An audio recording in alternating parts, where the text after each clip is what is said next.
Book 2, Amish Maid's Trilogy, The Amish Maid's Sweetheart, Amish Christian Romance, written by Samantha Price, narrated by Cecily White. Chapter 1.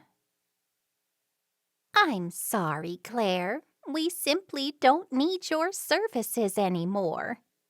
Claire's mouth fell open. She blinked hard at Mrs. Wallen, closed her mouth, then licked her lips. Oh, it's not that you weren't good. You were marvelous. That's why we took the liberty of recommending you to Mrs. Billings, who runs a B&B. Claire looked down at her clasped hands and nodded. She knew of Mrs. Billings from her friend Jessie, who had just left her employment. Claire looked up at the elderly Mrs. Wallen. It wasn't her fault her daughter-in-law was insisting on doing the work for her. Thank you for recommending me. My pleasure. I'll miss you. Mrs. Billings said you can go by any time today and see her.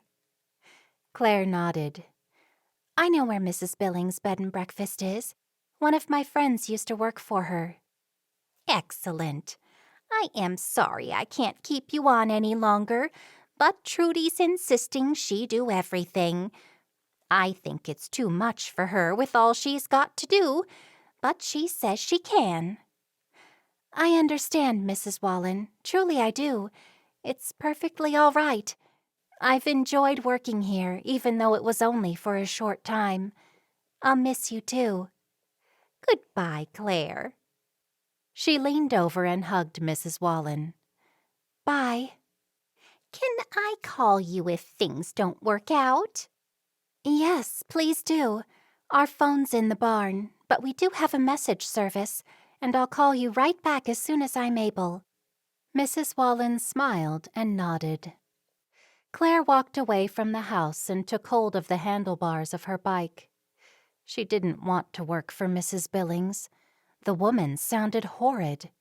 From what Jessie had said, it wasn't a nice place to work, but neither did she want to stay home all day and work on the farm. Besides, she liked to have her own money rather than be totally dependent on her familia. Oh, Claire! Claire was just outside the gate when she heard Mrs. Wallen's voice. She spun around. Yes, Mrs. Wallen? Douglas said he'd take you to see Mrs. Billings right away if you wish. He's going into town. Thank you, but I've got my bike. It'll fit in his truck. Yes, then, thank you. I'll take up the offer. Douglas, Mrs. Wallen's gardener, was very quiet on the drive to the B&B, but that was typical for him, and that gave Claire time to think. She knew Mrs. Billings was strict and finicky.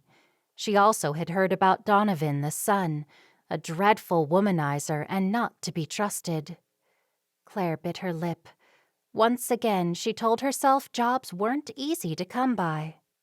"There you go, miss," Douglas said when he stopped outside the B&B. He opened his door, jumped out of the truck, and took Claire's bike out of the back. "Thank you, Douglas." Douglas nodded a goodbye, and Claire did the same. Then he drove away, and she wheeled her bike to the side of the building and leaned it against the wall.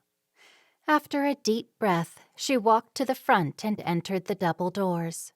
She had not been inside the place before, but it was familiar thanks to the detailed description she'd gotten from Jessie on their many girlfriends' get-togethers at the coffee shop. Claire approached the girl behind the desk, who she knew was most likely Yvonne, because Jessie had talked about everyone who worked there. "Hello, I'm here to see Mrs. Billings." The young woman smiled up at her. Do you have an appointment? Claire frowned. "No, I don't think so, but she is expecting me." What's your name? "Claire Shoneberger." The receptionist pressed a few buttons on her phone after she directed Claire to have a seat. "Claire, is it?" Claire rose to her feet when she saw an attractive, light-haired older woman walking toward her. "Yes, Claire Shoneberger." I'm Mrs. Billings. Come this way." Claire followed the well-dressed Mrs. Billings into a small room to the left of the reception area.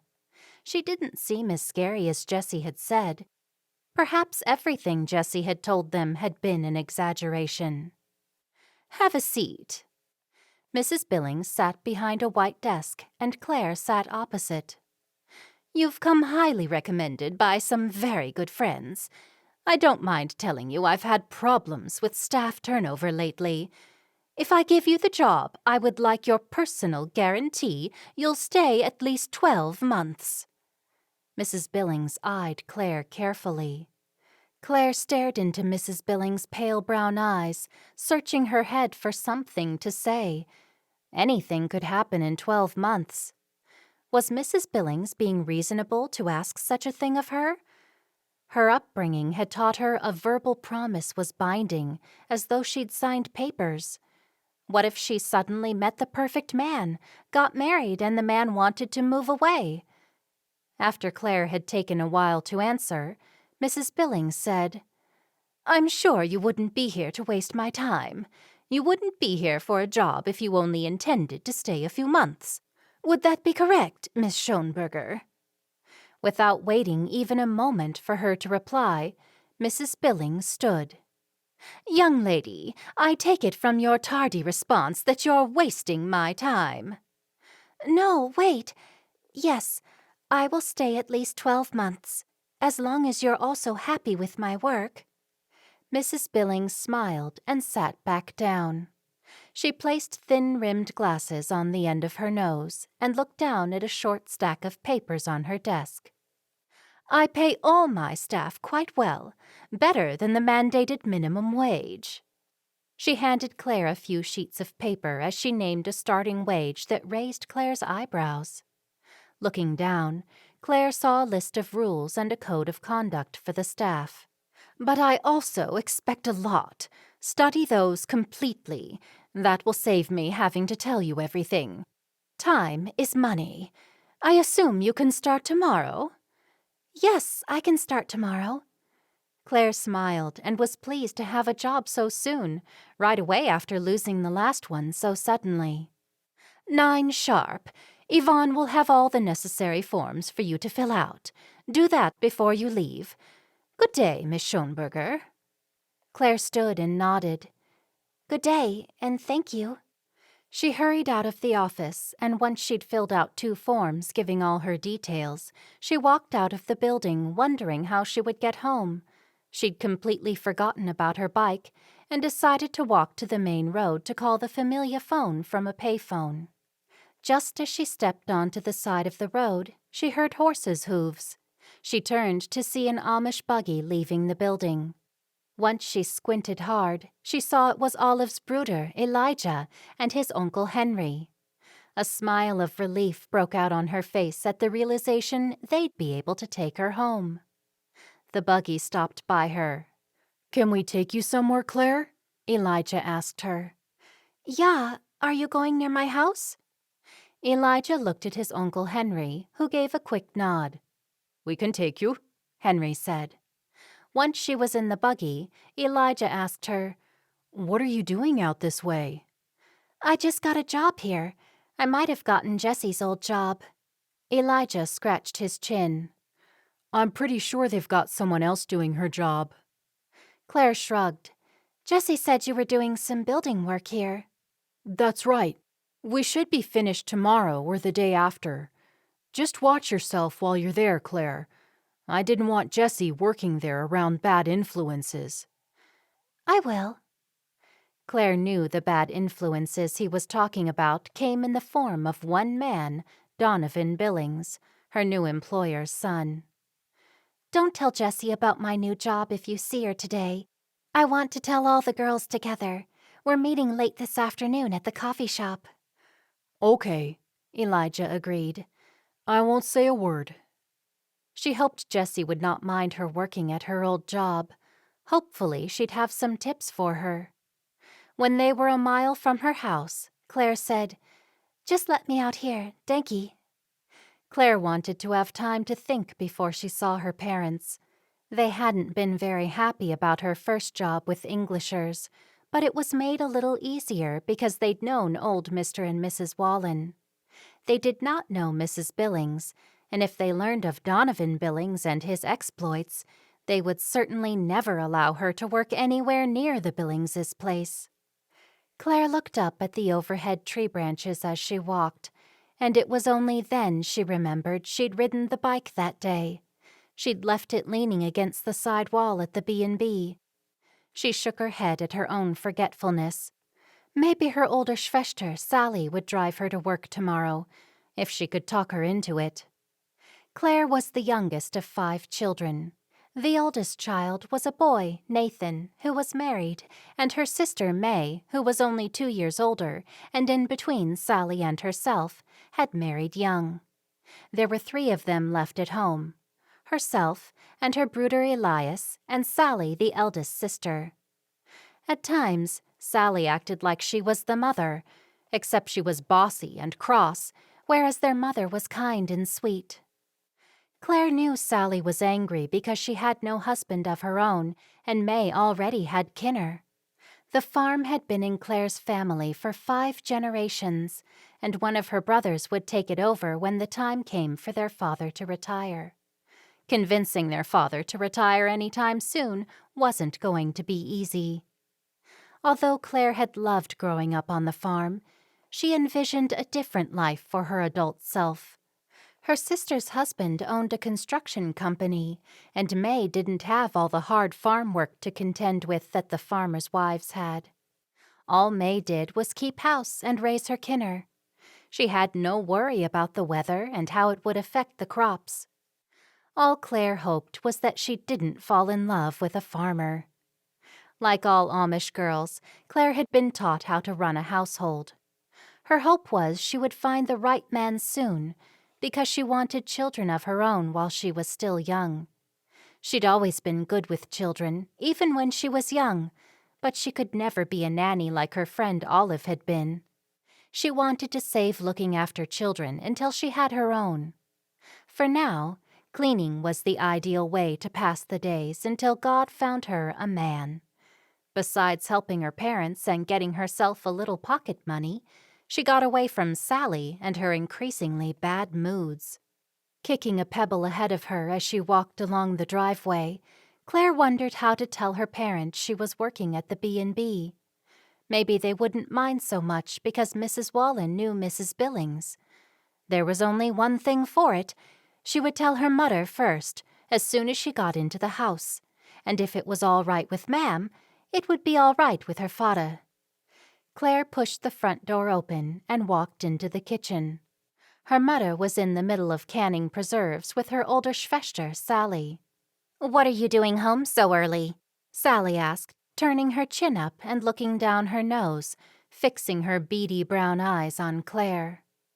When Claire had thought about telling her parents, she had forgotten all about her Schwester, who would most likely make a fuss of her news, and not in a good way. Claire sat down at the kitchen table. "Mr. and Mrs. Wallen have their doctor-in-law insisting on doing their chores for them." Her mother raised her eyebrows and pinched her lips together. "Good," Sally said with a sharp nod of her head. "It was a silly idea for you 5 girls to do maid's work." Claire and her 4 friends had all wanted to work, so they had taken out a stall some weeks ago at the farmers' markets to display their resumes, and they had all found employment. "Does that mean you'll be helping us again?" Her mother smiled, ignoring her oldest daughter's remarks. "Nay, ma'am, I've got another job. Mrs. Wallen recommended me to someone who owns a B&B. I went there today for an interview, and I start right away tomorrow."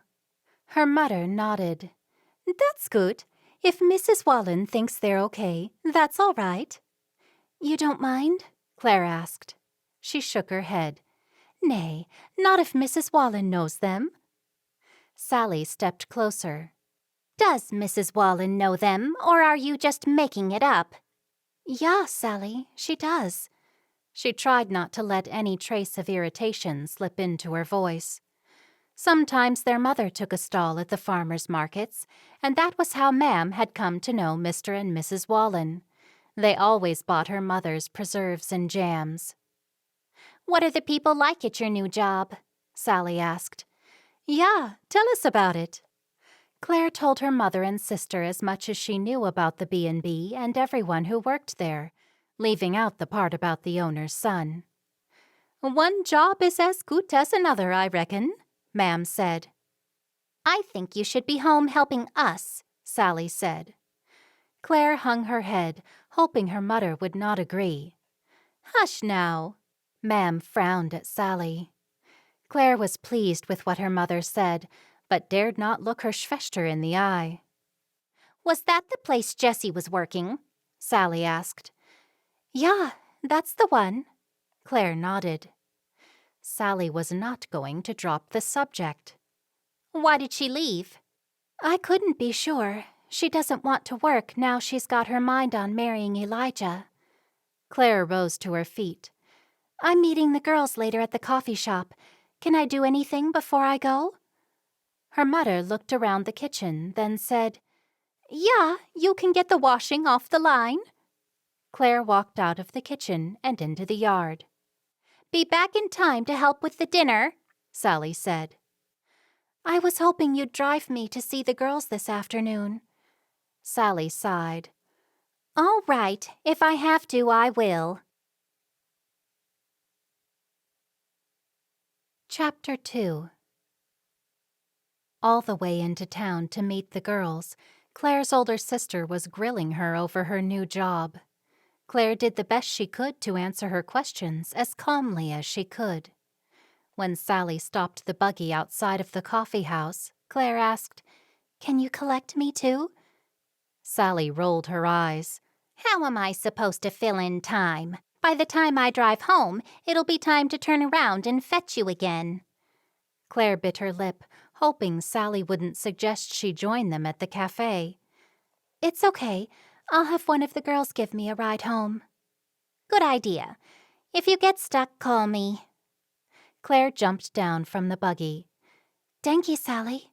Sally gave her a nod and then moved the horse and buggy away. Jessie was already there, sitting down at their table.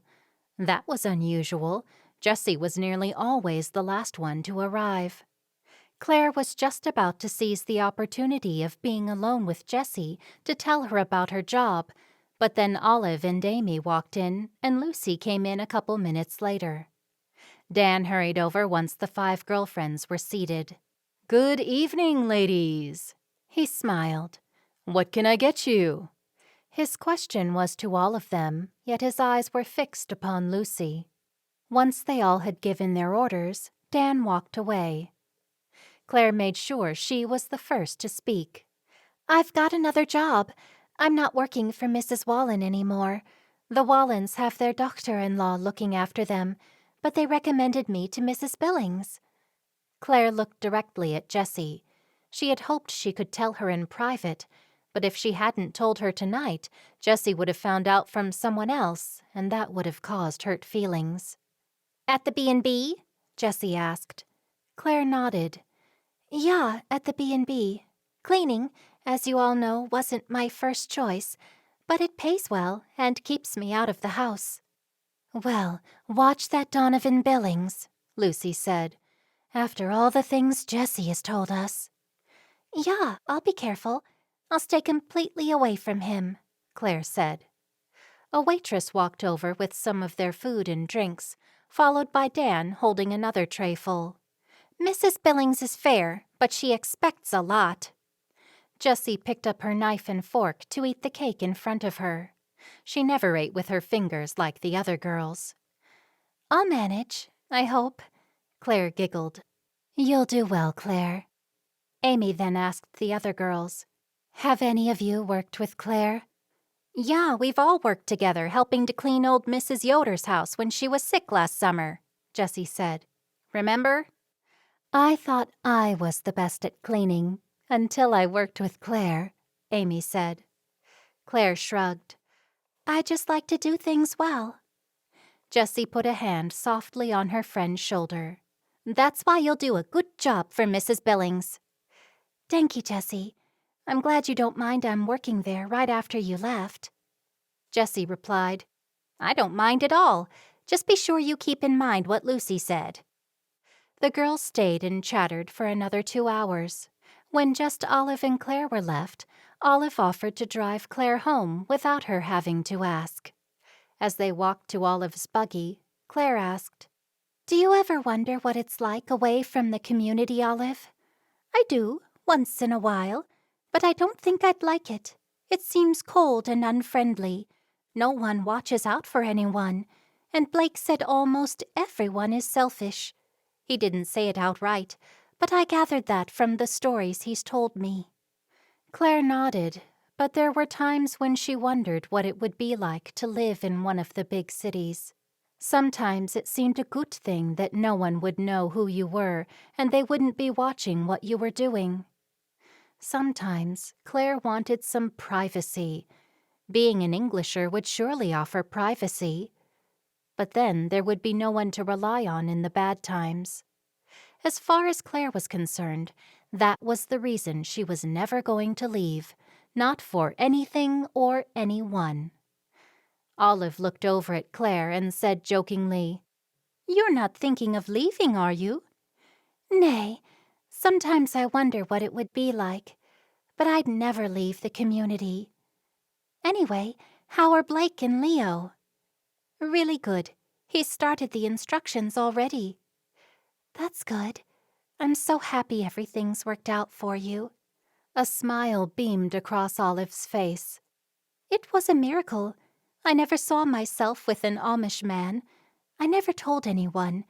In my heart, I must have known I'd marry a man who started off life as an Englisher." "Yeah, maybe God put that knowledge into your heart. And soon you'll be Leo's stepmother."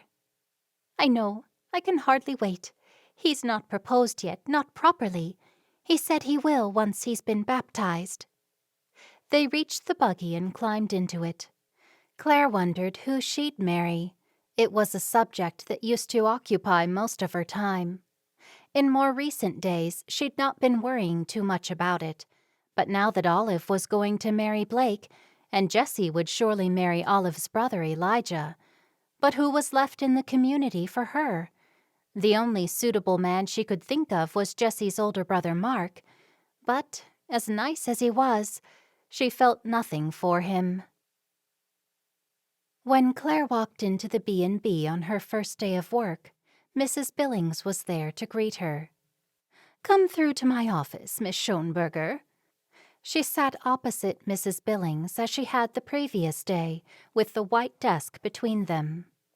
Mrs. Billings interlocked her perfectly manicured hands in front of her chin. "I don't really need another maid. When Jessie left, I employed someone else for 4 days a week. Do you know Jessie? She was one of your kind." "Yes, Jessie's a good friend of mine." Claire chose to dismiss the one of your kind slight, crediting it to ignorance. "I've decided to send you over to my son's house." Claire held her breath. She'd been warned by Jessie about Donovan Billings and had set it in her mind to keep away from him. But here she was, on her very first day, being sent directly to his house. Mrs. Billings continued, "He's just bought a house, Finch House. Do you know it?" From the way Mrs. Billings spoke, Claire assumed Finch House must be a significant home or one of historic importance. "No, I haven't heard of it." "It's well known around these parts, but I suppose you wouldn't have heard of it, being closed off in your community the way you are."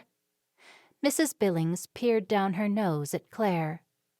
"Donovan is away for 3 more days, and I'd like you to clean his house for him and make it into a home. It'll be a nice surprise for him when he gets back."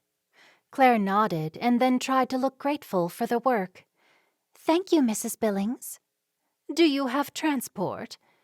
"I have my bike." Yes, she had her bike if it was still where she'd left it yesterday when she'd forgotten it. "Very well. It's not far from here. I'll pay you the same and not take into account the traveling time." Thank you, Mrs. Billings. After Mrs. Billings had given Claire the key and directions to her son's house, Claire found her bike in the same place she'd left it. She wheeled it away from the house, stepped her leg over, then set off to find the address she'd been given. After a 15-minute bike ride in the warm sunshine, Claire found Finch House. It was set well back from the road, but the sign on the gate saying Finch House confirmed she was at the right place. She wheeled her bike up the long gravel driveway. Claire stared at Finch House, unable to believe she was the lucky girl who got to clean it. It was beautiful, made of gray stone, with green shutters on the windows, and surrounded by blooms of purple flowers. She made her way closer, crossing a delightful curved bridge that stretched over a babbling stream. She stopped on the bridge and stared down to see tiny fish flitting around in the clear water. Stepping off the other end of the bridge, she admired how meticulously the garden had been cared for, and she guessed Donovan would have had a gardener, or he'd soon need one.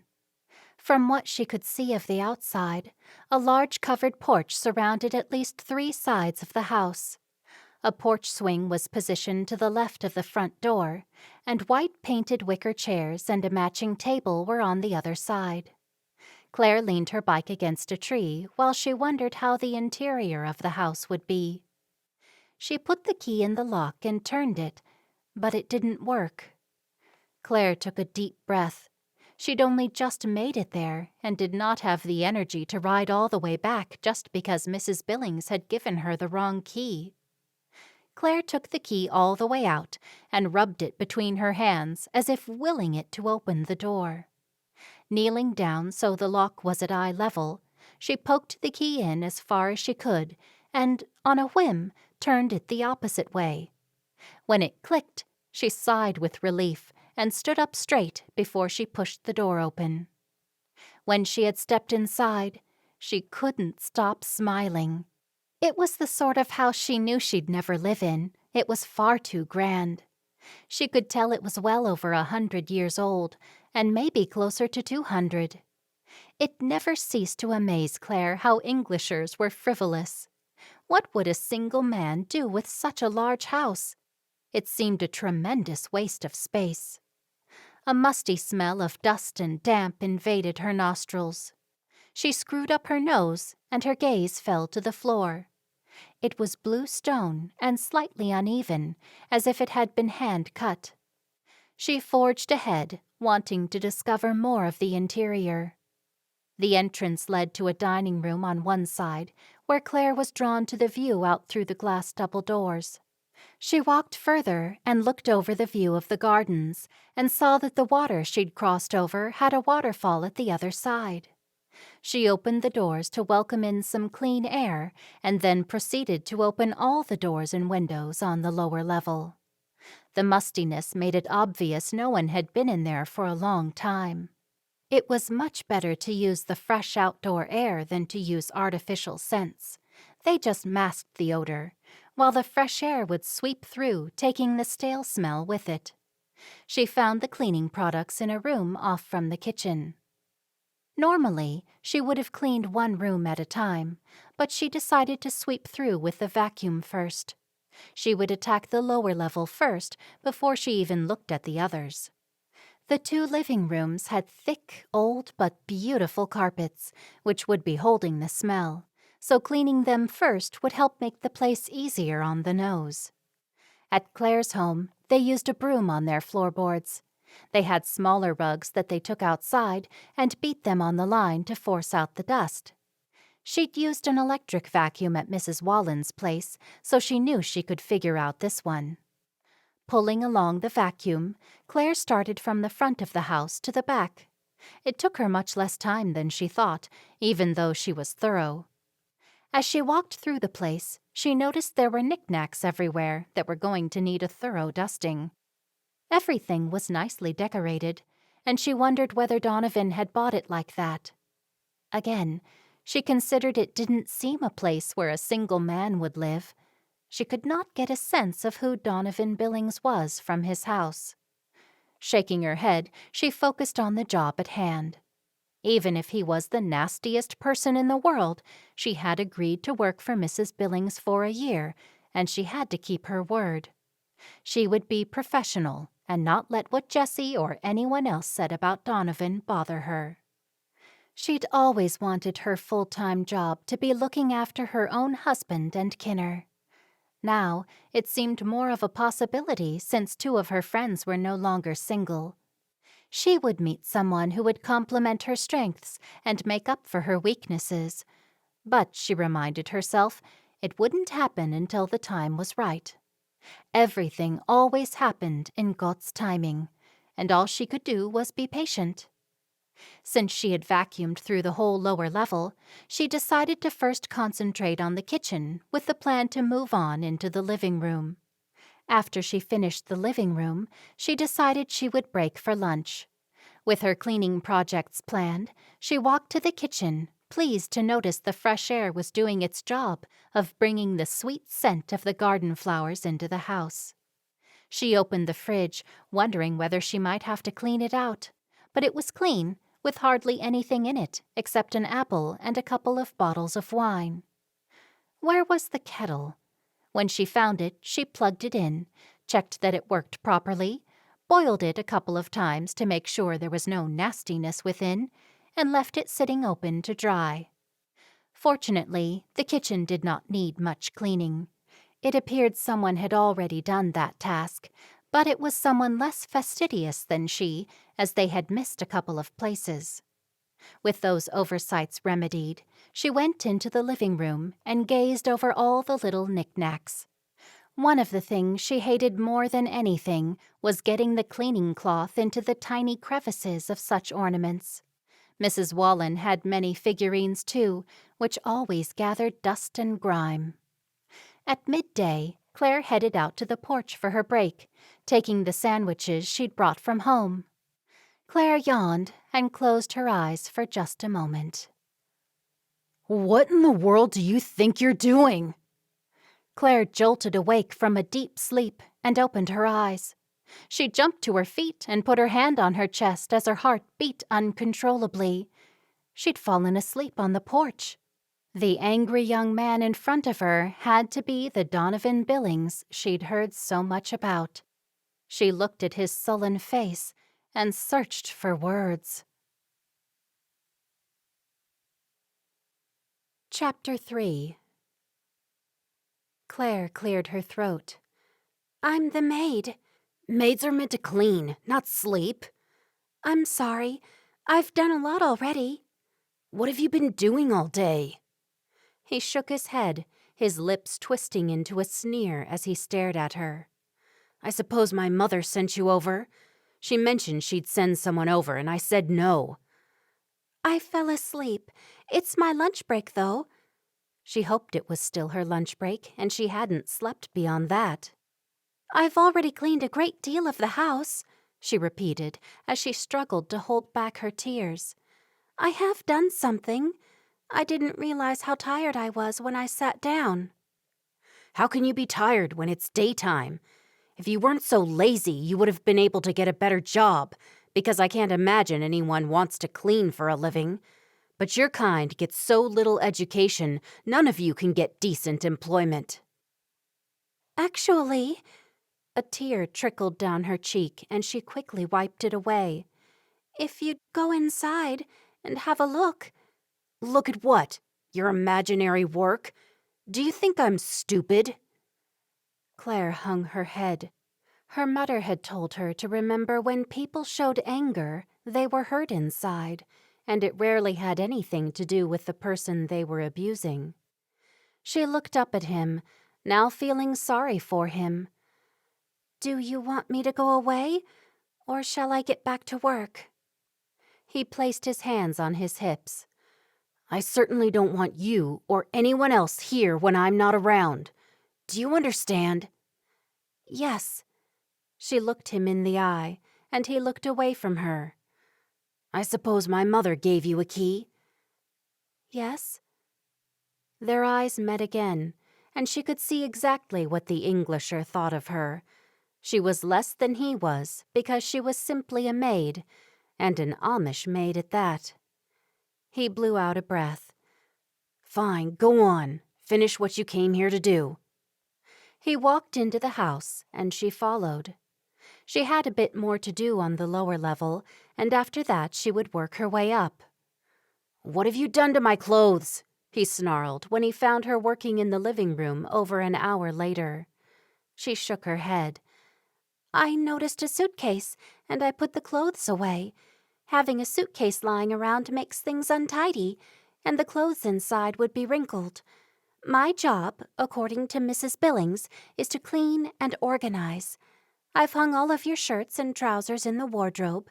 Your socks and other items are where they're meant to be, and I put your wallet in the drawer underneath that. After taking all the money from it? Claire sucked in her breath, horrified. No, Mr. Billings, I would not do such a thing. Go back to my mother. I don't want you here. He walked into his bedroom and slammed the door. When Donovan heard the front door shut, he came out of his room.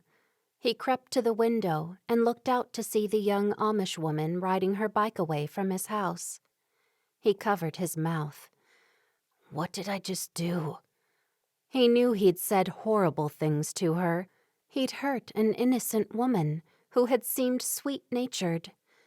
Taking my bad mood out on her wasn't fair, and I should know better. Sighing, he ran a hand over his cropped hair. When did I become this person? He turned and looked at how clean the house was. It smelled a whole lot better than it had before. He'd been far too busy to do anything to the house since he'd bought it. The kitchen was spotless, apart from the mug in front of the kettle, which he knew she'd put there because he might want a hot drink. She was kind, and he had been a brute to her in return. He hadn't even asked her name. If she comes back, I'm going to apologize. I can't treat people like that, especially people who are nice to me, as they happen to be rare beings. Donovan made himself a mug of coffee, feeling guilty the whole time. Although he'd insulted her, she hadn't retaliated. How could I have chased her away like that? He sat on the porch where she'd been and tried not to think about her. He didn't like the person he'd become. The talks he'd had in New York about his franchising venture had gone well, and that was why he'd returned earlier than expected. His business life was thriving, but his personal life was a mess. The coffee shop could run without him, but the restaurant always had upsets, and no one could sort out the problems but himself. He'd been certain he'd hired people who were capable of dealing with issues without having to call him constantly for assistance. But the calls came anyway. Donovan didn't dare take any time off. Now, though, he knew he didn't have any other choice. If he didn't take some time off, he was going to have a mental breakdown, and that would just make things 100 times worse than they already were. As he sipped his coffee, he thought about what his life might have been like if he hadn't opened the restaurant. He would have had a quiet life with just the coffee shop. Franchising was the obvious thing to do with the coffee shop, but the work in setting it up was exhausting. Why had he done this to himself? The restaurant had to be run with a close eye on it. There was always a problem with over-ordering food. He had to keep a careful eye on that aspect of the business, and as yet he could not let go of those reins completely.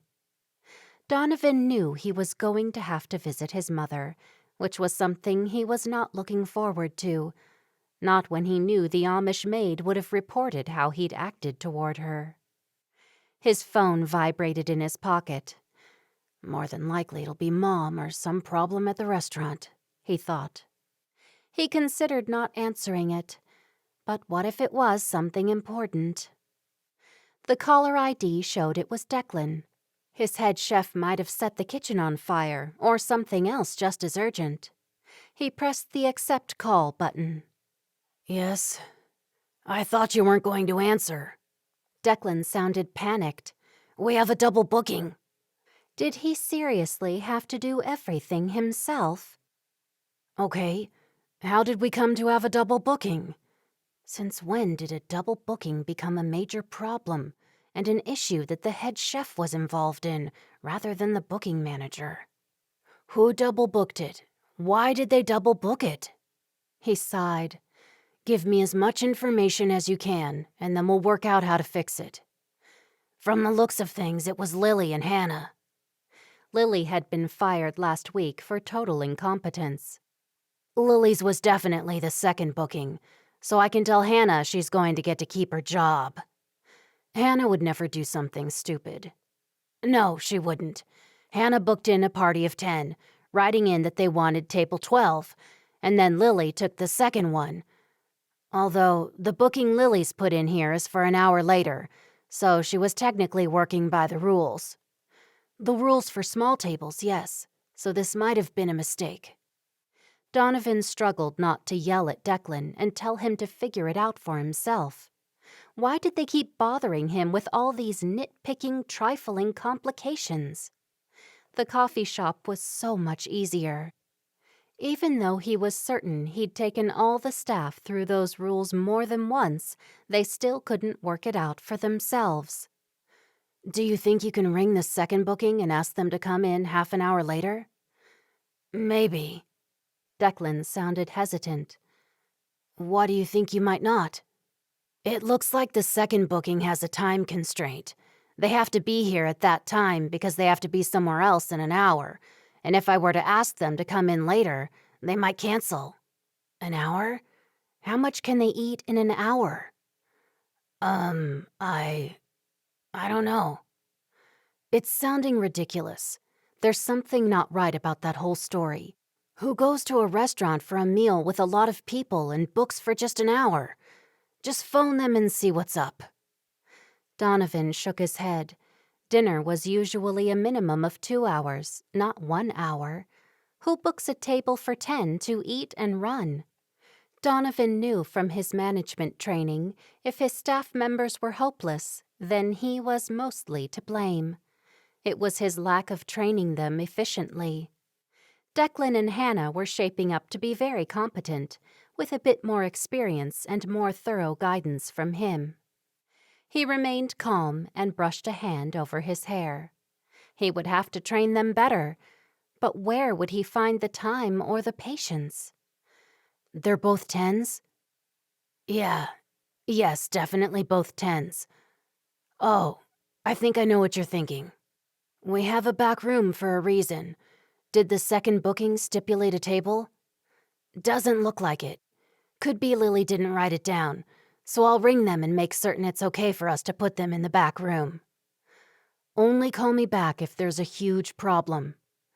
Okay, boss, and thanks. When Declan hung up, Donovan glared at his phone. He had a horrible feeling it was going to ring again. He wanted to spend some time drinking his coffee and thinking about how he was going to fix things with the pretty Amish maid, which might not be possible. The last thing he wanted was to make people hate him. Unfortunately, he often did that when he took his anger out on people who didn't deserve it. Things hadn't gone well with Jessie, and that was something he regretted. Sighing, Donovan sipped his coffee. He was going to change. He had to change. If he didn't, he was going to lose good people who were suffering because he hadn't taken the time to train them. The phone rang again, and he snarled at it. He knew from the caller ID it was the restaurant again. Yes? We've had a problem with the supplier. It was Declan again. And they say they're not going to deal with anyone who isn't you, even though I've told them you aren't in today and I'm the head chef. What's the problem? They've sent us the wrong lobster order. Did they send us frozen again? Yes. When I come back, we're going to change the supplier. They're useless. Donovan sighed. I've got their number in my phone. I'll call them and sort it out. Then I'll let you know what's happening. Sorry about this. Not your fault, Declan. You're not responsible for their inefficiency. True. Thanks for understanding that. Talk to you soon. Donovan's pet peeve was ordering seafood at a restaurant only to find they used frozen rather than fresh. He hated serving the customers at his restaurant frozen seafood. He would feed them fresh or not have any on the menu at all. Donovan pressed the number for the supplier. Good afternoon, this is Donovan Billings, and I've just been in contact with my restaurant, and they tell me you've sent us frozen lobsters. Yet again, when we always order them fresh. In fact, we have a standing order for fresh, and yet this is not the first time you've sent us the imported lobsters, which are frozen. I'm beginning to get ticked off with your constant mistakes. We order the same thing every other day. How can you get it wrong 9 times out of 10? A young woman on the other end of the phone did her best to console him. Mr. Billings, I'm sorry we sent the wrong ones. We've got new staff on. I've spoken to you before, haven't I? A couple of times, yes. She sighed. I've just ordered the lobsters to be replaced, and you'll get them rush delivered this afternoon. Once again, I apologize. You're one of our best customers, and I'll personally make sure it doesn't happen again. I'll let my chef know the order is on its way. Can I authorize Declan Jones to speak on my behalf next time? He's my head chef, and I'm not always available. Of course, I'll put him on the list. Once Donovan ended the call, he sent a text message to Declan, pleased he had been able to put out another fire, and without leaving home. Chapter 4. Can I see you for a moment, Mrs. Billings? Back already, Claire? Your son arrived and wasn't too pleased to see me, and told me I should come back. Claire hoped Mrs. Billings had work for her elsewhere, or she'd be out of a job on her very first day. I didn't expect him back so soon. Mrs. Billings raised her eyebrows. I'll have a talk with him. He seems to have this notion in his head he can do everything himself. I keep telling him he needs to delegate, or he'll send himself to the lunatic asylum. Mrs. Billings looked Claire up and down. I'll take you to Linda. She'll find you something to do for the rest of the day. Mrs. Billings patted Claire on her arm. I'll talk to my son and fix it for you to go back there tomorrow. He won't be home. He leaves early. Will it be all right with him if I go back there? Claire didn't want to get yelled at again. I'll call him and make sure of it. Someone needs to clean the place, and he knows it won't be me, and I know it won't be him. She chuckled. Come with me and I'll find Linda. Claire knew from Jessie's stories Linda was one of the housekeepers and a nice lady. Can I tell you something, Mrs. Billings? Yes, of course. What is it? Your son was angry because I fell asleep on his porch, but I was on my lunch break. She thought it better to get in first to tell her of her mistake. It would sound worse if she were to hear it from someone else.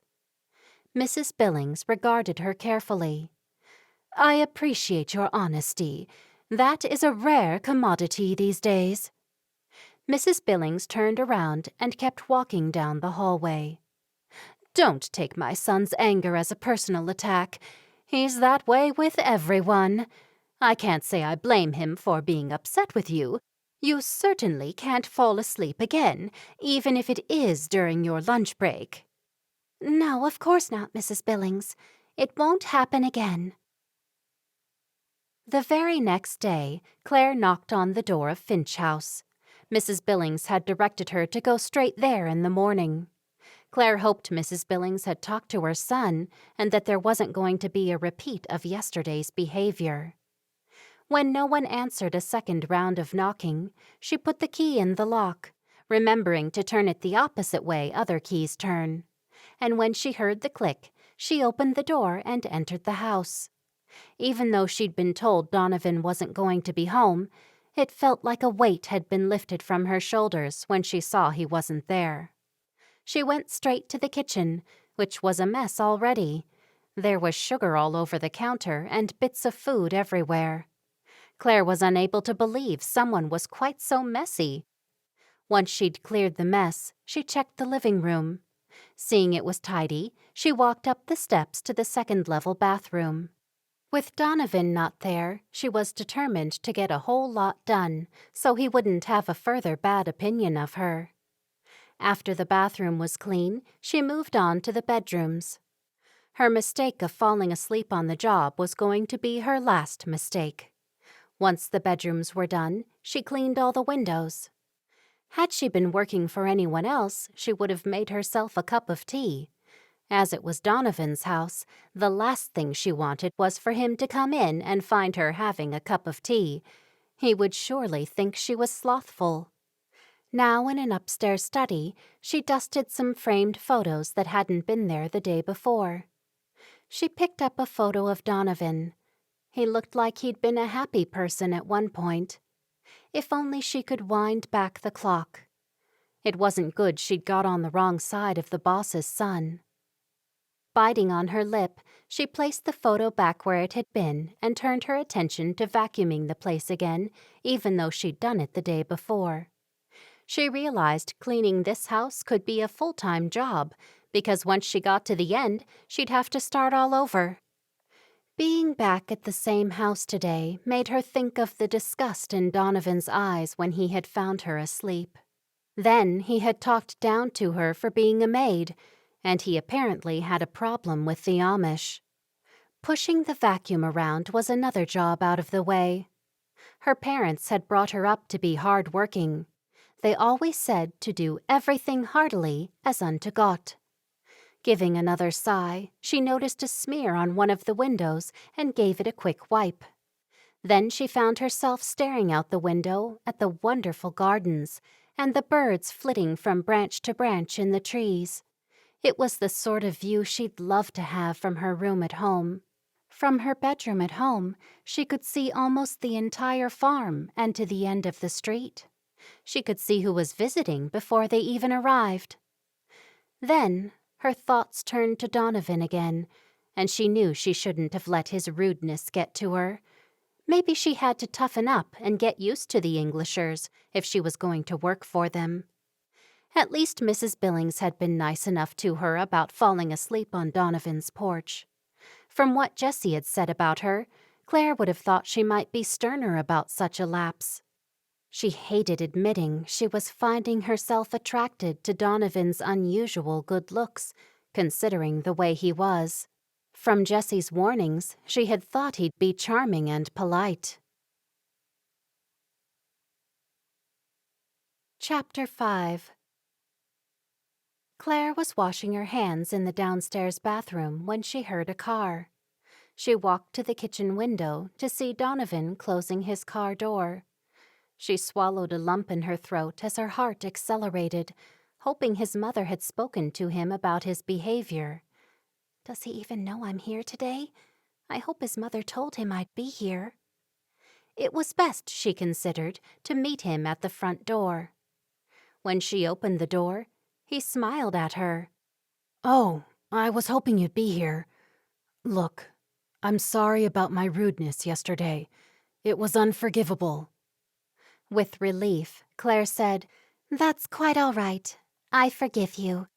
I hope your mother told you I'd be back here today." Yes, she did. You did a wonderful job yesterday." Claire smiled, glad he was in a better mood today. He stepped through the door and walked into the center of the house. "So, what do you think of the old place?" His eyes traveled around the living room. "It's such a beautiful house, and I love the garden." "Yes, the garden is quite magical. It's the kind of place fairies and goblins would live." He coughed. Claire smiled at him. It was something a child might say. Was this his way of being charming, or was he trying to make up for yesterday? "The inside needs modernizing." Claire looked around and wondered what he thought needed modernizing. "I think it's lovely the way it is." He shook his head. "No, it's too dated. Of course, it's a very old house, but even the grandest old houses have modern kitchens and bathrooms. I'm having a new kitchen put in next week. It's costing me 80 grand. Donovan looked pleased with himself. Claire gasped. Did you say 8 or 80? 80. How could a kitchen cost so much? Everything's imported. The marble, the appliances, everything. The stove alone cost just under 25, and that was wholesale. When I'm done, I'll have the most amazing dinner parties here. It was a waste as far as Claire was concerned. She had been brought up to be frugal. In her opinion, the current kitchen was perfect, and she saw no reason to throw money away on a new one. He dipped his head down. You don't look impressed. Am I supposed to be? He laughed. I guess so. It'll be nice when it's finished. But, Mr. Billings, it's nice now. What's your name? I'm Claire Shoneberger. Well, hello, Claire Shoneberger. Claire smiled, pleased they were finally speaking like two human beings. Hello, Mr. Billings. He swiped a hand through the air. No, mister, just Donovan, please. Donovan, then. Would you make me a cup of hot tea? Yes. She turned away from him to fill the kettle. I hope you don't think I'm rude, but I don't see the sense of spending so much money when this kitchen is lovely. Well, it's more than perfectly all right. I think it's beautiful. Beauty, Claire, is in the eye of the beholder. She plugged the kettle into the wall and turned to him. I'm sorry, it's not my place to comment. You Amish are a different breed, that's for sure. Claire ignored his comment and opened the cupboard to see what kind of tea he had. The green tea is in the cupboard on the far left. Would you join me in a cup? Okay. Claire was anxious to get on with the cleaning, but figured since he was being nice, she could be too. As long as you don't fall asleep, because that's what you seem to do on your breaks. Claire looked at him to see he was smiling. I'm sorry, it'll never happen again. She smiled back, pleased he was making an effort to put her at ease. Don't be so sorry. I was rude, and you remained polite. You made me see what an idiot I am. I'm sure you're not an idiot. Do you know Jessie Miller? Claire looked at the kettle that had just boiled. Yes, she's a very good friend. How's she doing? She's very well. Claire poured hot water over the tea bags waiting in their 2 cups. I don't use tea bags very often. I normally use loose tea from a teapot. Claire knew Jessie had liked Donovan, and it seemed he'd been fond of her, too. But now Jessie was with Elijah. Probably tastes better that way. I think so. Donovan took the 2 cups in his hands. Shall we sit at the table? Yes. Can I get you something to eat, Donovan? There's nothing much here. I eat out mostly. That's right. You own a restaurant and a cafe. I suppose you'd have the choice of eating at either place. He spun around, nearly spilling the hot drinks. Jessie told you about me? Not really. She just mentioned you have a coffee shop, cafe, and a restaurant. What else did she say? Claire shrugged her shoulders. That's about it. She then followed Donovan to the long table in the formal dining room. He pulled out a chair for her and one for himself. This is a very grand room, Claire said as she sat down. She watched him sit next to her, and then he took a sip of tea. He looked into her eyes. I fell in love with her as soon as I saw her. She was transfixed by him and couldn't look away. No wonder Jessie had fallen for him. You fell in love with... Her voice trailed off quizzically. With the house, I mean. When I saw her, I had to have her. She just needs modernizing. This'll be a real home where I can stay forever. Let me give you a tour. He pushed out his chair and stood up. Let's go. What about our tea? It's too hot. Come on, I'll show you some things you haven't seen. Claire giggled a little at his energy. She'd already seen the house, so she didn't know what he planned to show her. They walked out through the back door, past the fish pond and waterfall. There's a magical view up further. As they walked, he pointed out particular flowers and trees. Claire was impressed he knew their Latin botanical names. The original house was built in 1700, and additions were built in around the 1840s. There are 5 bedrooms and 3.5 bathrooms, but you already know that. It appears a newer outer structure has been built around the older original house. I'm pretty sure the 3 fireplaces were rebuilt along with more bedrooms at that time. Not so long ago, there was a vineyard here. There are 28 acres of land. What are you going to do with all the land? He raised his eyebrows. The neighbor on the southern side has used most of the land for grazing and part of it for corn crops. I'm thinking of keeping things the same. When I bought the house, the lease on the land was ongoing, and it has 2 years before it runs out. I figured I'd leave things be and renew the lease if the neighbor wants to continue. They reached the top of the hill. He put his hands on his hips. Well, what do you think of this? She stepped up next to him and looked around. You can see for miles. It's beautiful. It certainly is. He pointed to the house. It's a good view of the house from here. You can see how large it is. Much bigger than I thought it was. Are those barns yours? Claire pointed to 3 barns to the left of them. Yes, they're mine, but they're part of the lease to Mr. Watkins next door. You must feel a sense of accomplishment. You've got all this at such a young age. Again, she could see why Jessie had a secret crush on him. He was dynamic, and when he wanted to be, charming. He scoffed. No, it's never enough. Claire raised her eyebrows at the concern on his face. What was it that pushed him to want more when he had so much already? When he looked at her, the worry left his face. What do you think of all the flowers? They're beautiful. I love flowers. All women love them. A little noise sounded from the back of his throat. Something told me you would. I'm going to have to get a gardener, aren't I? Claire laughed and nodded. And pretty quickly if you don't already have one.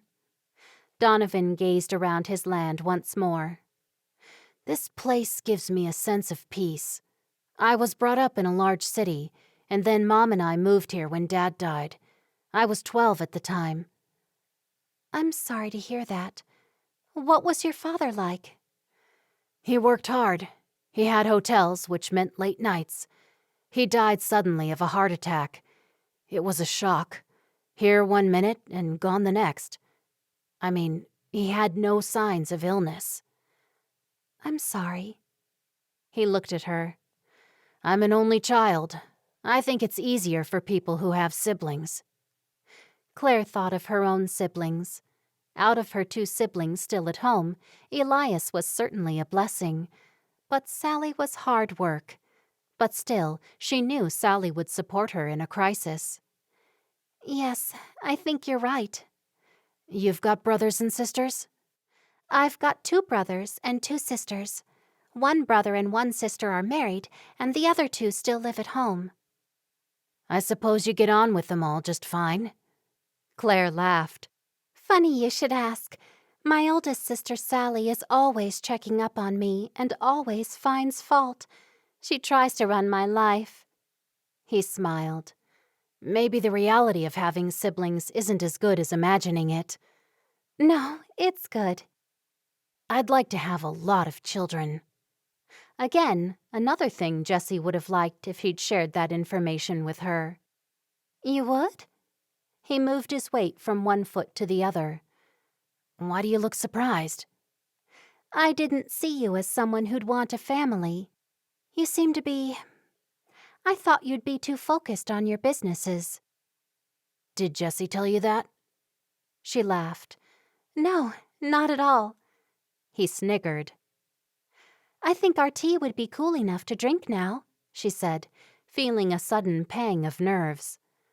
Okay, after you. As they walked back to the house, he asked, "And how many children would you like?" As many as God gives me. No, really? Don't you have an ideal number? She swung to face him. 4. 2 girls and 2 boys is my ideal number. Really? Me too. They both laughed. I'd reckon in your community 4 is a small number of children. Yes, there are a lot of families with 8 and 10 and even more. That would make for pretty cramped living, I dare say. Not only that, a lot of our families have grandparents live with them. I've heard that doesn't happen outside the community too much. Some people take their grandparents in, but you're right, it's not common. When Claire had left, Donovan turned off his phone and sat on the porch with a gin and tonic. It irked him Jessie was now dating Elijah.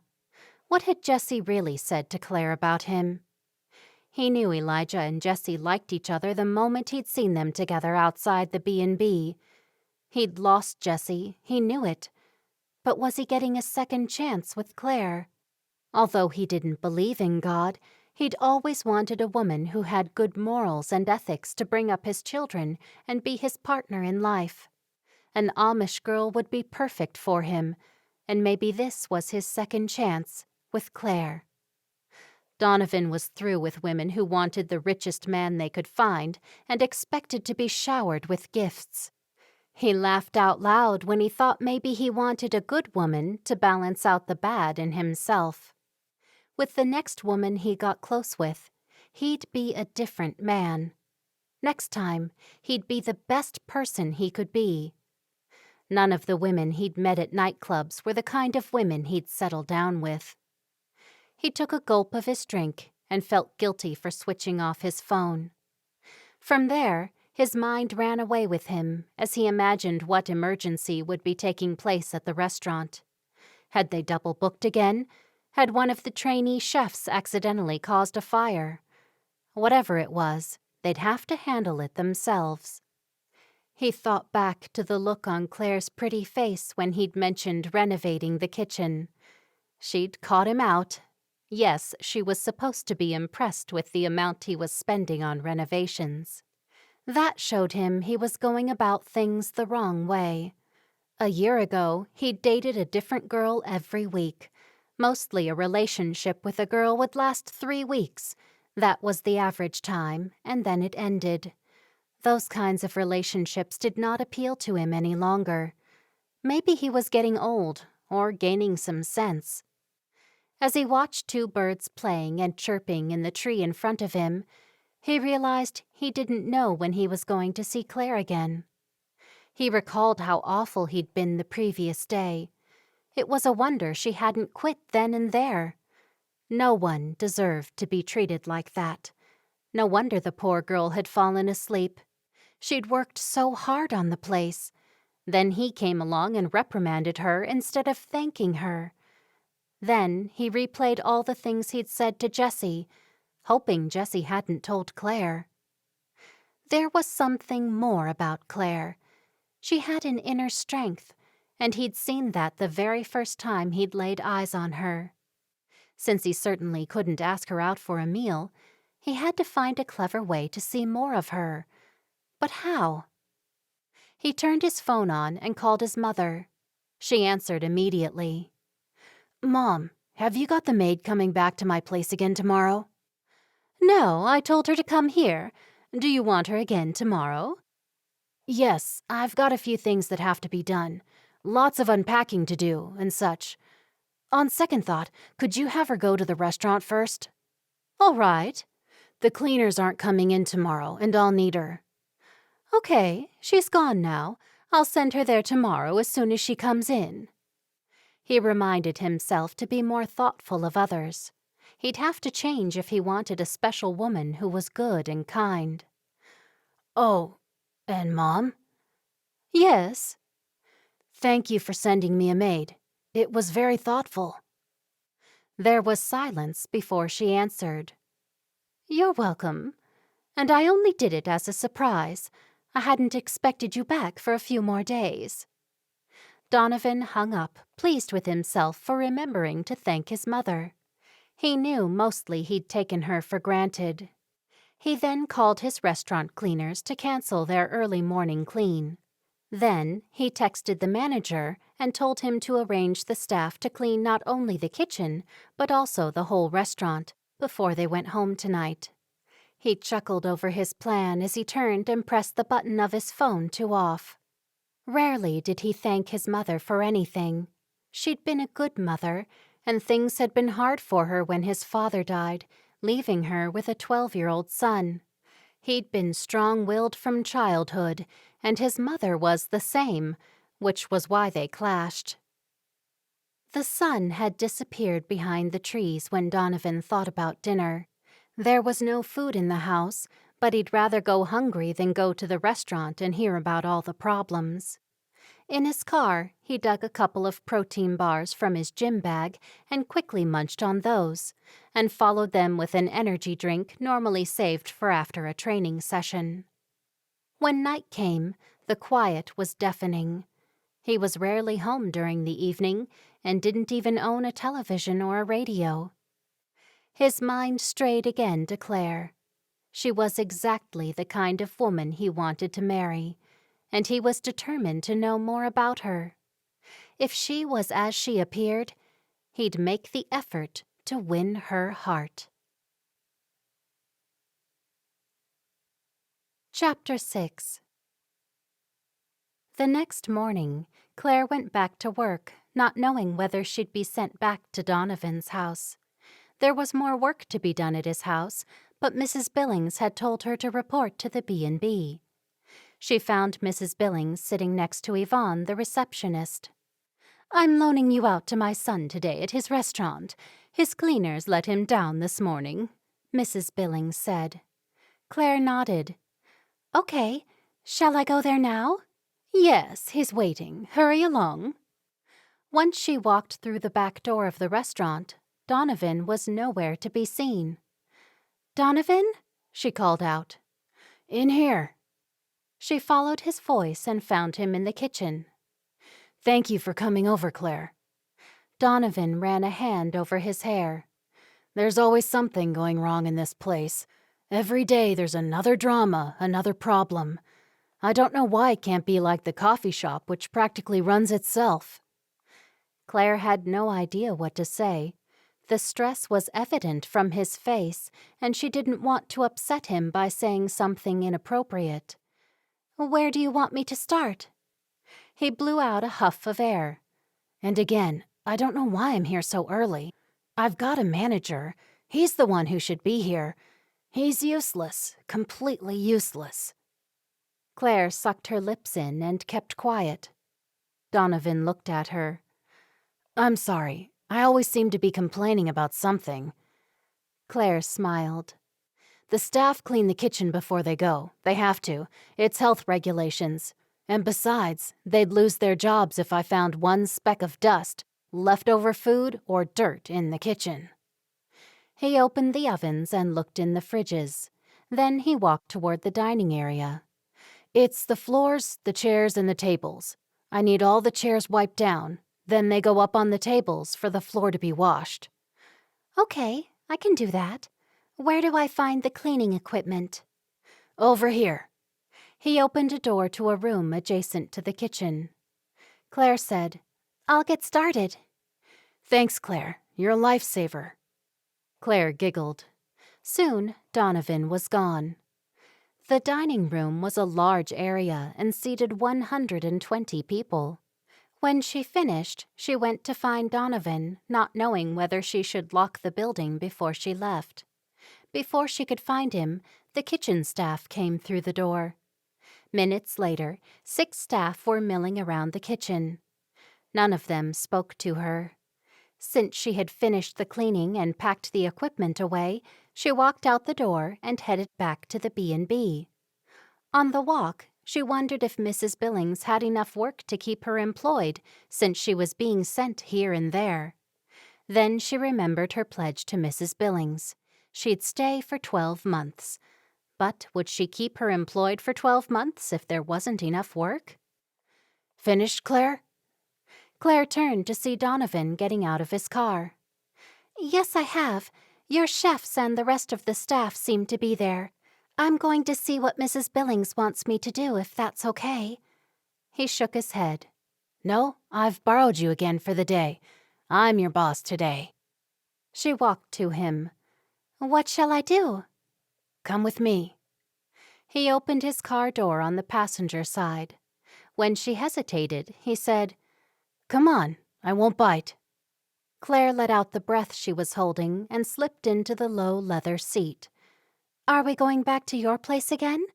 I'm afraid so. Being a bachelor, I've got a lot of work piled up. I've got loads of washing, and I need things organized. Yes, I can do that. When the car pulled up at Finch House, Claire was secretly pleased she was back there. She hoped she could spend time in the gardens before she left. Are you staying here or going out again? I'm working from home. I've a ton of paperwork, and doing it here is as good a place as any. He got out of the car. Claire followed him as he strode toward the house. She looked up at the sky to see it was gray. I don't know if it's a good idea to do the washing today. It looks as though it's going to rain. He unlocked the door, then turned to face her. That's why us modern people have electricity, so we can have things like clothes dryers. You have one of those?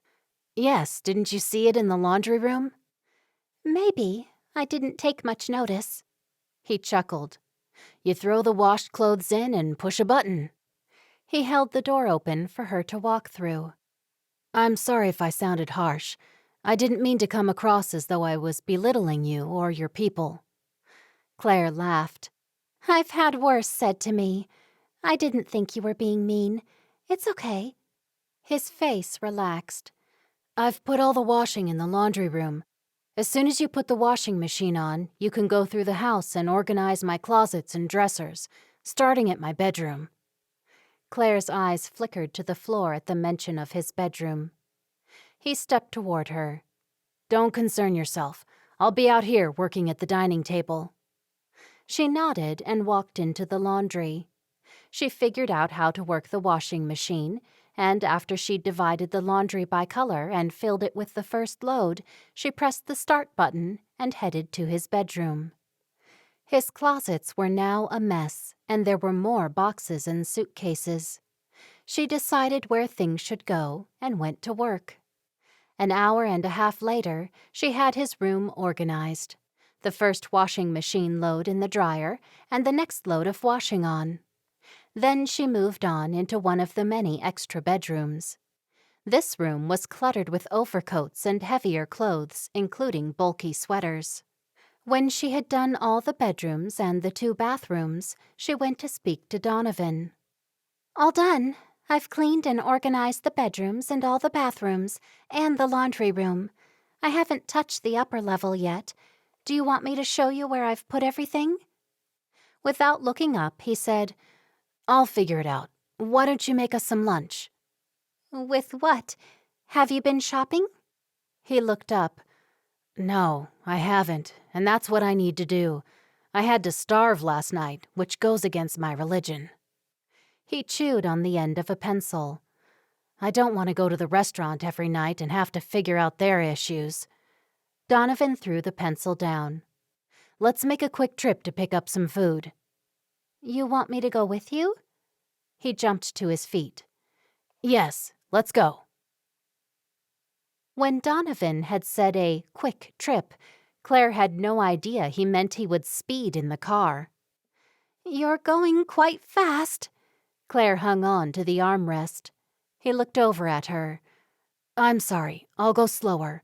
I'm used to doing everything fast these days. I get overwhelmed sometimes. I've got so much to do.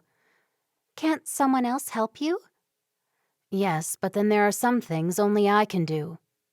He glanced at her again. If you could drive, I could have sent you out to get food. I could have ridden my bike. He smirked.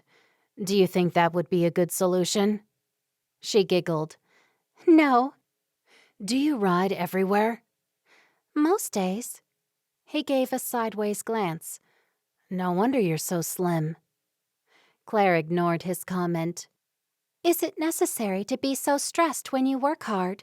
I mean, can't you do what you do without it upsetting you? That's the only way I know how to get things done. I work myself into a frenzy that I've got to get something done, and then I do it.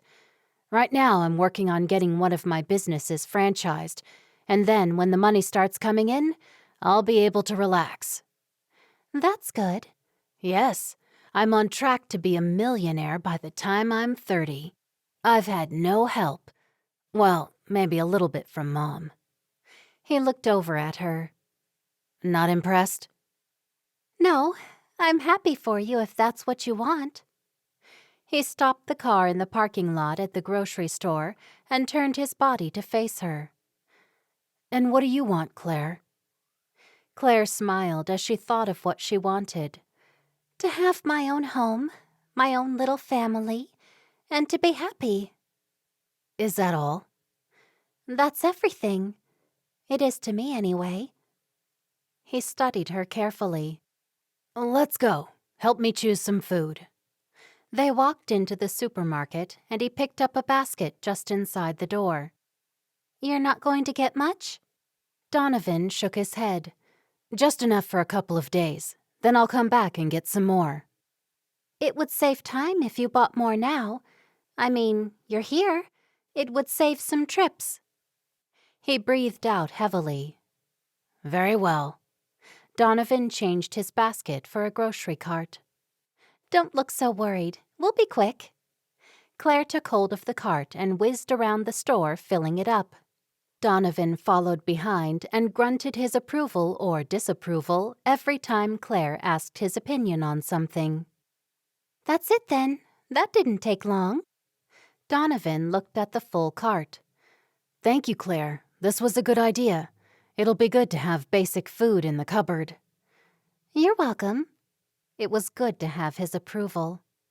After the groceries had been processed through the checkout, Donovan wheeled the cart to the car. We've got already cooked beef, and I can make potato salad for lunch. Sounds like that'll take a long time. Let's just get something in there. Donovan nodded to a small diner next to the food mart. Claire only agreed because she was hungry, and besides, refusing might be impolite. Chapter 7. They ordered 2 hamburgers with the works. Donovan put his elbows up on the table and clasped his fingers together while he stared at Claire. Seeing him smile, she asked, "Have I done something funny?" He shook his head. No, but this isn't getting my work done. And you know what? I don't even care. Once you've got food in your stomach, you'll be able to work better. Can I help you with anything when we get back? You're helping me enough by getting my life organized. I wouldn't say I'm doing that. I've just rearranged some closets. The waitress brought their sodas and hamburgers to the table. Donovan lifted the top of his bun and looked at what was inside. It must be comforting to live in a community such as yours. Claire nodded. It is, but some people feel it's too restrictive, like their life is mapped out. Is that how you feel? He took a mouthful of hamburger. I just sometimes wonder, what if my life doesn't turn out the way it's supposed to? He frowned, and when he swallowed, he asked, "What do you mean? Do you mean there aren't any men your age in the community?" Claire giggled and put her fingers to her mouth. How would you know that? Donovan laughed. Your friend Jessie happened to mention it. She only said it in passing, but I believe she's found someone now? Yes, Elijah. Elijah, who's doing the work for you at the B&B. Yes, I know. He is the brother of one of our good friends. And what will you do, Claire? You want to have a family. So how do you plan to do that, seeing there are no men in the community for you to choose from? Claire scrunched her shoulders up. I'm leaving it up to God. Ah, so you're ignoring the issue. She frowned at him. No, I'm simply not allowing my faith to waver. For how long are you going to leave it up to God? The bishop was right when he said not to associate with those out of the community. She really had nothing in common with Donovan. Besides that, he was putting doubts in her mind. She'd fought hard to rid her mind of such doubts. As long as it takes. You do know after the age of 30 it's difficult for women to have children? Her mouth fell open. I'm nowhere near 30. Is that what he thought? What if you get older and there are still no men in the community for you? Claire took a bite of her hamburger so she would have time to think of an answer. When she finished it, she said, It will be God's will, so it won't matter. He nodded. Everything is God's will, whether good or bad? She frowned. Are you trying to trick me? Donovan shook his head. No, I'm simply trying to understand some things. The answer is yes. We can pray about things, but God knows the beginning and the end. Something we pray for might not be good for us, and God knows that. He can see how the end will be. Well, I know what's good for me. He took a last bite of his burger. Claire hurried to finish her food so he wouldn't complain about how long she took to eat, because time is money. The waitress came hurrying back to their table. Have you folks heard about the severe storm watch and the tornado watch? No, Donovan said. The Weather Service has issued a watch for severe storms and possibly a tornado. They say this area is almost certain to be hit. We're closing up pretty soon. The waitress left them to speak to other patrons. Donovan jumped to his feet, left money on the table, and grabbed Claire by the arm. Let's go. Once they were driving away, Claire said, We haven't had one of those in a while. They usually issue so many of these watches, and then nothing happens. A little wind and rain at most. Doesn't matter. I'm driving you home. Okay, thank you. I'd feel safer if you were with your family. Claire would feel safer too, because all her family and the community prayed for safety. Claire looked out the car window to see the sky had changed from blue to an eerie shade of greenish-gray. Where are you going? Me? I guess I'll go back home. It'll probably amount to nothing. You're right. Most of these tornadoes fizzle out before anything happens, and it just ends up being a thunderstorm or a heavy rain. It's down this road here and to the left. You can leave me here if you wish. I can walk the rest of the way. I've come this far, I might as well drive you all the way. Claire was thinking more of herself than his convenience. She didn't want Sally to see her driven home by a handsome Englisher. He ducked his head to look at her house when he stopped outside it. Keep safe. She opened the car door and turned around to say goodbye. Will you be all right? Claire was sure there was a flicker of a moment between them as they looked into each other's eyes. Of course. I'll see you tomorrow. Now I know where you live. I'll fetch you at 9 because you rode your bike today, didn't you? I did. Where are you going to shelter? I'll go back to the house. He reversed the car without giving Claire any time to protest. Was there a storm shelter there? She hadn't seen one. Light rain forced her into the house. Her family had already heard about the weather alert, now raised to a tornado warning. They'd secured everything, and their domestic animals were enclosed in the barn. Claire was grateful Sally said nothing about who had brought her home. As he drove away from Claire's house, Donovan saw the clouds were darkening further, and the daylight was turning a very odd green. The safest place might be in his house rather than the restaurant. He called his mother to make sure she knew about the tornado. Then he called his staff at the restaurant and the cafe and told them to close up and get everyone to shelter. There might have been a lot of tornado watches and warnings, but something told Donovan this one was going to be more than just a watch or a fizzled warning, even though he'd acted in front of Claire as though he wasn't worried. Despite his mother's pleadings to go to her place, he insisted on going back to Finch House. He parked his car in the newly built 4-car garage, which was slightly away from the house. He considered staying in the garage, but opted to find a safe place within the house. There was no basement, so he knew the safest place during a tornado was the center of an interior room or in a hallway, avoiding windows and doors. If things got really bad, he could get under the dining table, which was a solid piece of wood. He could even push the table into the hallway so it was away from windows and doors. His phone beeped. He looked at the caller ID and saw it was his mother again. "Yes, Mom?" "I've been listening to the storm reports. It's not looking good. Come here and shelter in the basement with me." "No, Mom, I'm okay here. Just make sure you're safe, okay?" The phone clicked in his ear. She tended to end conversations abruptly when she didn't get her way. He had no radio in his house, so he tried to download an app on his phone to hear news of the approaching storm. Finding he'd just lost service, he groaned and placed his phone in his pocket. Remembering the food still in the trunk, he pulled on a heavy jacket and hurried to the car to get the bulk of the shopping bags out. If some emergency happened, at least he'd have food. The gym workouts were paying off. With 6 bags of groceries in his hands, he made his way back to the house under a sky as black as night. As soon as he closed his front door and dumped the food in the kitchen, he tried the lights. At that instant, a streak of lightning flashed across the sky, and its immediate thunderclap made him jump. The electricity had gone out. Donovan got a flashlight from the kitchen drawer and knew it was time to take shelter. He grabbed his useless phone and sat on the floor in the hallway with his flashlight and waited for the power to come back on. It was a short time later, when he was dozing off, he heard things banging against the outside of the house. The wind was howling and large objects were hitting the house.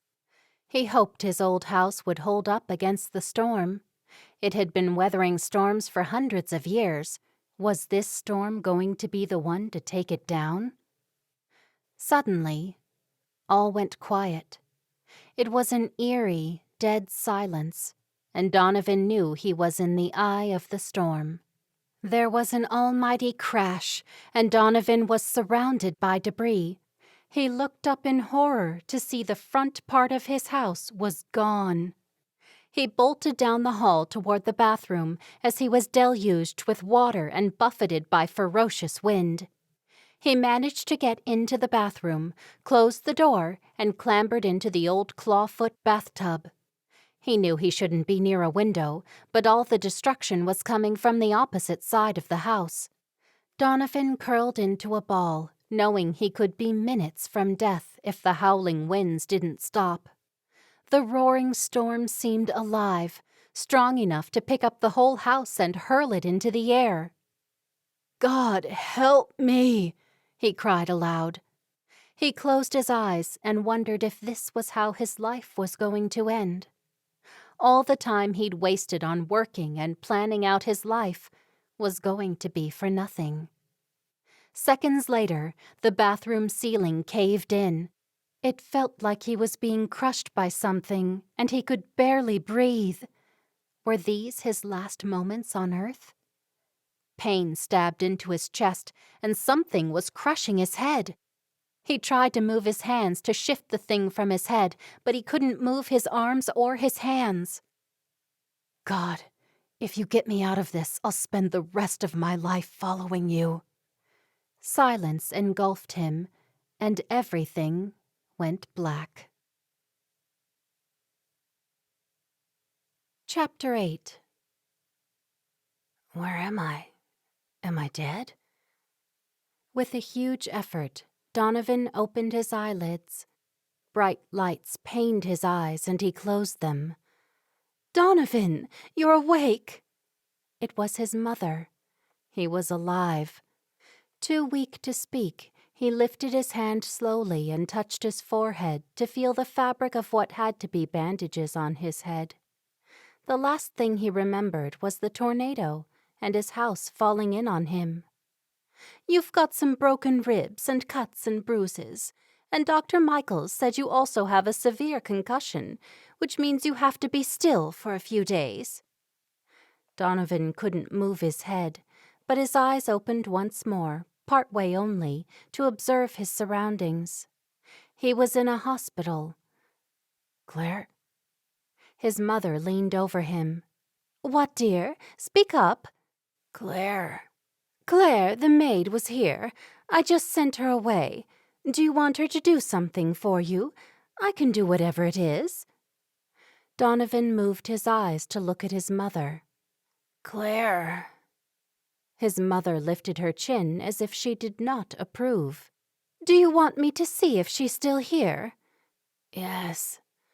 His voice was so gravelly and raspy, he barely recognized it as his own. He closed his eyes again. It was too much effort to keep them open. He heard his mother's high heels tapping as she walked out the door. A moment later, he forced his eyelids to open when he felt a comforting hand on his shoulder. Opening his eyes, he saw Claire's smiling face. "We thought we'd lost you." Claire's voice soothed him. His mother's voice came from the other side of him. He hadn't known she'd come back in. "If it weren't for Claire's father and brother pulling you out of the rubble directly after the storm, you might not be here." Her red-rimmed eyes belied her steady voice. Donovan's mouth turned up at the corners. "Thank you, Claire." "You get some rest now, Donovan. I'll come back to see you tonight," his mother said. After he closed his eyes, he heard Claire and his mother say goodbye to each other. Donovan did not know what day it was, and neither did he care. A little corner of his consciousness knew his life would never be the same. He had been granted a second chance, and he wasn't going to waste it. Later in the evening, Donovan was strong enough to sit up. He learned he didn't have any life-threatening problems, although he had a throbbing headache, and now he wondered how bad the damage was to the house. It had fallen about him, he was sure of it. He recalled half the house had been ripped away, and the other half had collapsed on top of him. His mother had mentioned he'd been pulled out of rubble. Was his whole house destroyed? An elderly man wearing a long white coat entered his room. Donovan knew it was his doctor. "Hello, I'm Dr. Michaels. You gave us quite a scare, Mr. Billings." "I'm all right, though, aren't I?" The doctor walked right up to his bedside. "You've got 3 broken ribs. Broken ribs can be dangerous. You were lucky they didn't pierce any major organs, which is a common complication in this type of break. We can't splint ribs. For one thing, it would limit your breathing and cause further complications." The doctor pulled some X-ray images out of the envelope he was holding. Holding them up to the light, he asked, "Can you see the break?" Donovan turned away. "I'd rather not look, thanks, Doc." You'll need to do some deep breathing exercises to prevent pneumonia. Even though it hurts, it's imperative you keep your lungs and rib cage flexible for maximal breathing capacity. Someone from respiratory therapy will be along later to show you those. When will I be better? It's hard to say. You'll have to take it easy for a while. You're young and healthy, but it still takes time. And concussions are pesky, especially if you don't let your brain get enough rest. Donovan's face twisted into a scowl. I can't be in here for any length of time. The elderly doctor frowned right back and then smiled at him. You should be able to leave in a day or two, but you'll need to rest. That means absolutely no exertion, and you'll need strong painkillers. They've been giving me lots of drugs. Normally, I don't like taking painkillers. The doctor shook his head. If you stop taking them, you'll regret it. Trust me. They've got most of the painkillers in your IV for now, but once you leave the hospital, believe me, the pain will get a lot worse. It's going to hurt to breathe, but you must keep stretching out your lungs, so use the medication as needed. A while after the doctor left, Donovan heard his mother's high heels in the corridor. He opened his eyes and watched her come into his room. "You look better," she said when she was by the bed. "I'm feeling stronger, only it hurts to move. Sharp pains in my sides." "Yes, that'll be the broken ribs. There's not much anyone can do about them except wait for them to heal." "I know. The doctor came not long after you left, and I heard all about how dangerous broken ribs can be." "He said there's not any grave danger if you keep still and don't do anything silly." "Don't worry. I won't be doing anything, not with this pain. It even hurts to take a breath, but I'm still supposed to do breathing exercises. The breaks aren't bad, the doctor tells me. Just enough to be painful." She sat on the chair next to him. "I'm afraid I've got some further bad news." Donovan looked at his mother and waited for her to continue. How bad could it be? When he saw her bottom lip tremble, he asked, "Is the Porsche all right?"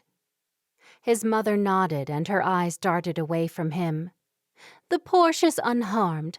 The storm didn't affect the garage at all." Donovan's immediate reaction was a wave of annoyance with himself for not obeying his first instinct to shelter in the garage. "Well, what's happened? Have I lost Finch House completely?" "The house, yes. And the restaurant." He went to sit up straight, but yelled out in pain and had to lie back down. "I'm sorry, Donovan. I was going to wait until you felt better, but the doctor said you'll be all right to leave the hospital tomorrow or the day after, but only if you have someone to take care of you." Donovan put his hand to his head. "I'll look after you at the B&B. I would look after you at my place, but there are always people around at the guest house, so I thought that would be safer." "Thanks, Mom." After a moment, he asked, "Is the coffee shop okay?" "The coffee shop's fine." Donovan's whole body relaxed into the bed, and he closed his eyes. He still had the coffee shop, and therefore he still had an income. He opened his eyes and looked at the door. "She's not here," his mother said. He frowned at his mother, and she gave him a knowing look. She had to know he was looking for Claire. If he said anything, though, it would only lead to a lengthy conversation about something he did not wish to discuss. For some reason, he felt comforted when Claire was near. When his mother left, it came back to Donovan how he'd called out to God, a God in whom he did not consciously believe. The core of him had to know of the existence of God because his cry to him had been instinctive. Then he remembered he'd cut God a deal. He sighed. God had saved his life, and he had to keep his part of the bargain. Donovan couldn't recall his exact words to God, but he knew he had to honor them. He had to follow him and change his ways. Closing his eyes, he thought back to when he was curled up in the bathtub, knowing he had moments to live. Yes, the promise had been something about finding out more about God and following his ways. Donovan knew he could not go back on his word. "He's going to be all right then?" Claire's father asked her when she arrived home from visiting Donovan at the hospital. "Yeah, Dad, he's fine. He's got broken ribs and a serious knock on the head. The doctor said he'll be okay if he keeps quiet and doesn't exert himself." "He's lost everything?" Claire nodded. "Yeah. Well, no, not everything. You saw his house, and he's lost the restaurant. His mother told me he still has his coffee shop cafe in town." "Ah." A couple of Amish farms had been affected by the tornado, and her brooder and Fada had spent the day helping clean up the farms. The community always helped each other when anything happened, and they were already planning a barn raising in a week's time for the neighbor who'd lost his barn. That was the worst that had happened to their community. 1 barn lost. "It's back to work for me tomorrow," Claire said. "You'll get to see more of Donovan now that he's laid up sick." Claire frowned at Sally and then glanced at her parents. Thankfully, they hadn't taken notice of Sally's question. "Not necessarily." It was when they were alone in the kitchen doing the after-lunch washing up that Sally said to Claire, "You can't fool me. I know you like that man, the one in the hospital." "Yeah, I do, but you can't tell anyone." "Are you going to leave us then? He's an Englisher, if you hadn't noticed already."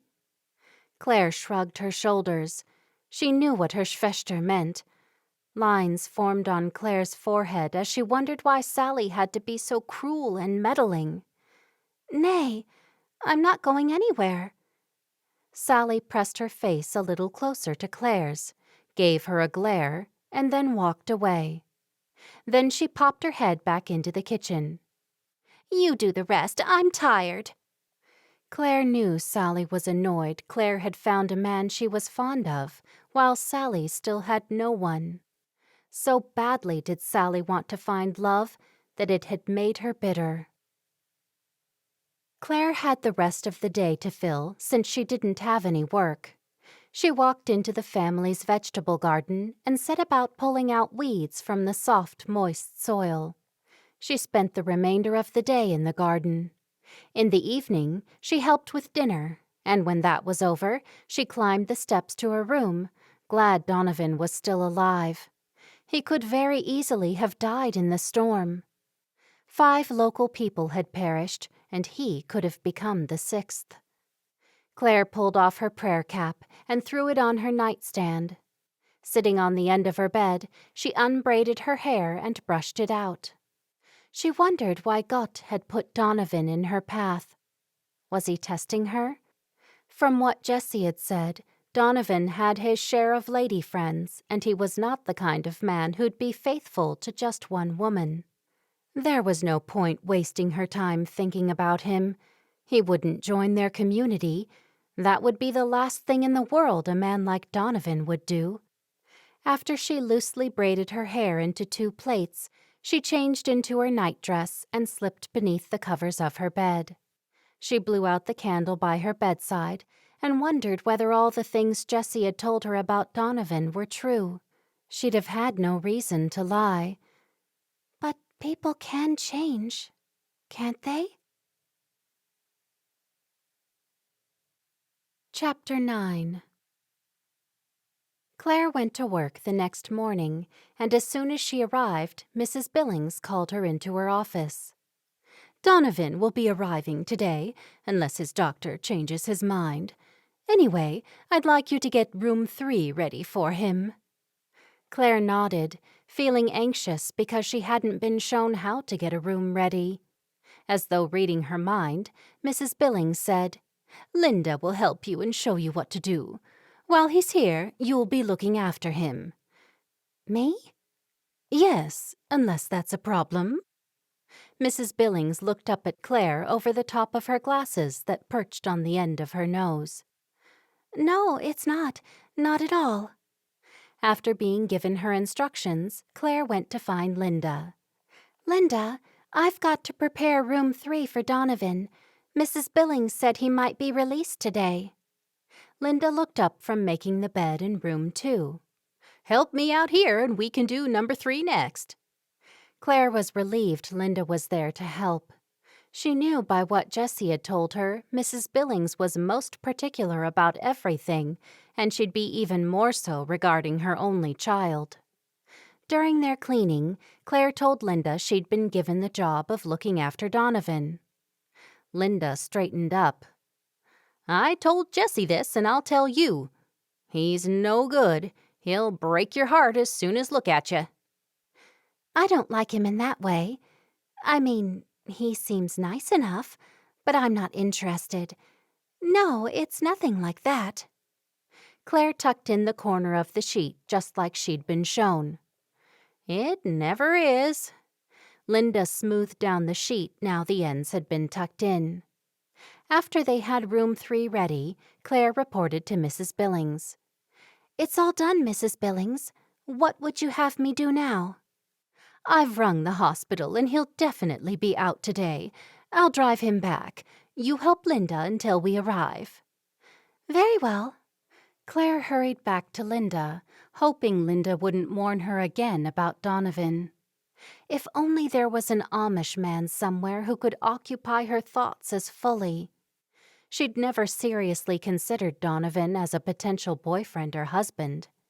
He was handsome, charming sometimes, and she could see why Jessie had liked him so much at one point. But now Jessie had Elijah, and both of them were happy.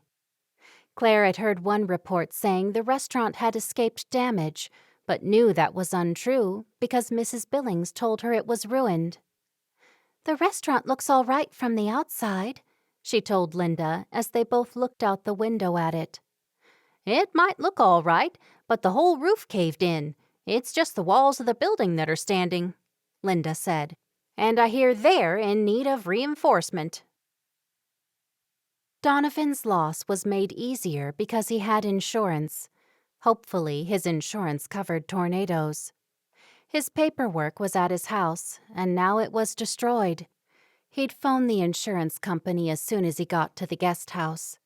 His mother brought him clothes to change into, since his own clothes had been cut off him when he was brought to the hospital, and the rest were in the ruins of his house. It would be a bit before he'd know what could be salvaged from the house. I hope I got your sizes right. Anything will do, Mother. I just want to get out of this place and get my life back together. I've got Claire looking after you, his mother said. No one needs to look after me. I'm not an invalid. I'm perfectly capable of looking after myself. She'll be there if you need anything. You know I've got a lot of work to do all the time. I thought you'd be pleased to have your little friend cater to your every need. Thank you, Mother. That's good of you. Donovan pulled on the black trousers his mother had bought him. They were a little loose, but he tightened them with the accompanying belt. He carefully pulled a white t-shirt over his head. His ribs didn't hurt too much if he moved carefully. Okay, I'm ready. He flung open the curtain by his bed and winced. Whoa, no sudden moves, he reminded himself. His mother looked at his clothes. The pants are a bit big, and I didn't have the right shirt size, I see. I'll have some clothes delivered for you. Donovan was wheeled out to Mrs. Billings's car by a hospital worker. Then he gingerly lowered himself into his mother's car, and they set off. Mom, I've been thinking about things while I've been in the hospital. I don't need to work so hard. He studied his mother's face. There was no expression. I'm considering not reopening the restaurant, or maybe reopening it and then selling it. I could take it over from you. He frowned. In what way? He asked, wondering why she would take on so many problems at her age. I could make half of it into a couple more rooms, and then have a smaller restaurant just for the patrons of the B&B. I guess that would work. Are you sure you want to? I was considering doing that before you opened the restaurant. He scoffed. It gives me nothing but problems. The coffee shop's the thing that's going to make me the money, and it's not got all the headaches. And where does the maid come into all your new plans? Claire? His mother smiled and nodded. I like her. I'll admit that. Who wouldn't? I doubt she'd have anything to do with someone like me. Quite right. You're way out of her league, and I do hope she realizes that before you hurt another girl who works for me. I'm counting about 3 now. 3 I know of. No, Mother. Claire's way out of my league. She's beautiful, outside and inside, and she's smart. He chuckled. Smart enough to keep me on my toes, I'd reckon. Mrs. Billings pursed her collagen-filled lips. I suppose I owe her and her family gratitude for finding you under all the rubble. When I'm able to get around on my own, I'll pay them a visit and thank them properly. After his mother didn't comment, he said, "Mom, do you ever regret not having more children?" "Donovan, not this again. Will you ever let up?" "I haven't mentioned anything for years. I just got to thinking if something worse had happened to me, you'd be all alone now. Dad's been gone for years now." His mother laughed. "People don't have children to keep them company in their old age." "Some might. It sounds like it could be an advantage. The Amish keep their old folks close to them. They even build onto their houses for their elderly relatives." "And how would you know?" "I've had conversations with Claire." "You always were swayed by a pretty face. There are plenty of other girls you could turn your attention to. You don't want to cause the young girl problems, do you? You do know she has to marry her own kind, don't you? And I don't think her future husband would be happy if you've had your way with her." "Mother, so crude." "I'm telling it like it is. Sometimes you have your head in the clouds and can't see sense." Donovan was glad when they pulled into the parking lot of the guest house. He opened his door and slowly got out of the car. His mother hovered around trying to help. "I'm all right, Mother. I can walk by myself." "You're staying in room 3. The doctor said you need rest. Get straight into bed. I don't have any pajamas for you yet. I'll get those clothes delivered later today." "I don't wear pajamas, Mother. And I know I need rest. You keep telling me." She rolled her eyes. "I'm going to get you pajamas anyway." Donovan opened the door of number 3 and climbed into bed. He had one thing on his mind, besides Claire, and that was to phone the insurance company. His phone had survived the storm, and a nurse had returned it to him with the other contents of his pockets. After a lengthy wait on hold, he found out that his insurance covered both the house and the restaurant. But he would have a wait for the insurance assessors due to the large number of claims waiting to be processed.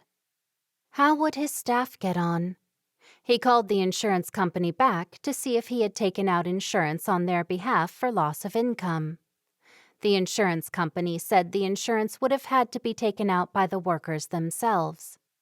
Donovan knew his staff wouldn't have paid for income insurance, so he made up his mind he'd keep paying them for as long as he possibly could. The old Donovan wouldn't have done that, wouldn't have even thought of it. The old Donovan died in the tornado. He was determined to do things differently.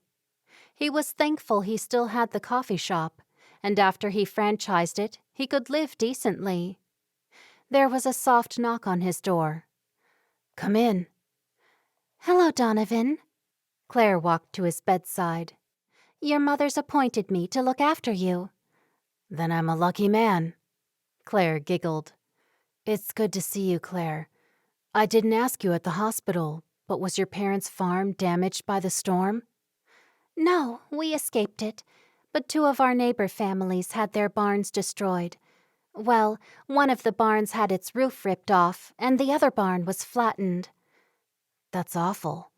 And do the Amish believe in insurance?" Claire shook her head. "It's not necessary. We all help each other when things like this happen. This coming Saturday, we're having a barn raising for the Fullers.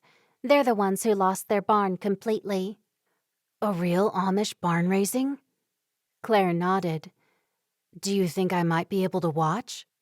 She smiled. "I don't see why not. Will you be well enough?" "I'm all right, but I daren't get out of bed for a couple of days with my mother watching over me. She seems to believe I've suffered a bad concussion. I'll be able to make it Saturday." "Didn't the doctor say you had a concussion?" He chuckled. "Maybe." "Why are you interested in a barn raising?" "I'm interested in all kinds of things. I've never seen one before, and that's something I'd like to experience. Would you be able to make me a cup of hot tea, Claire?" "Of course." Claire walked over to the kettle. Each room had tea and coffee-making facilities and a small fridge. She filled up the kettle and plugged it in. I've had a lot of time to think about things, Claire. Claire spun around. What things? Life and God. Claire laughed. What's funny? Oh, you're serious? Claire put her hand over her mouth. I'm sorry. Of course I'm serious. I'm even thinking of enjoying life for a change. Maybe I won't keep the restaurant. My mother has offered to take it over. You'd do that? He nodded. You were right about money not being important. I found that out when I was about to die. I had to ask myself why I had worked so hard. For what? It's not as important as I thought it was. She heard the kettle boiling, turned and put a tea bag in his cup. Neither said a word until she brought his hot tea to him. Sit down with me for a moment, Donovan asked as Claire passed him the teacup. She pulled up a chair and sat near his bed. I had an odd experience when the house was crumbling down around me. He looked at her expectant face. No one he knew would be able to understand.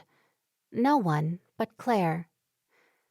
I didn't know I believed in God deep down in my heart, but I must have. I called out to him when I thought I was going to die. Claire's eyes grew wide. You did? He chuckled. You don't have to be so shocked. No, it's just, you seem to not believe in him. I suppose I surprised myself. Don't you see, Claire? This is a turning point in my life. It can never be the same. I'm now a believer. I now believe God exists. So with that knowledge, I have to change my ways, and I'm going to. I wanted to tell you at the hospital, but Mom was there, and I didn't want to speak of it in front of her. He did not tell Claire he had also promised God a thing or two. That part was between him and God. Chapter 10. Donovan pulled up at Claire's house at 6 o'clock on Saturday morning. After 2 days in bed, he'd insisted he was well enough to drive and had borrowed his mother's car. His was still in his garage. Claire came out to greet him. Hello. Hello yourself. Jump in. Claire had had Donovan meet her at her house, and then she would take him to the barn raising. Her family had gone on ahead. You're sure it's all right that I come? Yes, it is. I asked the Fullers who own the property, and they said it'll be fine. Claire felt good whenever she was with Donovan, yet she constantly reminded herself she was just one of many girls who had the same feelings for him. She hoped she wouldn't be judged by her friends when they saw her with him. I need to thank your brother and your father, too. I don't even know what they look like. You still remember nothing from when they got to your house? Nothing at all. I only have memory of waking up at the hospital. Claire nodded. They'll be working when we get there, but all the men come down and eat. Did I mention there will be a lot of food there? The women are there to prepare the food, to have it ready for the men. It's hard work. A little flicker inside Claire hoped Donovan wanted to see the barn raising because he was slightly interested in the community. Or did he still have feelings for Jessie and he wanted to see her again? He'd mentioned her name once or twice. Donovan was the kind of man who would not let another man stand in his way. If he liked Jessie, he would find a way to take her away from Elijah. Claire was certain of it. Claire looked at Donovan, and he smiled at her. You look very pretty today, Claire. Claire giggled. She was not used to getting compliments. I look the same every day, I'm sure. Oh, I don't mean the pretty part, but I guess I never change. Claire frowned at the way she rambled. She didn't want to be prideful, but she did enjoy being able to see what she looked like in the mirrors at the B&B, because they had no mirrors at home. She would not call herself pretty or anything of the kind. Her reflection told her she was plain. You're right. You do look pretty every day. Claire bit her lip and kept quiet. Surely if she opened her mouth again, she would say something worse. The car went over a slight rise. "It's just here to the left," Claire said. Oh, I can see it. When they got away from the trees lining the property, there was a full view of the barn racing and the lineup of buggies from all of the helpers. How could they do so much so quickly? "They've been here since sunup."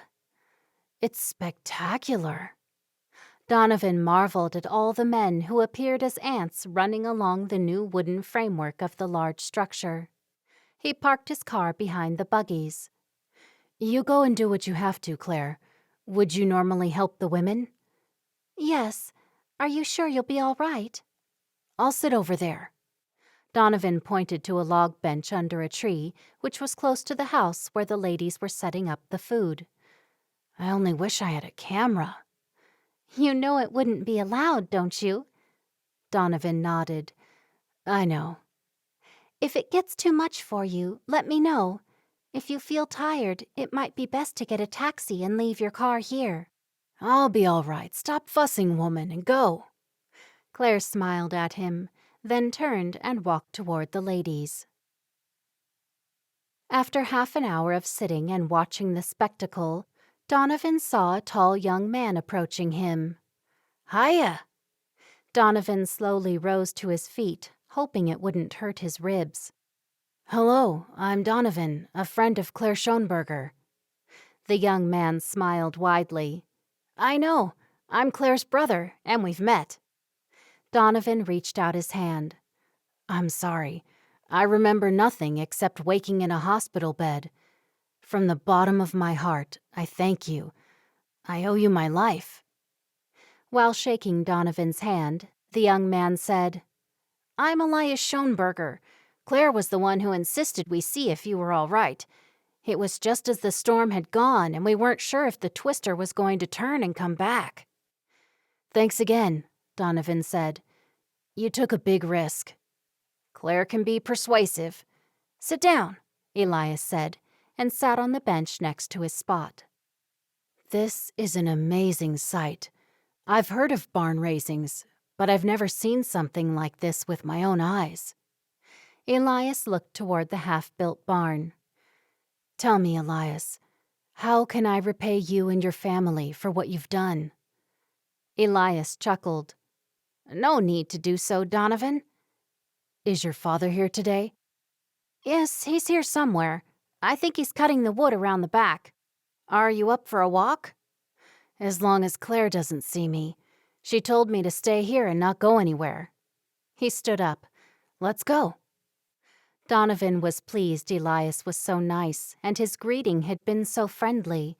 He thought Claire's family might be suspicious of an outsider.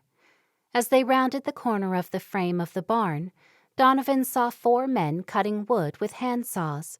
He was amazed at their speed and precision. Dad, this is Donovan. Claire's father leaned his saw against the cutting block. Donovan and Claire's father shook hands. You look a little different, Claire's father chuckled. From the bottom of my heart, I thank you for fishing me out of the rubble.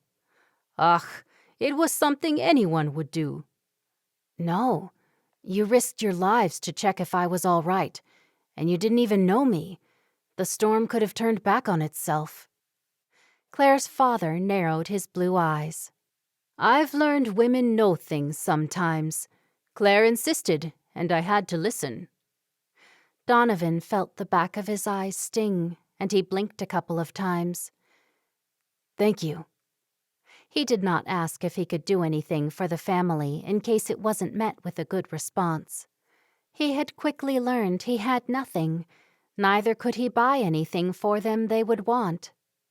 Donovan looked up at the barn. This is truly something to see. We all work together to help each other. Mr. Shoneberger took his hat off and scratched his head. I'll go back to my seat and keep watching. Donovan gave the men a nod and then walked away from Claire's brother and father. Before he got back to his bench under the tree, he came across Elijah, Jessie's boyfriend. Hello, Elijah. Elijah tipped his head. Donovan, I might have building work for you and Henry soon. My restaurant was destroyed by the storm. So was my house, unfortunately. Anyway, I might phone your uncle soon. I'm sorry to hear it. Do you want us to come by and give a quote? Elijah asked. Soon. I'm waiting on the insurance assessors to have a look at it first. Anyway, I won't keep you. Everyone looks busy. Elijah nodded, and they went separate ways. Donovan sat back on his bench seat. Jesse had been right to choose Elijah over him, and if things had worked out between himself and Jesse, he might not have gotten to know Claire. Coffee? Donovan drew his eyes from the barn, turned and fixed his gaze upon Claire, who approached him from behind. How did you know? I know you like 3 coffees every morning, and you probably didn't have time for any this morning, did you? No. Can you sit a while, or are you needed back there? She sat down next to him. I can stay. He sipped his coffee. There's nothing like fresh coffee in the morning. They sat quietly and watched the men run over the barn like ants. I found your father and your brother. Well, your brother found me and took me to your father. I thanked them. She raised her eyebrows. You did? What did they say to you? Claire, you shouldn't have put your family in danger, sending them to check I was all right. Elias told me the storm could have turned back. The winds were strong enough to heave cows through the air, so I don't think your buggy would have handled it too well. You shouldn't have put yourself and your family in danger just for me. It was something I had to do. I just knew you were in some kind of trouble. I could feel it. Never do anything like that again, Claire. I'd rather get badly hurt than you risk yourself or your family. He took another sip of coffee. I've learned the community has no insurance, and they don't need it because you all help each other. This barn raising is testament to it. Claire nodded. It's just the way it is. We're a big family, and families help their members. Must be comforting. He looked into Claire's eyes, and she smiled at him. He wanted to ask what he needed to do for them to be a real couple, but he didn't want to scare her away. He wanted to be able to hold her in his arms and protect her. He knew it had only been days since he'd met her, but she was the woman for him. He had an inkling she might have felt the same way. Claire, are you helping or what? Claire swung her head around, and Donovan turned carefully to see a short, thick-set woman who looked a little like Claire. Is that your mother? He whispered. Claire gave a slight shake of her head and whispered back, Sister. The sister walked closer. You've hardly done a thing. Sally, this is Donovan. Her lips turned up at the corners, but this woman still had her knuckles firmly planted on her hips. Hello, Donovan. Donovan stood slowly. Nice to meet you, Sally. Claire jumped to her feet. I'll bring you back some food when the meal is ready, Donovan. She hurried away with her sister. So that's Donovan? Sally asked as they walked away from him. Yes, and you didn't have to be so rude to him, and I have been helping. I wasn't rude. I just don't know why you came here if you're not going to work. I just took him coffee, that's all. You were sitting, talking to him, and I noticed his coffee was nearly all gone, and that's the truth. You must have been speaking to him for a time instead of helping us. Claire rubbed the back of her neck. Why did her Schwester think it necessary to check on her all the day long? Just as they neared the food preparation annex, Sally said, He seems nice. Claire turned to her with raised brows. You think so? Sally nodded. For an Englisher. Half an hour later, Claire was mixing the dressing into the potato salad when Jessie pulled on her arm. Claire, Elijah told me you brought Donovan here. Yeah, he wanted to see a barn raising. Jessie's eyes opened wide. What about all those things I told you about him? Do you know he's been very ill? He's got broken ribs, and his house fell down around him, and he's only just gotten out of the hospital. Yeah, your mother told my mother. Jessie frowned at Claire. I know all the things you said about him, but people can change, Claire said. Jessie leaned forward and whispered, Can a leopard truly change his spots? Though thou shouldest bray a fool in a mortar among wheat with a pestle, yet will not his foolishness depart from him. Chills ran through Claire's body. She knew the first quote was from Jeremiah in the Bible, and the second was a scripture from Proverbs, which she guessed meant the same thing. Maybe she was wrong about Donovan changing, and God might be telling her so through Jessie. Claire looked into her concerned friend's face and nodded. Jessie continued, Ah, Claire, I know he can say nice things and he'll make you feel like you're the only woman in the world, but I don't think he's a faithful man, and he's not got our morals. Claire pulled a face. A good dose of reality was just what she'd needed. Her heart had begun to open to Donovan, and now she had to close it tight. Chapter 11. As she'd said she would, Claire took a plate of food over to Donovan. By that time, some of the men were speaking with him, so she did not have to talk to him at all. She wondered what the men had been saying, as they all stopped speaking when she approached. When she handed Donovan the plate, she went directly back to helping the women. A while later, she saw Donovan approaching the meal annex. She went to meet him, aware people were watching them. Thanks for letting me come here today, Claire. I'll go now. Did you want me to drive you home? No, thank you. I'll go home in the buggy with my parents. We'll be here till sundown. Claire watched Donovan walk away. He was not back to his old self. His walk was slow and deliberate, the walk of someone in a great deal of pain. She turned away from him, determined to put him out of her mind. She would not see him until Monday. Surely she could stop thinking about him for one whole day tomorrow and the half of today that remained. As Donovan drove away from the crowd, he had a sense of peace like he'd never known. There was a quiet and a calm amongst the Amish folk. He wondered whether a girl like Claire would ever be interested in a man such as he. Even though he knew he could join them if he wanted, he'd never live a backward life with no technology. He saw no sense in living without electricity and basic necessities, as he saw them, to be right in God's sight. The next day was Sunday, and since there was no gathering, Claire set out to visit Olive. Sunday was a good day to visit others. Since Claire could not get Donovan out of her mind, she decided Olive was the best choice.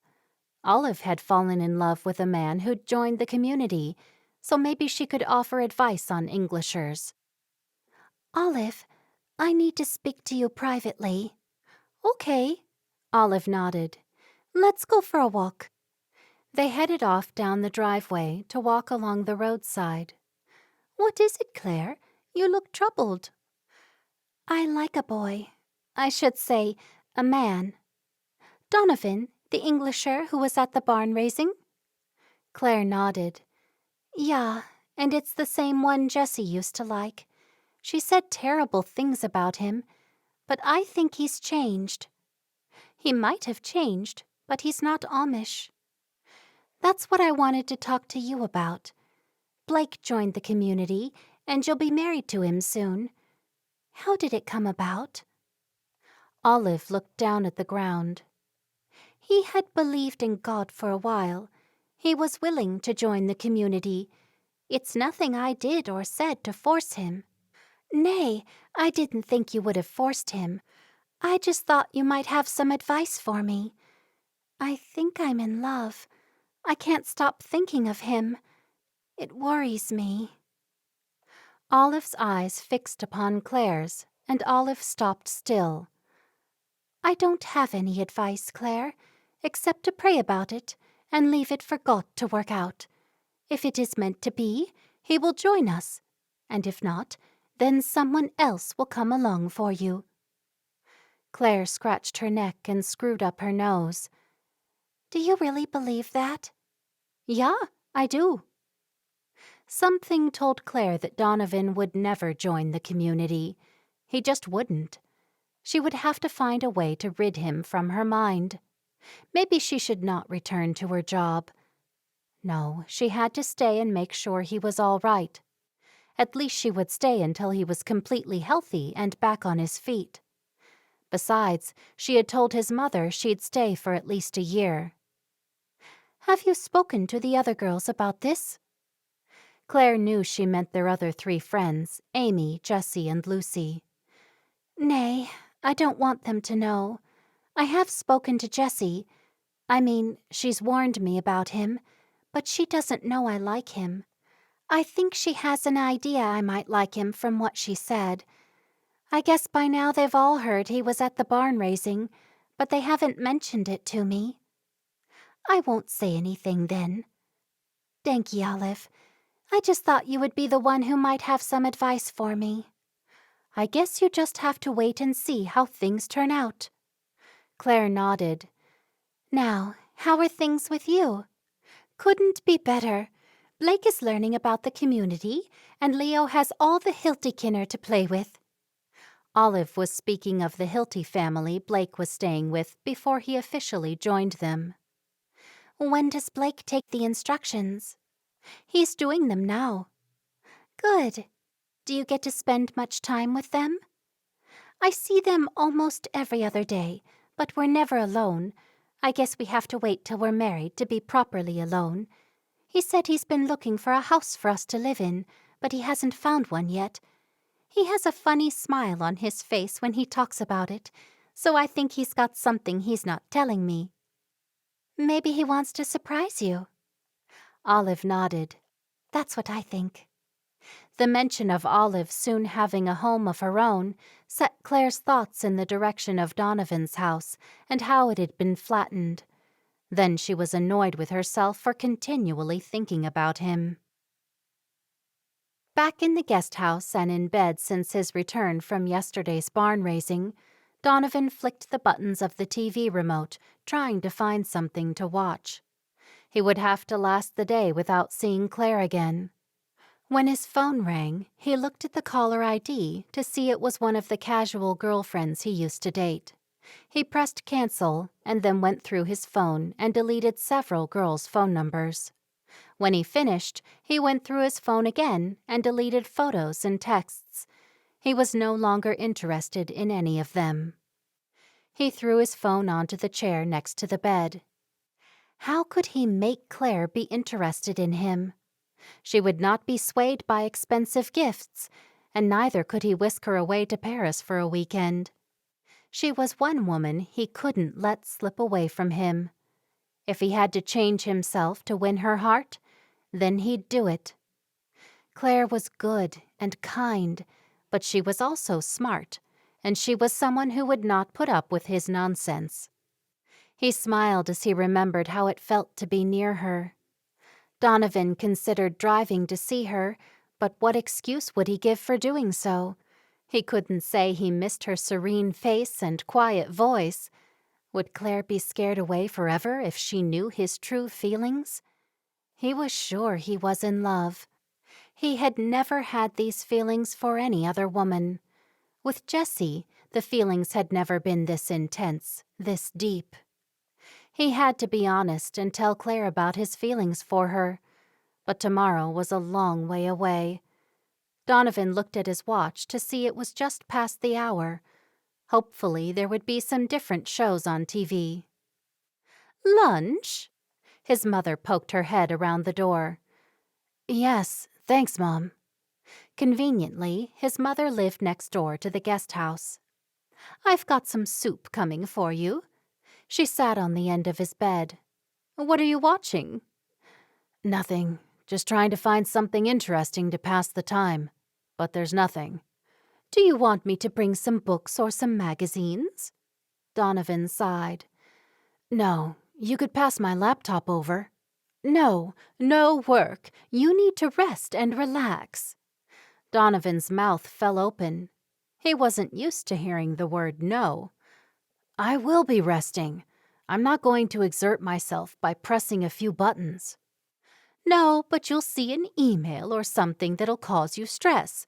Stress is a killer, and it'll make your body take longer to heal. He shook his head. Mom, you sound like you've been listening to some New Age guru. Mrs. Billings wagged her finger in her son's face. It's plain common sense, and it's something you sometimes lack. You've got to look after your health. Thanks, Mother.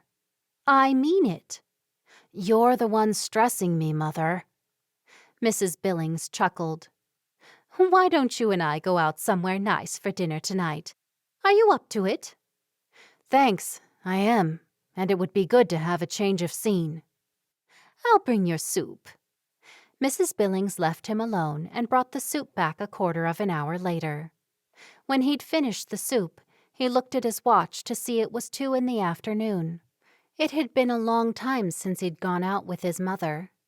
He reached out to the bedside chest, popped 2 painkillers in his mouth, took a gulp of water, and swallowed the pills.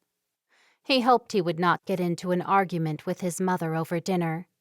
He closed his eyes and dozed, knowing his mother would wake him if he slept too long. That evening, while eating his dinner, Donovan told his mother about the barn raising. So, it was a real barn raising like you see on TV? She asked. Yes, it was a real one, not a fake one. His mother chuckled.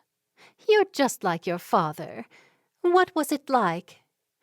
It was quite remarkable. The barn went up at lightning speed. There were dozens of workers, and they each knew what they had to do, and no one got in anyone's way. He rubbed his eyebrows. Remarkable, he repeated. I suppose Claire was delighted you went? I suppose she was. He looked his mother in the eyes. I like her, Mom. I really do. You like all of them, Donovan. She piled some of her vegetarian risotto onto her fork and daintily placed it into her mouth. Donovan looked up from his steak. No, that's in the past. From now on, I'm a changed man. His mother giggled as though he'd said something hilarious. And what brought about this change? I've had time to think in the hospital. I've thought about life and about God. She loaded more risotto onto her fork. And what have you decided? I'm serious, Mom. Mrs. Billings placed her still loaded fork down onto her plate. I've never heard you speak like this. That's because I've never given much thought to life and the meaning of it. He popped a portion of steak into his mouth and chewed thoughtfully. Being nearly dead has caused me to view things differently. His mother took a sip of wine and then said, Your father believed in God, if that's where this conversation is headed. He did? You never told me that. Mrs. Billings shrugged her shoulders. I didn't think it was important. Did you ever believe? I believe in science. Yes, but can't science and God coexist? Wouldn't God have put science in place? He cut another piece of steak and placed it in his mouth. His mother waved a hand in the air. I've never bothered to give it too much thought. I'd rather think on more practical things. Donovan knew it was no good talking to his mother of such things when he wasn't sure of what he believed, except in the existence of a divine creator. He finished chewing his mouthful, then sighed loudly. I've been thinking about these things. That's what nearly dying does to a person. You do need a nice girl. That's what I've wanted for you for a long time. But please, not an Amish girl. You go from one extreme to the other. It's because you're slightly hyperactive, or whatever the term is for it these days.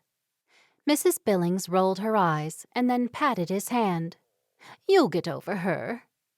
He smiled at his mother and had no idea what she meant. Chapter 12. Donovan woke early Monday morning, pleased he'd see Claire. He had a shower, got dressed, and then lay on his bed waiting for her to arrive. Just after 9 o'clock, there was a gentle knock on his door. "Come in." He held his breath, hoping. Claire pushed the door open and stepped through. How are you today? He smiled. She was even more beautiful than he remembered. "I'm fine. I do have an appointment back at the hospital at 11. They need to do another brain scan or some test or other." Do you want me to come with you? "Yes. Could you?" "Of course you can. I'll clear it with my mother." Have you had breakfast? Claire asked. He shook his head and wondered why his mother hadn't been in with his breakfast. I'll get you some. "Please, just toast and coffee." Claire nodded and left his room. How would he tell Claire of his feelings? Could he just come straight out and say something? He ground his teeth and considered how to bring something like that up in conversation. This was something he'd never been concerned with before Claire came into his life. His door opened. I just met your mother with the breakfast tray. She said she'd be in later to see you. "Good. Did you tell her of the 11 o'clock appointment?" I did. Claire placed the breakfast tray across his stomach. "Ow." Oh no, I'm sorry, I forgot about your ribs. He grimaced with the pain. "Just sit by me and pass the food to me." Claire sat next to him and took the lid off the food. You have French toast by the looks. "Oh, good. That's much better than plain toast." Claire cut off part of the French toast, loaded the fork with a bite, and handed it to him along with the cup of maple syrup for dipping. When he had finished his first mouthful, he said, "What did you do yesterday?" Claire looked down at the food and continued to cut. I visited some friends. "No church?" We only have the gatherings every other Sunday. "I see." Sunday is always a day of rest, so no one works on Sunday. Even our food for the day is prepared ahead of time to give the women rest. "Ah, and it's always the women who cook?" Mostly, yes. The men do the outside work. Except the women usually do the gardening and sometimes look after the smaller animals, like the chickens and pigs. There are no absolute rules of who does what. "Sounds like every day is mapped out for you." Claire nodded and handed him his fork loaded with French toast. "Claire, what would it take for a woman such as you to like a man like me?" She swallowed hard. I do like you, Donovan. "No, not like that.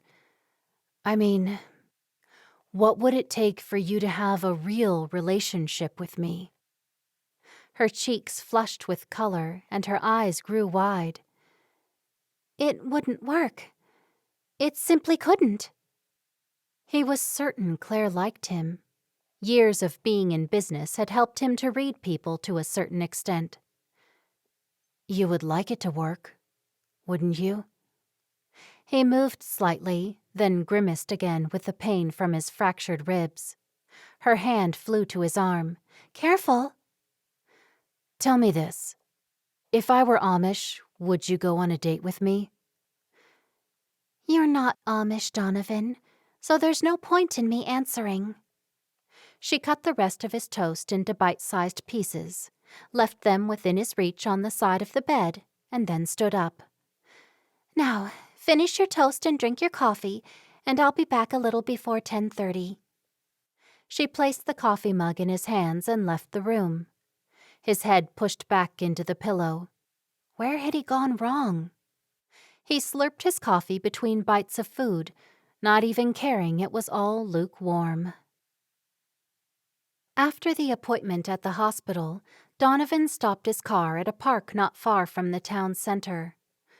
Claire, I can't go back and lay around in bed all day like an invalid. Let's sit in the park. Claire agreed, and they walked around the park until they came to a seat overlooking a duck pond. They both sat, and Donovan slid forward a little and turned his body to face Claire. I don't know how to do this because I've never had to ask a girl this question before. Girls used to gravitate toward me, and, well, things just happened, and that's why I find it hard to say what I'm about to say. Her nose crinkled. Well, just say it. I would like you to be my girlfriend. Claire jumped up. I can't. Claire, sit down. Talk to me. Why do you say you can't? He took hold of her hand and gently pulled her back down next to him. Is it because you don't like me in that way? You're not Amish, and it would never be allowed. What if you left? He tilted his head to one side. He knew it was not a question of how she felt regarding him. It was clear they were meant for each other. She had to feel the same. She looked up at the sky. I couldn't leave my familia. He still had hold of her hand, and he gave it a squeeze. You could create a new family, together with me. She pulled her hand away from his. He leaned back on the seat. Claire, no matter what you heard about me, I can promise I'm a changed man. What's more, I believe in God. But you're not Amish. What does it matter? I believe in God. Why do I have to go without electricity and a basic standard of living just to prove it? It makes no sense. Claire stood up again. What's wrong with our standard of living? I'm not insulting you. He pulled Claire down again. Claire, I don't want to argue about electricity and buggies and things. I believe in the one true God. Isn't that enough? That we both believe? She put her hands over her face. Then her hands lowered as she looked at him.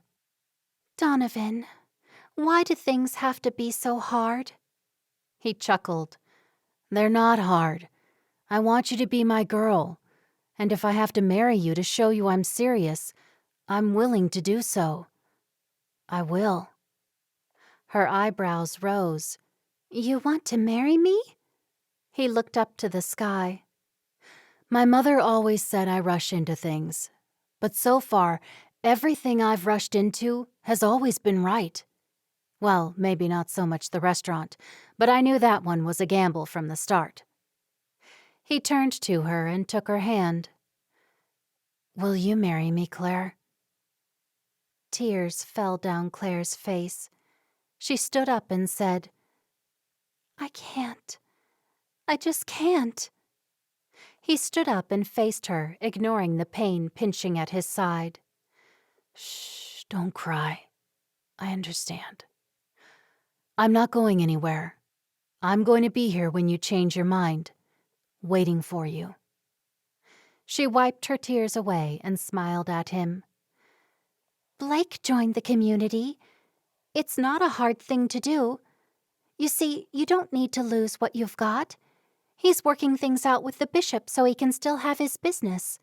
You don't need to give everything away to join us. I see. That's interesting. I thought, well, even though you say that, I still couldn't live cut off from society, the only society I've ever known.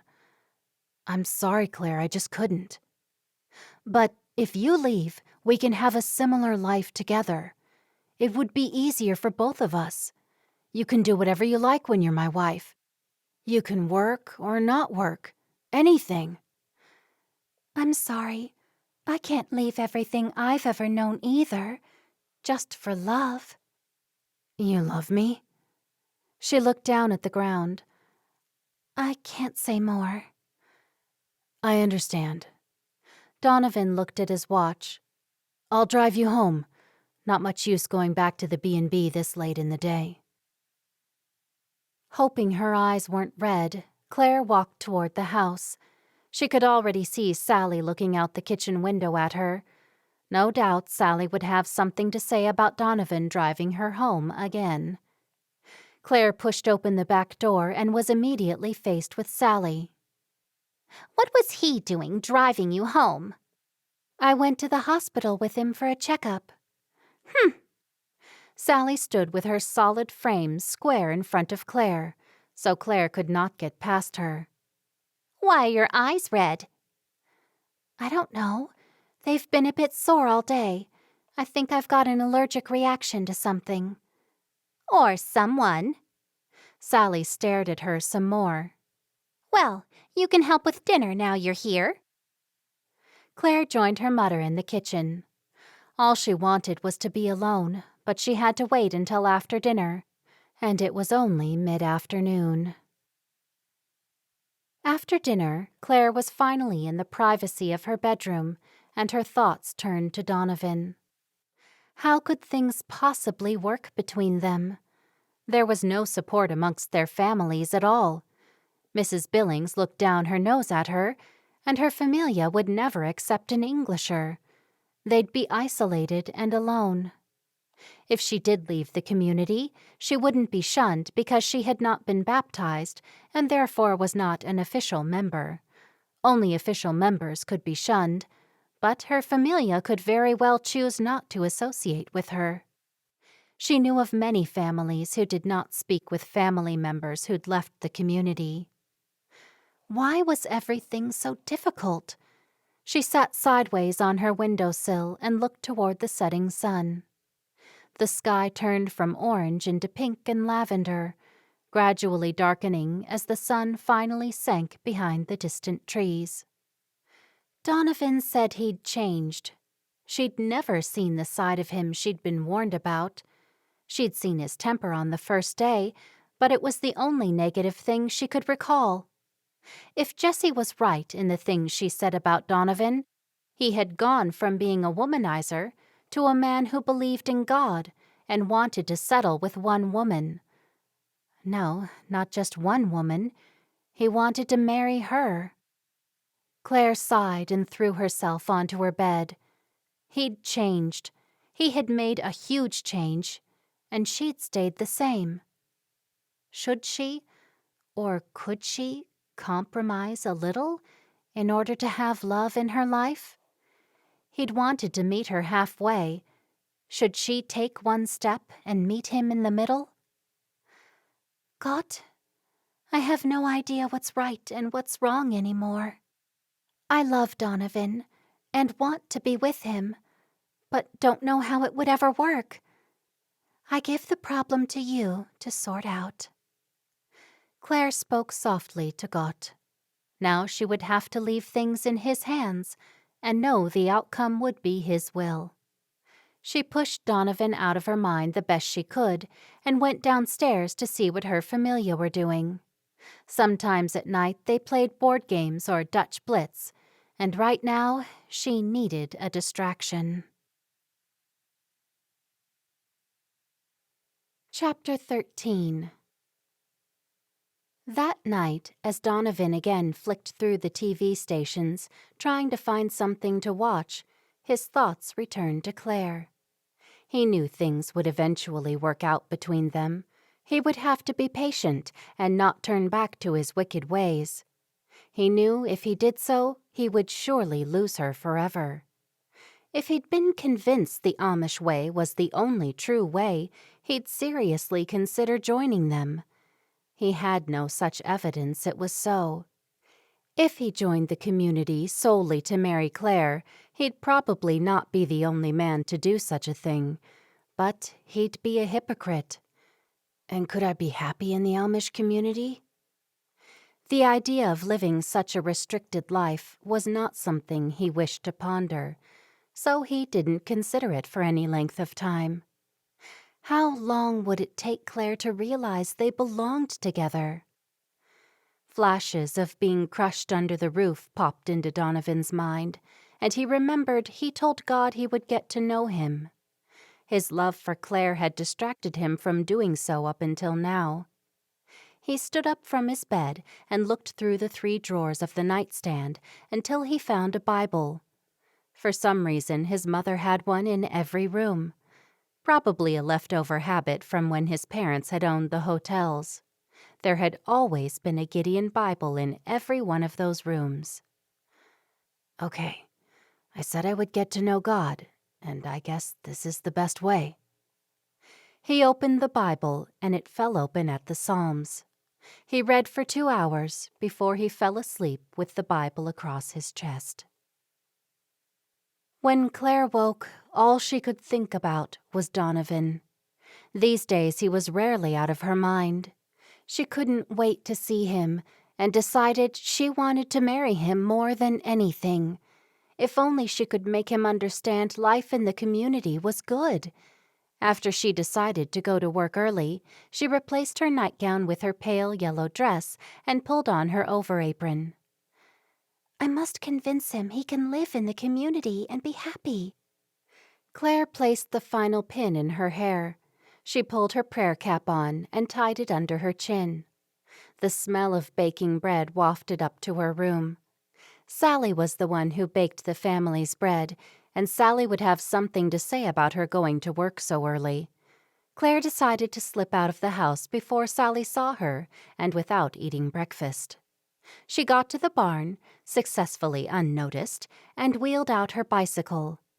As soon as Claire had one leg over, she looked up to see her Schwester scowling at her from the kitchen window. Claire smiled and waved as she rode away. Claire knew she didn't want to end up with a bitter heart like Sally had developed. What good was it to stay in the community alone and miserable? If she gave up the chance to marry Donovan, she would risk catching Sally's unhappy disposition. She'd have to live with Sally in the family home, and her own mood would surely turn sour too. It was no way to live.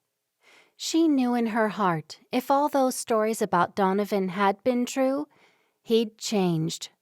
The Donovan she knew would never do such things, and now he professed to believe in God.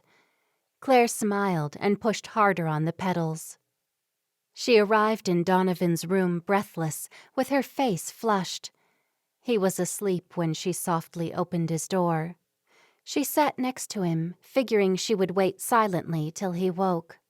She saw a Bible lying across his chest and was delighted he'd been reading it, but hoped it wasn't hurting his ribs. She stood up and gently moved it away. As soon as she sat down again, he opened one eye. Claire. He tried to sit up too quickly and winced with the pain. Where's your medication? No, I don't need pills. I just moved too fast. He smiled and put out his hand, and she put her hand in his. Are you early? Yes. And you're out of breath?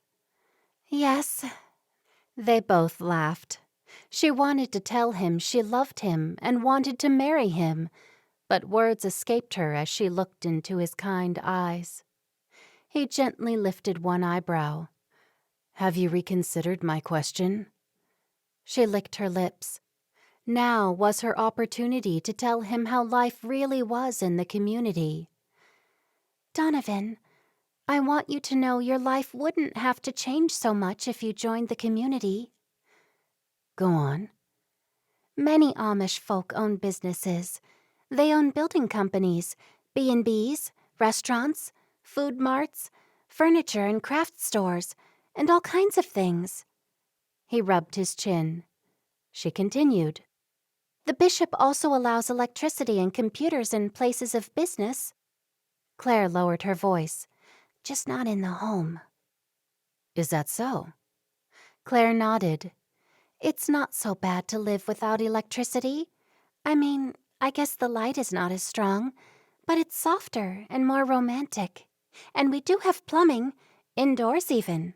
She giggled. And cooking can just as easily be done with gas. In fact, many people prefer to cook with gas. Donovan smiled and looked down at her hand he held. Come closer. She leaned in toward him.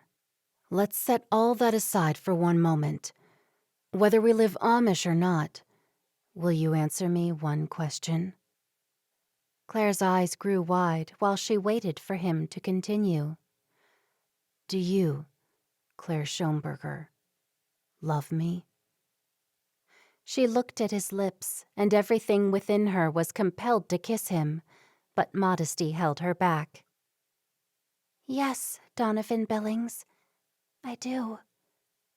It was a relief to be so open and honest. Then marry me, and I'll give you my word I will look into joining the Amish community. I can't promise I will, but I'll find out all I can and make a decision. Her gaze fell away from him. He was not giving her a proper answer. She wanted to hear he'd join, just like Blake had. Didn't he love her enough? Claire. She looked back into his eyes and badly wanted to say she'd marry him. You do love me, don't you? He asked. She nodded. Yes, I do. Then marry me, and trust everything will work out how it's meant to. She thought once more about Sally, whose life was wasting away, and also her chances of having children were lessening with each passing day.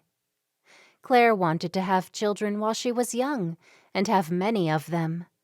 Life would pass too quickly waiting for an Amish version of Donovan. If she said no to Donovan, what if no one ever came for her? Closing her eyes for a moment, she further assessed the situation. Here was a man in front of her, offering happiness, a life and a family. He was sincere about believing in God, so he wasn't a heathen, an unbeliever. Something inside told her to seize the chance. When she opened her eyes, a smile spread across her face.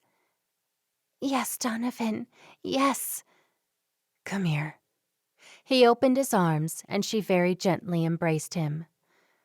Let's get married as soon as we can, and we can decide about the rest of our lives after we're married, whether we live in the community or not, he said. We'll decide together. Claire bit her lip. Where will we live? We could stay here for a while. Your mother won't think I'm suitable for you. Nonsense. Whatever makes you happy is what my mother will say. Then we can rebuild my house and live there. What do you say? Claire nodded. Okay. We'll get a marriage license today and get married as soon as we can. As soon as we marry, we'll lease a house while we wait on the rebuilding of Finch House.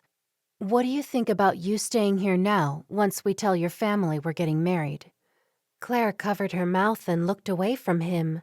Claire, I'm not suggesting anything other than separate rooms. I've enough money to pay my mother for our rooms, and I've got a lot more money coming from insurance. Claire managed a smile. I've never lived away from home. Your new home is with me. I keep my word, Claire. I'm not just saying I will look into joining the community to keep you happy. I mean it. I will.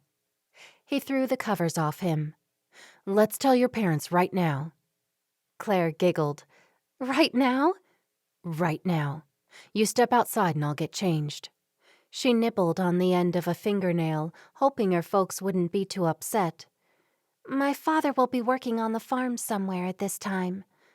Then we'll find him and tell him. Donovan shooed her out of the room. Claire left his room and walked to the kitchen of the B&B to get herself a glass of water. Everything was happening so fast, her head was spinning.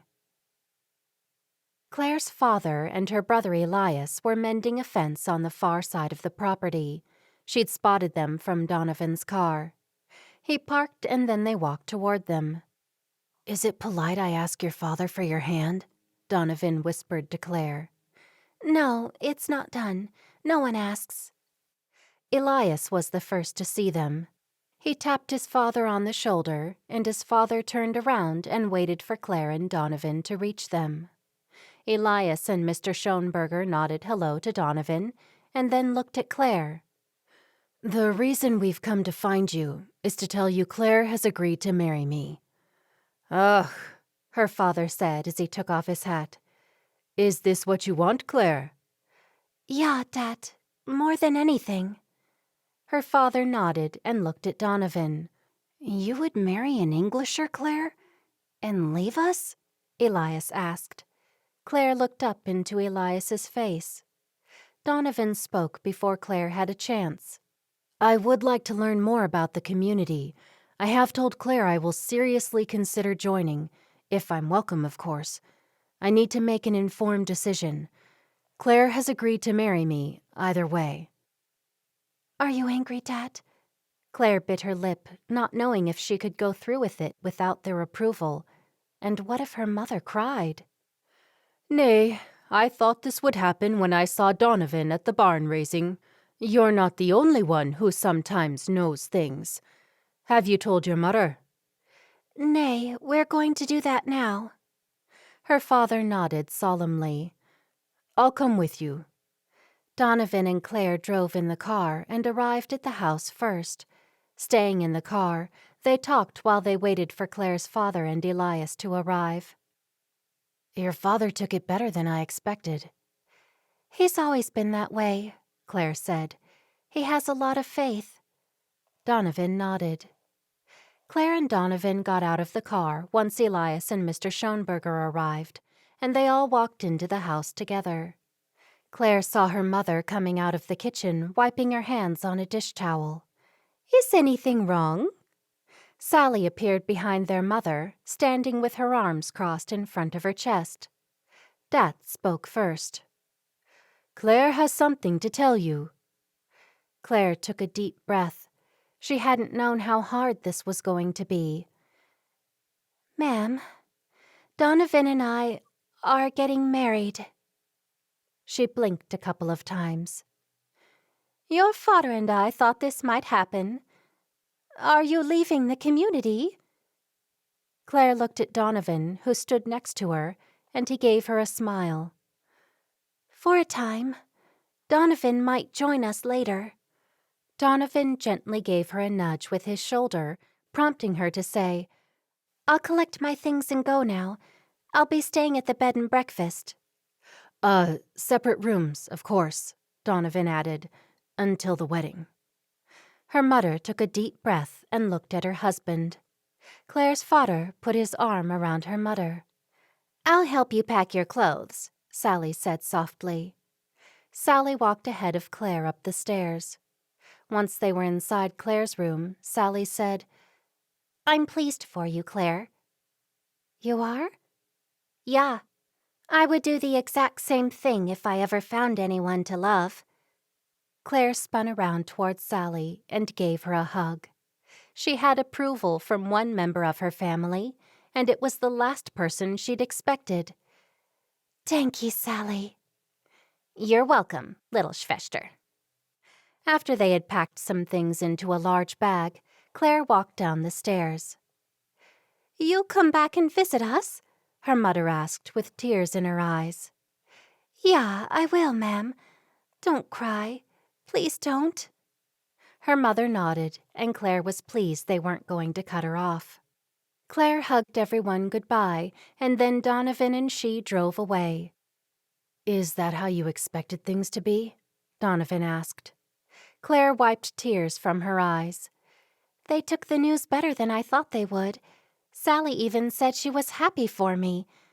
It's the hardest thing I ever had to do. Donovan raised his eyebrows and grabbed her hand. I'll always be here for you. Now, to tell my mother. How will you do that? Very quickly. Donovan laughed. Claire looked out the window as they drove away from the only place she'd ever called home. She knew she would have to leave the past behind in order to create something new. They arrived at the B&B to see Mrs. Billings's car in the driveway. She's here. Come on, let's go tell her, Donovan said. Claire nodded and tried to smile at him, but her insides gnawed at her. When they walked in, Mrs. Billings was sitting at the reception desk. Hello, Mom. Where's Yvonne? Everyone needs a day off, Donovan. Ah. Mrs. Billings looked at Claire, and it was obvious she was wondering why they were together. Mom, there's only one way I can say this, and that is to say it quickly." She narrowed her eyes at her son. "This beautiful lady right here has agreed to marry me." Mrs. Billings sprang up from her chair. "Really?" "Yes," Donovan said, "and we're going to get married as soon as we possibly can." She stared at them, open-mouthed. Claire knew exactly what she was thinking. I guess it is a little fast. It's not. I was engaged to Donovan's father a week after we met. It was on our first date when he asked me to marry him. I said yes. This is history repeating itself. She walked around the reception desk and hugged Donovan, and then hugged Claire. I'm happy for you both, and happy for me. I have a wedding to plan. "No, Mom, we don't want any fuss." He turned to Claire. "Do we?" She shook her head. Donovan continued. "No, we don't want a fuss. We'll have a small ceremony, and that's all we want. No engagement party, no other kinds of parties, nothing." Mrs. Billings's hands flew to her mouth. When she removed them, she said, "I'll finally have grandchildren." Donovan sneered. "Mom, you hate children." "No, I don't." She glared at Donovan. "Whatever you say, I won't argue. I hope you've got an extra couple of rooms for the next few months. Claire and I are staying here, in separate rooms for now. I'll pay, of course. We'll be here until we get married. Then I'll lease a house. Then we'll move into Finch House when it's been rebuilt." Mrs. Billings looked at Claire. "Are you leaving your community, Claire?" Claire opened her mouth to speak, but Donovan spoke for her. "That's a long story, Mom. And right now, Claire and I are going out for a bite to eat. It's been an intense morning." He guided Claire to the doorway. "Oh, and Mom?" "Yes?" "Claire quits." "Of course," Mrs. Billings said before she sat down. Claire pulled on Donovan's arm. No, wait. I need to do something, and besides, I gave your mother my word I'd stay a year. Mrs. Billings called out, "That's quite all right, Claire. We can sort it out when Donovan's not around." Claire and Donovan looked at each other and laughed. "That wasn't so bad, was it?" he whispered once they were outside. No, it wasn't. He put his arms around Claire. "We'll have a good life together, you and I." Claire buried her head into his shoulder, and in the safety of his strong arms, she knew everything would work out well. I know we will, Donovan. I just know it. She was comforted by Mrs. Billings's reaction. It was important to have family support. The next thing would be to tell her girlfriends. She hoped they'd take the news well and wouldn't be cross with her. In particular, she wondered about Jessie's reaction, since she'd already warned her about Donovan. Chapter 14. Claire had asked the girls to meet her at the coffee house, their usual gathering place for every other Saturday, when they could. They hadn't met there for months now, due to most of them having jobs, and sometimes having to work that day. Claire had been in touch with them all, wanting the 5 of them face to face to break the news. When the other 4 walked in together in a group, Claire knew they'd already heard. They sat down with her, all wearing grim faces. "So, you're really marrying him?" Jessie asked. Claire wished they'd be happier for her, but she couldn't blame them. Not really. She'd feel the same if she'd heard one of them was leaving the community, and Donovan didn't have the best of reputations. "I am. We're getting married soon, and it's a Friday wedding." She gave them the hoped-for date. "Well, congratulations," Olive said in a rather flat tone. "Look, I know what you're all thinking, but he's changed. He really has." Lucy said, "It's just that we're worried about you, and we don't know him." "I do," Jessie said. "I know enough about him to think you're making a mistake." The girls gasped at Jessie's words. I'm sorry, but one of us has to say what we're all thinking. Claire wiped a tear from her eye. She'd wanted their support, and now none of them were going to be there for her. Olive, who was sitting next to her, put an arm around her shoulder. Don't be sad. I don't want to end up alone and miserable like Sally. I thought that too, but then Elijah appeared even though he was there all along. I'd given up on him. Perhaps there's someone in the community you've overlooked too, Jessie asked. Claire shook her head. It doesn't matter.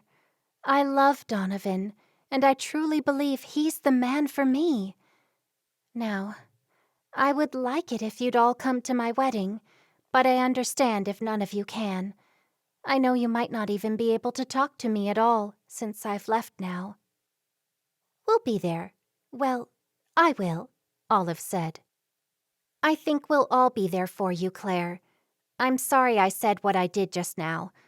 All of us just want your life to be good and happy. Thanks, Jessie. I know. And look at how you're dressed, said Amy. That's going to be hard to get used to. Claire looked down at her long-sleeved t-shirt and knee-length denim skirt. I don't even know what to wear as an Englisher. Mrs. Billings was kind enough to buy me some clothes, but I don't really like these.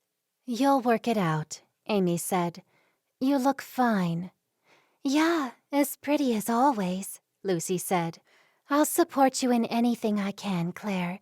You'll always be one of my very best friends. The girls all murmured the same sentiments, and Claire felt a little better. I'll let you all know when we know for sure when the wedding's going to be. It'll be soon. Donovan's working out the final details. He loves to organize things, which is good because I don't like that kind of thing. What do your parents think? Olive asked. They were surprisingly fine about it. And Sally? Amy asked. Claire giggled. Her too, even more surprisingly. Now, enough about me. Can this be just a regular girls' get-together? I know the bishop won't like you spending much time together with me now that I've left, so this might be the last time we'll be together like this. Yeah, until Donovan joins us, Jessie added. I hope it happens, Amy commented. Claire nodded and then turned to Lucy. You look like your thoughts are a million miles away. What's been happening with you? Lucy felt sorry for Claire. Not one of them was jumping for joy over her news. I'm sorry, Claire. I'm happy for you, really. My face might say otherwise, but I'm pleased, and I wish you a happy marriage. A furrow peaked in Lucy Fuller's brow as she then explained to her friends, I have some things I've been worried about. The problem is the farmland around here is diminishing, and the property prices are rising.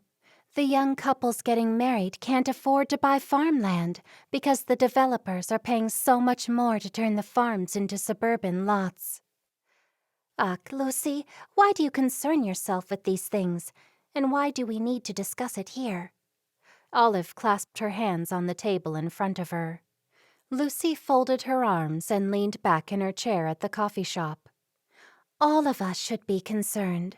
What would happen if there were no farmland? What would happen to our way of life? She looked at each of her friends, Amy, Jessie, Olive, and Claire. Amy moved uncomfortably. Is it really that bad? Lucy fixed her eyes on Amy. Yeah, it is. 100 homes are going up on what used to be Mrs. Hostetler's farm. That's only because her kinner had left the community before she died, and that's why they sold to a developer, Olive said. Lucy waved a hand in the air, intent on making her point. Yeah, and if the developers hadn't offered far and above what a farmer would have paid, they would never have sold to them. One or several of our fellow Amish would have bought it. Olive blew out a deep breath. We can't do anything about it, can we? We can try to stop the developers and encourage owners to keep the farmland. Couldn't her friends see what was happening around them? They had to understand what was going on under their noses. It concerned the whole Amish community and the broader community. Dan, the coffee shop manager, brought their cakes to them. The coffees won't be long. Thanks, Dan. Lucy smiled up at the man she was fond of. When he left, she went back to what she'd been talking about. We're the new generation, and it's up to us to save the farmland for our kinner. Lucy pursed her lips. She hadn't found a man yet, but Jessie and Elijah were soon to be married, and so were Olive and Blake. Claire hoped Donovan would join, but somehow Lucy didn't think it was likely. How's your job with the Englishwoman, Lucy? Olive asked. Lucy knew Olive was trying to change the subject, but she couldn't force them to be concerned. Oh, I love it. I'm helping the children with their schoolwork, too. Claire asked, You do housework for her as well? Yeah, when the children are at school, and Julie's house is close enough for me to ride my bike. Did you hear Joshua Hirschberger is back here for his mother's funeral? Olive looked directly at Lucy. Lucy gulped. Her family had a long history with Joshua Hirschberger. Is he staying at his old house? Yeah, I heard he's come back from Rumspringa now that his parents have both died, and that he's going to run the farm, Jessie said. A hush of silence swept over the girls. Lucy said nothing. He hadn't been on Rumspringa, but she'd let the girls think he had. The girls were quiet because Lucy's sister, Grace, had been set to marry Joshua Hirschberger before her sudden death at age 18. There you go, ladies. Dan placed their coffees on the table. Once Dan left, Lucy said, Ma'am and Dad will be upset they missed Mrs. Hirschberger's funeral. They would have liked to have seen Joshua, too, I'm sure. I hope it's true that he's staying on. I guess having him back brings back memories of Grace, Amy said to Lucy. I was 11 when she died. I still think of her every day, and I can still remember how in love she was with Joshua. Lucy looked up at the ceiling and blinked back tears. She died 3 months before she was to marry him. It wasn't only his life that had changed after Grace's death from swine flu. Lucy's life had never been the same. Their whole family had suffered. Olive patted Lucy on the arm. Elijah told me that's why Joshua left the community. He was distraught. He left the day after her funeral. Lucy nodded. And this is the first time he's been back. Joshua's father died some time ago, didn't he? Jessie asked. Yeah, Joshua would have been 15 when he died, Lucy said. Claire frowned. Joshua left his mother all alone this whole time? Nay, she was close to her brooder and her Schwester-in-law. She wasn't alone.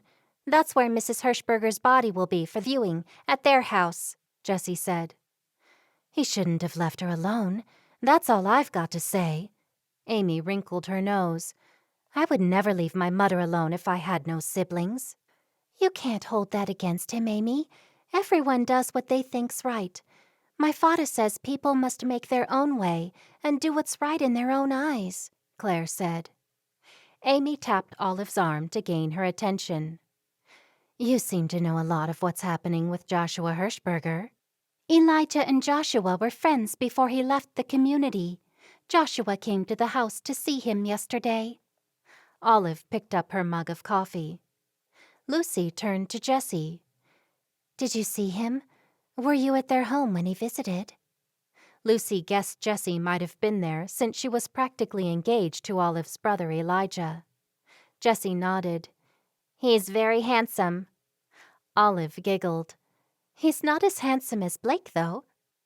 Amy dug Olive in the ribs. You'd have to say that. Anyway, looks are superficial and don't matter. Olive smiled. Funny thing is, when you're in love with someone, they grow more handsome. When I first saw Blake, I could see he was handsome. But now, I think he's the most handsome man in the world. It's true. That's what I think about Elijah, Jessie said. Olive pulled a face at the mention of her older brother being handsome. "Stop it, the two of you. You're both being boastful." Amy crossed her arms and pursed her lips. The other 4 girls laughed at her expression. Jessie looked at Amy and Lucy. "You two will find someone to marry soon. Months ago, we all had no one, and now I've got Elijah, Olive's got Blake, and Claire is about to marry Donovan." "I suppose you're right. Anything could happen." Amy turned to Lucy. "Don't you think so, Lucy?" Lucy shrugged her shoulders. "Maybe. I'm more concerned over if my parents got the message Mrs. Hirschberger's funeral is on Friday." "They probably wouldn't turn around and come straight back. They'd stay for your aunt's wedding, wouldn't they?" Amy asked. "I guess so. Maybe Dad would come back and leave the others there." Lucy hoped someone would return so she wouldn't have to go to the funeral alone. "Anyway, let's talk about something else." Amy squared her shoulders and looked directly at Lucy. "Okay, Lucy, this question is for you. If Dan joined the community, would you like him?" Another flurry of giggles went up amongst the girls. Lucy frowned and whispered, "Shh, he'll hear you." Why weren't they more serious? Okay, so they guessed she liked Dan, but he wasn't Amish, so there was never anything going to happen between the two of them. Claire had given up on finding an Amish man, but she wasn't about to. 4 sets of eyes were on Lucy, waiting for her to say something about Dan. Trying to avoid the question, she said, "I want a man who's dependable and Amish, or I shall not have one at all. I'm not like you girls. I don't need a man to make my life perfect." "But you do want Kinner?" Olive asked. "I do, but if it's going to happen, it will. I will not marry someone I have no respect for just so I can have Kinner. I simply won't." Lucy realized her voice was high-pitched when the other girls looked at each other with raised eyebrows. She was normally quiet, but this problem about the diminishing farmland had riled her. It also upset her that none of her friends cared. They would care, eventually, but by then it would be too late. "Nay, you wouldn't marry someone you don't respect, Lucy," Claire said while patting her arm. "No one would like doing that." Lucy picked up her coffee and took a mouthful. Maybe she should have had a tea rather than strong black coffee. She'd already had 2 before she left home. It could be that her irritability with the girls was caffeine-related. The girls chattered on about weddings, while Lucy plunged her fork into the pink iced cupcake in front of her. How would Joshua have changed after all these years? Would he look the same? Would he even be the same person after years of living as an Englisher? Lucy remembered he was tall and lanky, with wavy hair and brown eyes. Joshua had always been kind to her. Joshua and Grace had taken her with them on many outings. Her favorite memories were a mud sail and a night of ice skating. Lucy closed her eyes and saw Grace and Joshua on the ice together. They had been so in love, it was no wonder he fell apart after Grace's death. It was too much for any of them to cope with. When her cupcake was nearly gone, and she noticed a lull in the conversation, Lucy said, "My familia will be in Ohio for 3 whole weeks." Concern spread over Jessie's face. "I didn't know they'd be gone for that long. Come and stay with me, Lucy. You don't want to be all by yourself." "I can't. I've got to feed the animals and everything." Lucy forced a smile when she realized she sounded somewhat ungrateful. "Come home with me and I'll bring you back and forth to feed them," Jessie urged. "Dinky, that's kind of you, but I'm looking forward to the peace and quiet. I've never been alone before.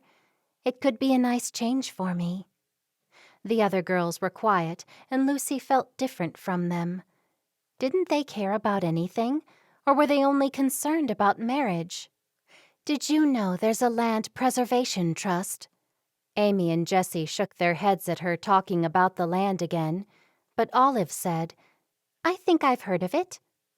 Lucy would make them see there was a real problem and that it was important to deal with it now. It's been set up to keep development away. The land can never have a shopping center or anything like that put up on it if the current owner files for an easement. The trust issues an easement, which is binding on all the future owners of the property. Does that mean people don't own their land anymore and they have no say? What if they sell it? Amy asked. Lucy took a deep breath. They were asking questions. That had to be a good sign. The easement becomes part of the property deed, which is like the property title. The people still own their land, same as before. It's just protected from development, so it can forever remain farmland. Then it stays farmland for all time, and if someone buys it, they can't do with it what they want? Amy frowned. Yeah, Lucy nodded. Well, I suppose they can do what they want, as long as they don't want to develop it.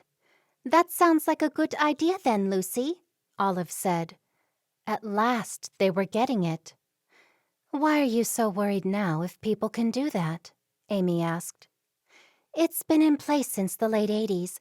I just wish more people would get involved and not sell off their land for the highest price without considering the consequences. You can't force people, Jessie said. Mark will take over when Dat retires, but I don't know if he'd sign the land over or do the thing you're talking about. Lucy scratched the back of her neck, thinking about Jessie's older brother, Mark, and him taking over his father's land.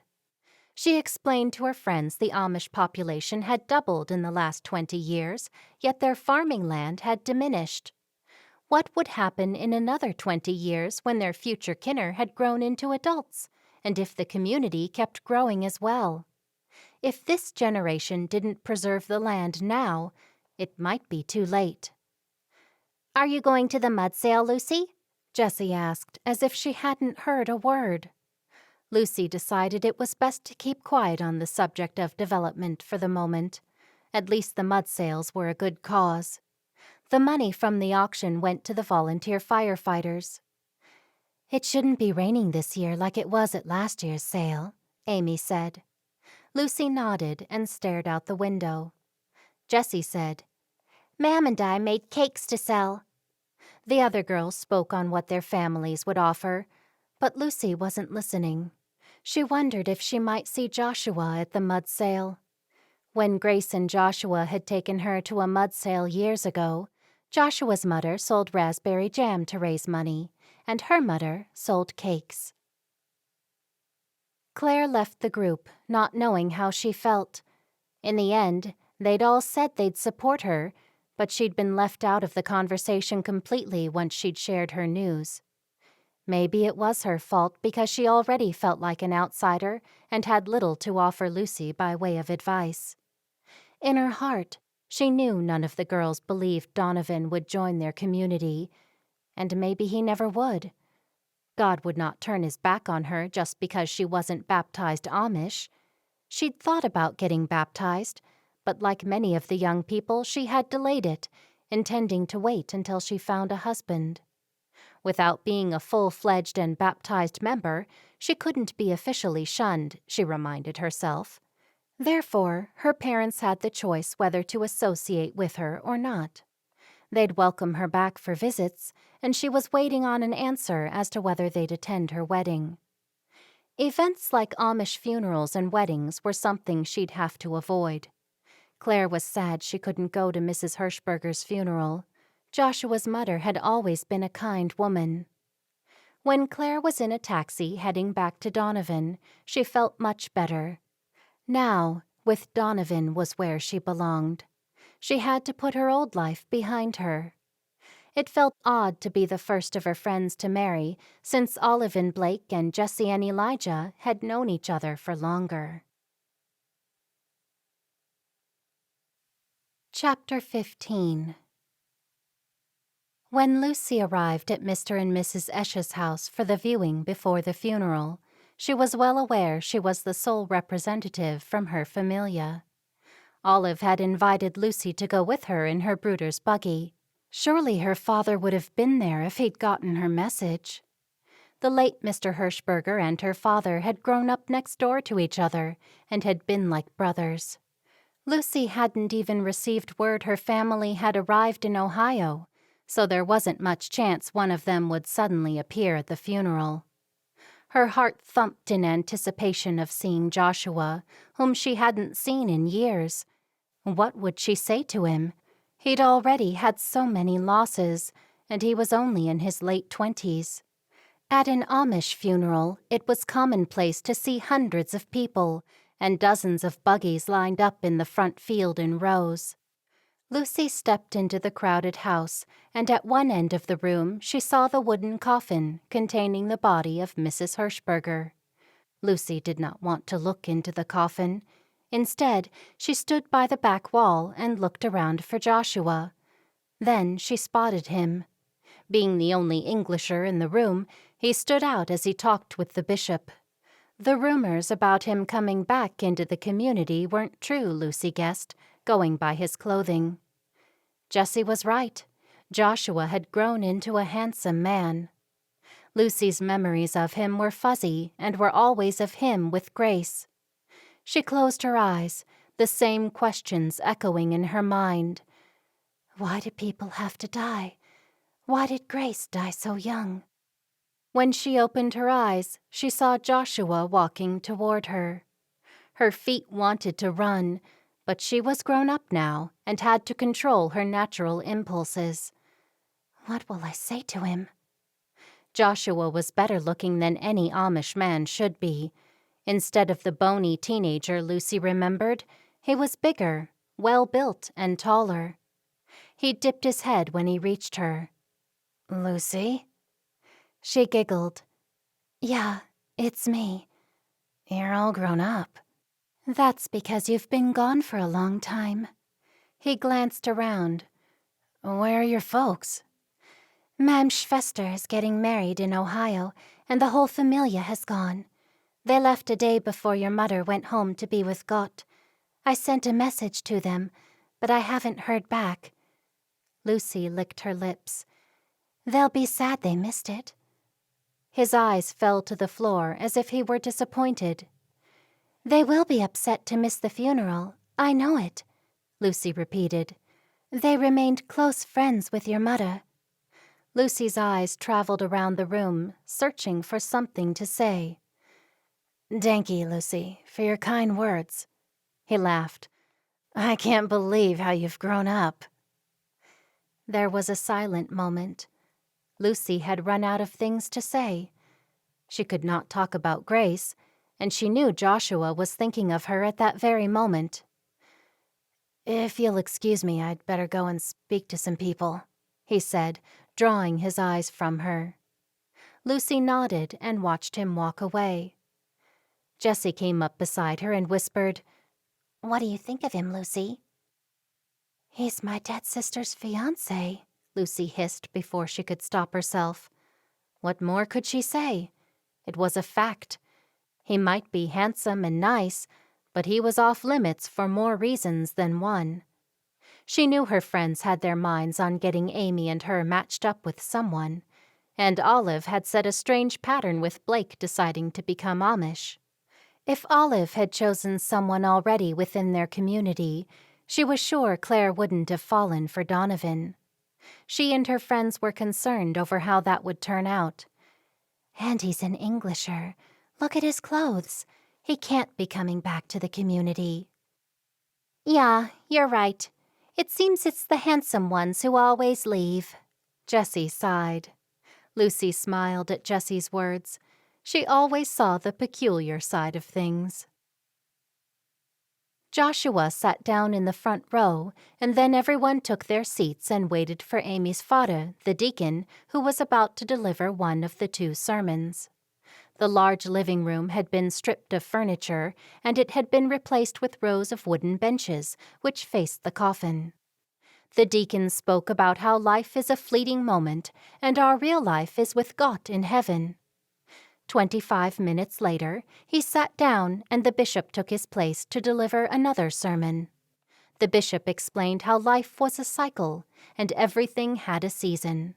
There was a time to live and a time to die. This was different from other funerals. Normally, there was the viewing and then the burial. Then everyone went back to the family's house for a meal. Were these sermons for a reason? Maybe to encourage Joshua back to the fold. At every funeral since Grace had died, Lucy's thoughts turned to her.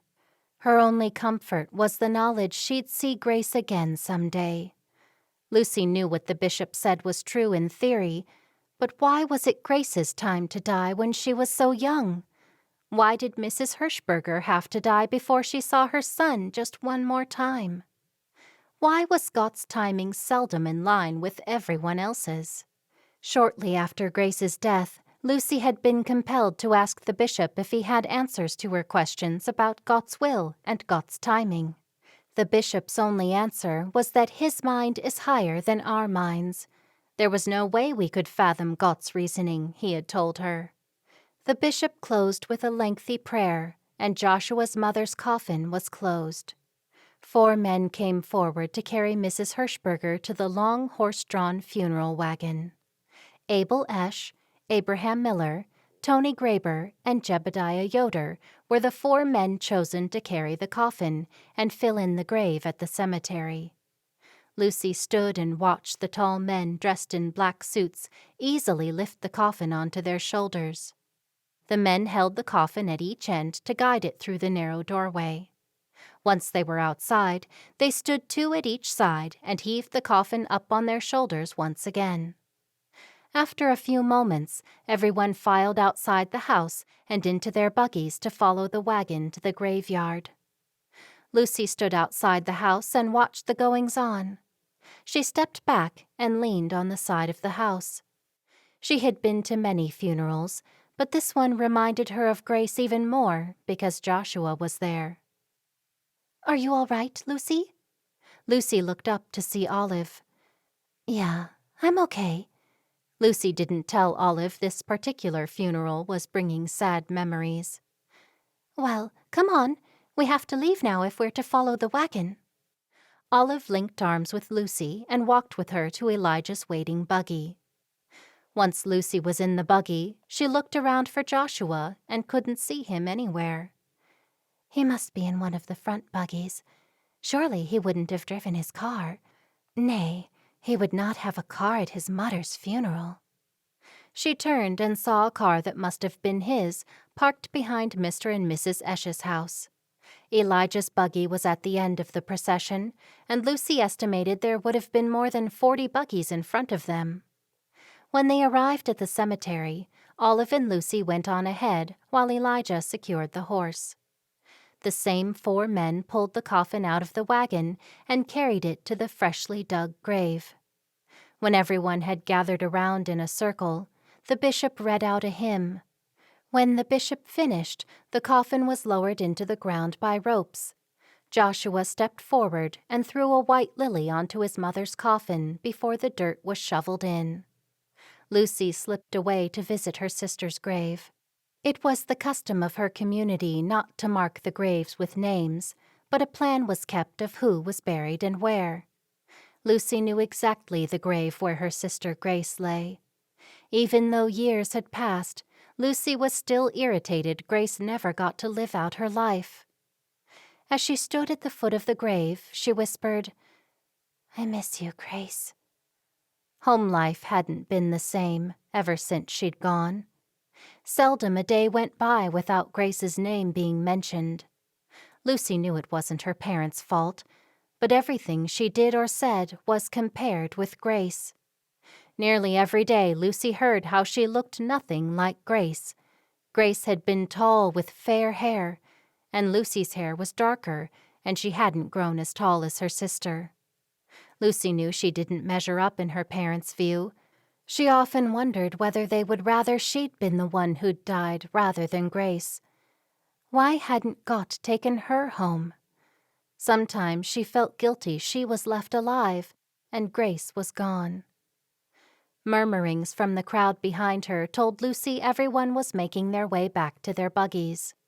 Lucy took a moment to say a few more words to Grace, and when she turned around, she came face to face with Joshua. His face drained of color when his eyes fell on Grace's grave. He stepped forward. "Are you all right, Lucy?" Lucy turned from him and sniffed, and then looked up at him. "I'm all right. What about you?" He smiled and nodded. "Death is a part of life, as the bishop says. I've gotten used to it. First my Vada, then Grace.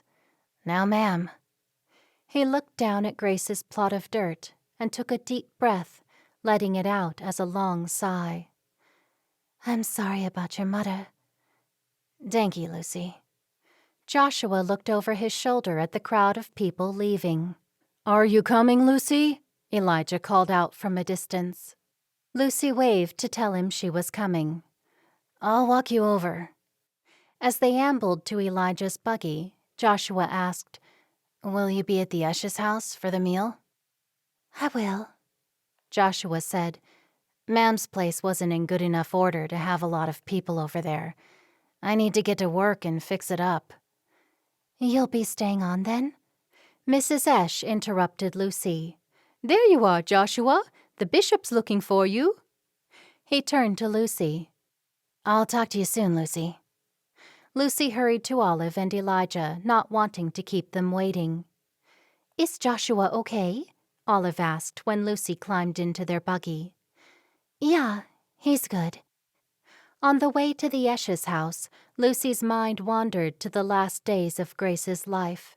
She'd been sweating and sick with fever for days and was bedridden. Then the vomiting began, and she suffered from delirium. Things she said had made no sense. The doctor visited every day, and he sent for the ambulance when he saw she was worse. By the time the ambulance arrived, she was already gone. Lucy had sat in the living room when the paramedics took Grace past her. They had fully covered her body in a white sheet. And just like that, Grace left this world and left Lucy without a sister, and her parents without their favorite child. Joshua had visited Grace every day, but that day he'd been held up. He arrived just as the ambulance pulled away from the house. He walked into the house, and from the look on his face, he'd guessed what had happened, and Lucy's father confirmed it. 3 days later, Grace's body was in a pine box in their home for the funeral, just like Mrs. Hirschberger's body had been at her brother's house today. Lucy had not cried until the day of Grace's funeral. Lucy remembered Grace lying there dressed in white, her face expressionless and cold. Grace had always found every reason to laugh and have fun, but the Grace in the coffin seemed like someone else. Lucy had to turn away. Never again did she look at the dead at any of the viewings since then. Lucy learned what heartache was after her big sister had been taken away. Even though Grace was many years older than she, they had been close, and losing Grace had left a black, gaping hole in her heart. When they arrived back at the Esh's house, 3 tables were spread with food. Most every family had brought food to contribute to the meal. There were raisin pies, cold cuts of sliced meats, varieties of cheeses and breads. The meals after the funerals were kept easy and simple. Every time Lucy looked over at Joshua, he was speaking with someone different. Joshua caught her looking at him, smiled and nodded. Lucy smiled back, then looked away. If she hadn't known he'd been so in love with Grace, she would have thought he was attracted to her. She certainly felt that way about him. Or maybe there was just a bond there because they'd both loved Grace. When the crowd had thinned, Lucy and Olive went to say goodbye to Joshua. "I'm sorry my parents couldn't be here, Joshua. They would have wanted to be here, and they would have loved to have seen you." Lucy wanted to emphasize the feelings of both her parents and herself. "I know they would, Lucy. I'll likely see them when they get back." "So you're staying on?" Olive asked. Lucy suppressed a smile when her friend asked the very thing she was anxious to know. "I reckon I'll stay for a time at least," Joshua said. Olive and Lucy said their goodbyes and went to find Elijah. It was late at night, and Lucy did not look forward to going back to a dark, empty house. Her mind was numb while she listened to the clip-clop of Elijah's horse heading to her house.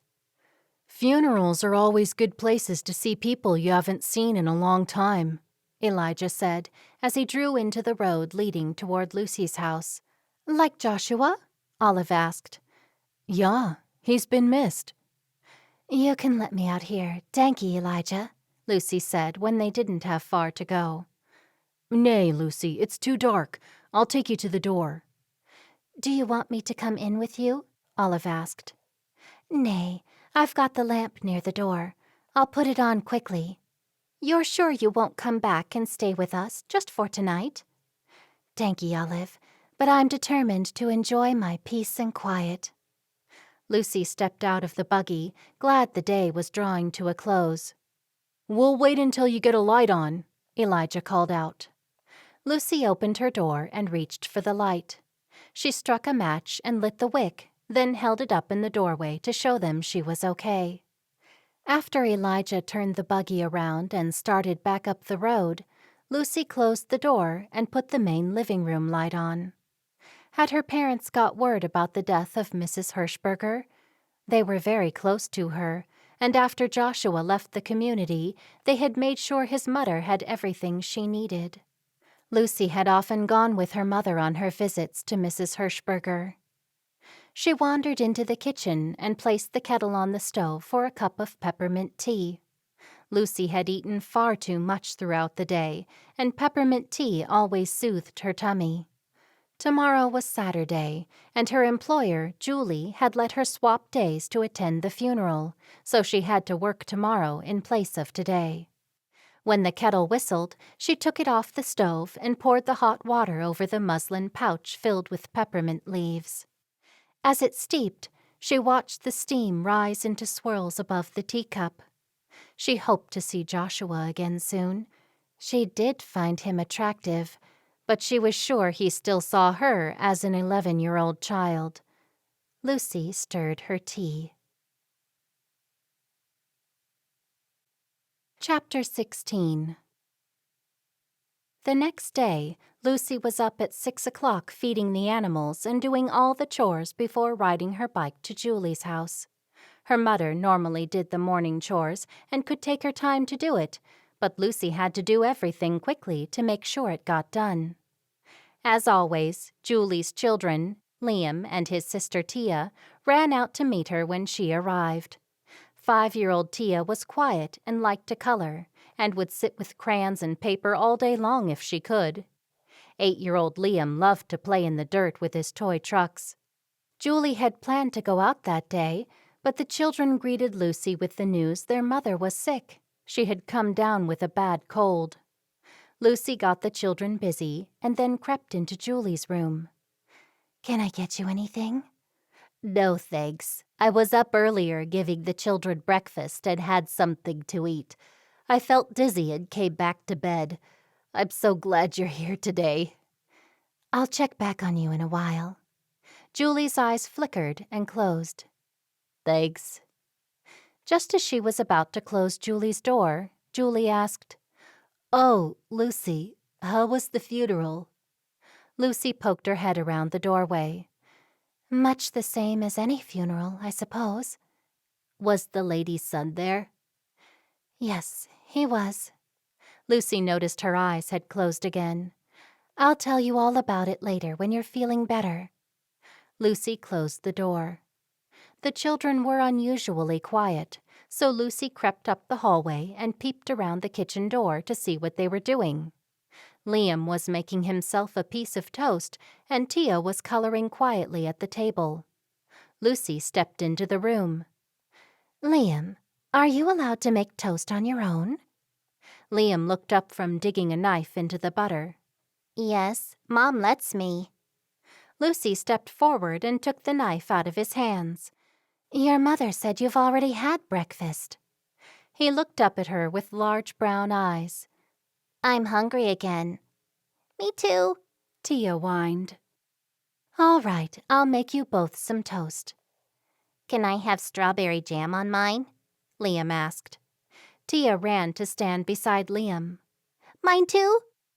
Lucy made the children toast, and while they ate it, she put on a load of laundry. Lucy kept the children entertained in between washing clothes and other cleaning duties, and kept checking back on Julie. Lucy had been at Julie's house for longer than usual when she looked into Julie's bedroom again. How are you feeling now? A little better, thanks. I can stay longer and give the children dinner. Could you? That would be great. Lucy nodded. I'll bring you some too. Let me know if you need anything else. Thanks, Lucy. I don't know what I'd do without you. After Lucy gave everyone dinner and put the children to bed, she was ready to go home, and it was pitch black outside. I'll go now, Julie, unless you want something? No. Thanks, Lucy. I'll pay for a taxi for you to get home. Take money out of the jar in the kitchen. I've got my bike here. It's not far, and there's rarely any traffic this time of night. No, Lucy, it's too late, and it's too dark out. Don't concern yourself with me, Julie. Lucy stepped closer to Julie. Do you want me to stay the night? I could if you want. There's no one at home. No, I'm feeling a bit better. I just needed some sleep, and having you here made that possible. I'll be better tomorrow, I'm sure of it. Thanks for doing everything. You're welcome. Good night, then, and I'll lock the door behind me so you don't have to get out of bed. After she checked on the 2 sleeping children, Lucy closed the front door. She did not like riding her bike at night because she found it hard to see once the streetlights ended and the Amish settlement began. Her father had hooked up a light on the bike for her, but it didn't work very well. She would pull off the road if she saw a car approach. When she was only 5 minutes along the darker section of road, she saw the headlights of a car behind her. She moved to the side of the road and was about to get off the road completely, except the car speeded up before she had a chance. She turned to see how close the car was, and headlights blinded her. The car swerved and clipped her bicycle in the rear. Lucy was tipped off her bike and put her hands out in front of her to save her head from hitting the gravel. As she lay on the side of the road, she heard the offending car screech to a halt. She pushed herself up with her hands, and pain shot up her right arm. She heard someone yelling, and a fuzzy figure ran toward her. Are you all right? 2 large hands lifted her to her feet. Ow, my arm and my leg. I think they're broken. Is it you, Lucy? In the darkness, she stared up into his face. She could barely make out who it was, but she knew the voice. Joshua? Oh no, my little Lucy. What have I done? He held her in his arms. Are you all right? He asked again. Are you hurt anywhere else? Nay, I don't think so. I'm so sorry. I can't believe I've done this. She was in too much pain to respond. He released her and said, I'll take you to the hospital. She clung to him because she could put no weight on the one leg. Nay, it'll be okay. I don't like hospitals or doctors. You're going to the hospital. He scooped her up into his arms. The swift motion caused Lucy's heartbeats to vibrate harshly inside her head. Joshua Hirschberger, put me down. She would have yelled, but she was too shaken. He walked a few paces, then placed her on her feet. She yelped in pain when her left leg touched the ground. The only option she had was to lean against him for balance. Your leg might be broken. She looked up into his shadow-covered face. It was all his fault. Why were you going so fast? I always drive fast around these roads. There's never anyone on them, and if there is, you can see them for miles. He lowered his voice. And you don't have any lights or reflectors on your bike. Lucy hugged her sore arm, and tears flowed down her cheeks. She'd been trying to save the battery of the light on the front of her bike. The pain was so intense, she was sure her arm was broken. I never ride at night, that's why. The lady I work for was sick, so I stayed later to help her. I should have caught a taxi. I'm sorry, Lucy. Please let me take you to the hospital. Look at you, you can barely stand. With her face scrunched in pain, she nodded and whimpered, Okay. Joshua opened his passenger side car door. At that point, Lucy wondered what he was doing driving a car.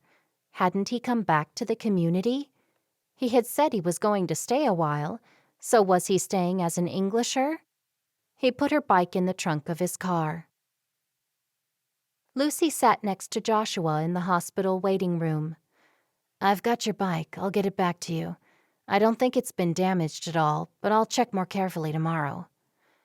Thank you. She looked down at her clothes to see they were dirty from being scraped along the road. Her good arm had a gravel rash and was red, scraped raw. Joshua was given a form for Lucy to fill out, and since she could not write, Joshua filled it in for her. She would sign it the best she could with her left hand. I'll put myself down as next of kin since your parents are out of town. Lucy leaned over to see what he wrote. He had written down a phone number. He had a car and a phone, and he'd worn English clothes the day of his mother's funeral, and today he was still in English clothes. She didn't need more information than that. He gave the pen to Lucy, and she signed it with her left hand. Ugh, it doesn't even look like my writing. I guess it'll have to do. Joshua took the form back to the lady behind the desk. Lucy heard him ask how much longer it would be. There was no one else in the waiting room, so she hoped they wouldn't have long to wait. He sat back beside her. They said it shouldn't be too long. I guess we're lucky they're having a slow night.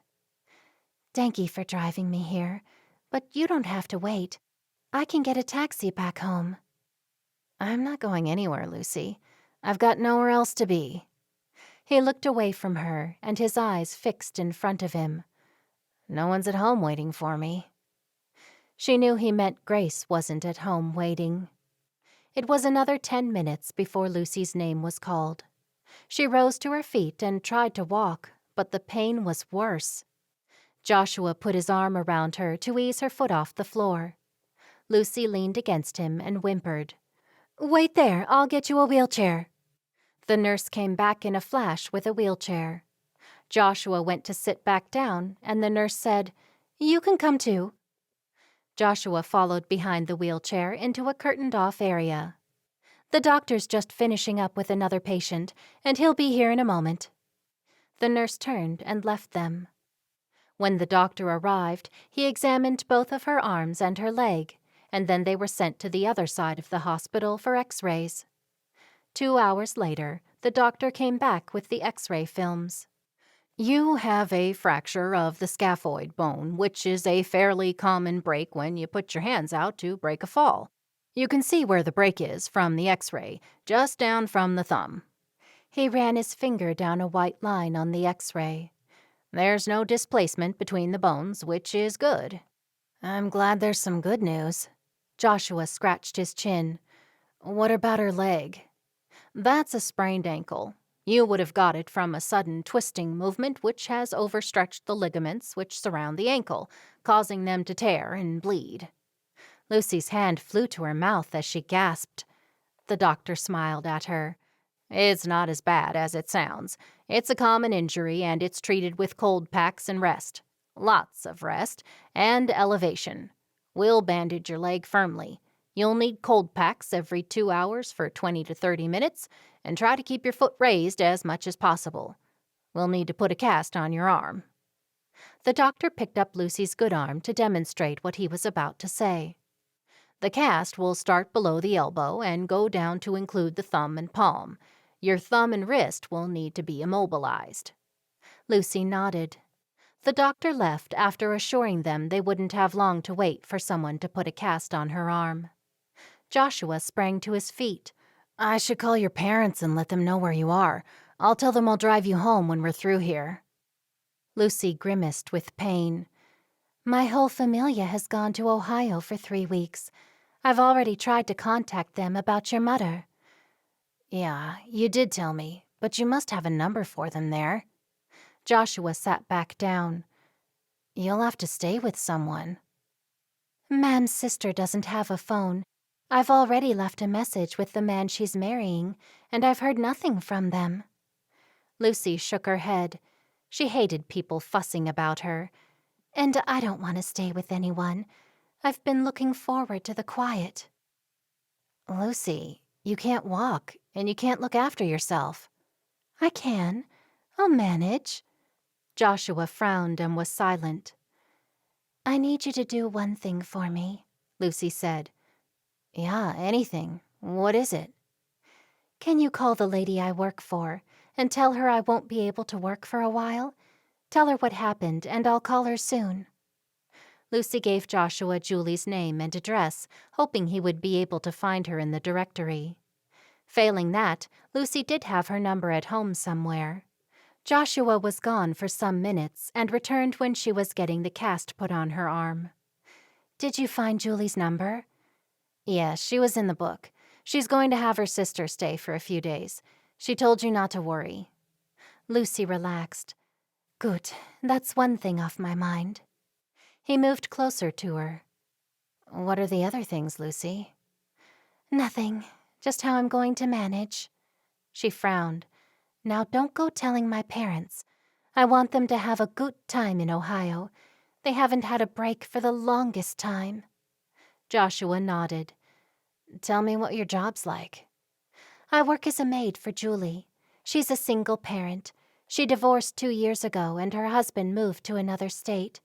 She's all alone and has to work full-time and look after her kinner. Many women do that, and some men. It can't be easy. How long have you worked for her? Only weeks.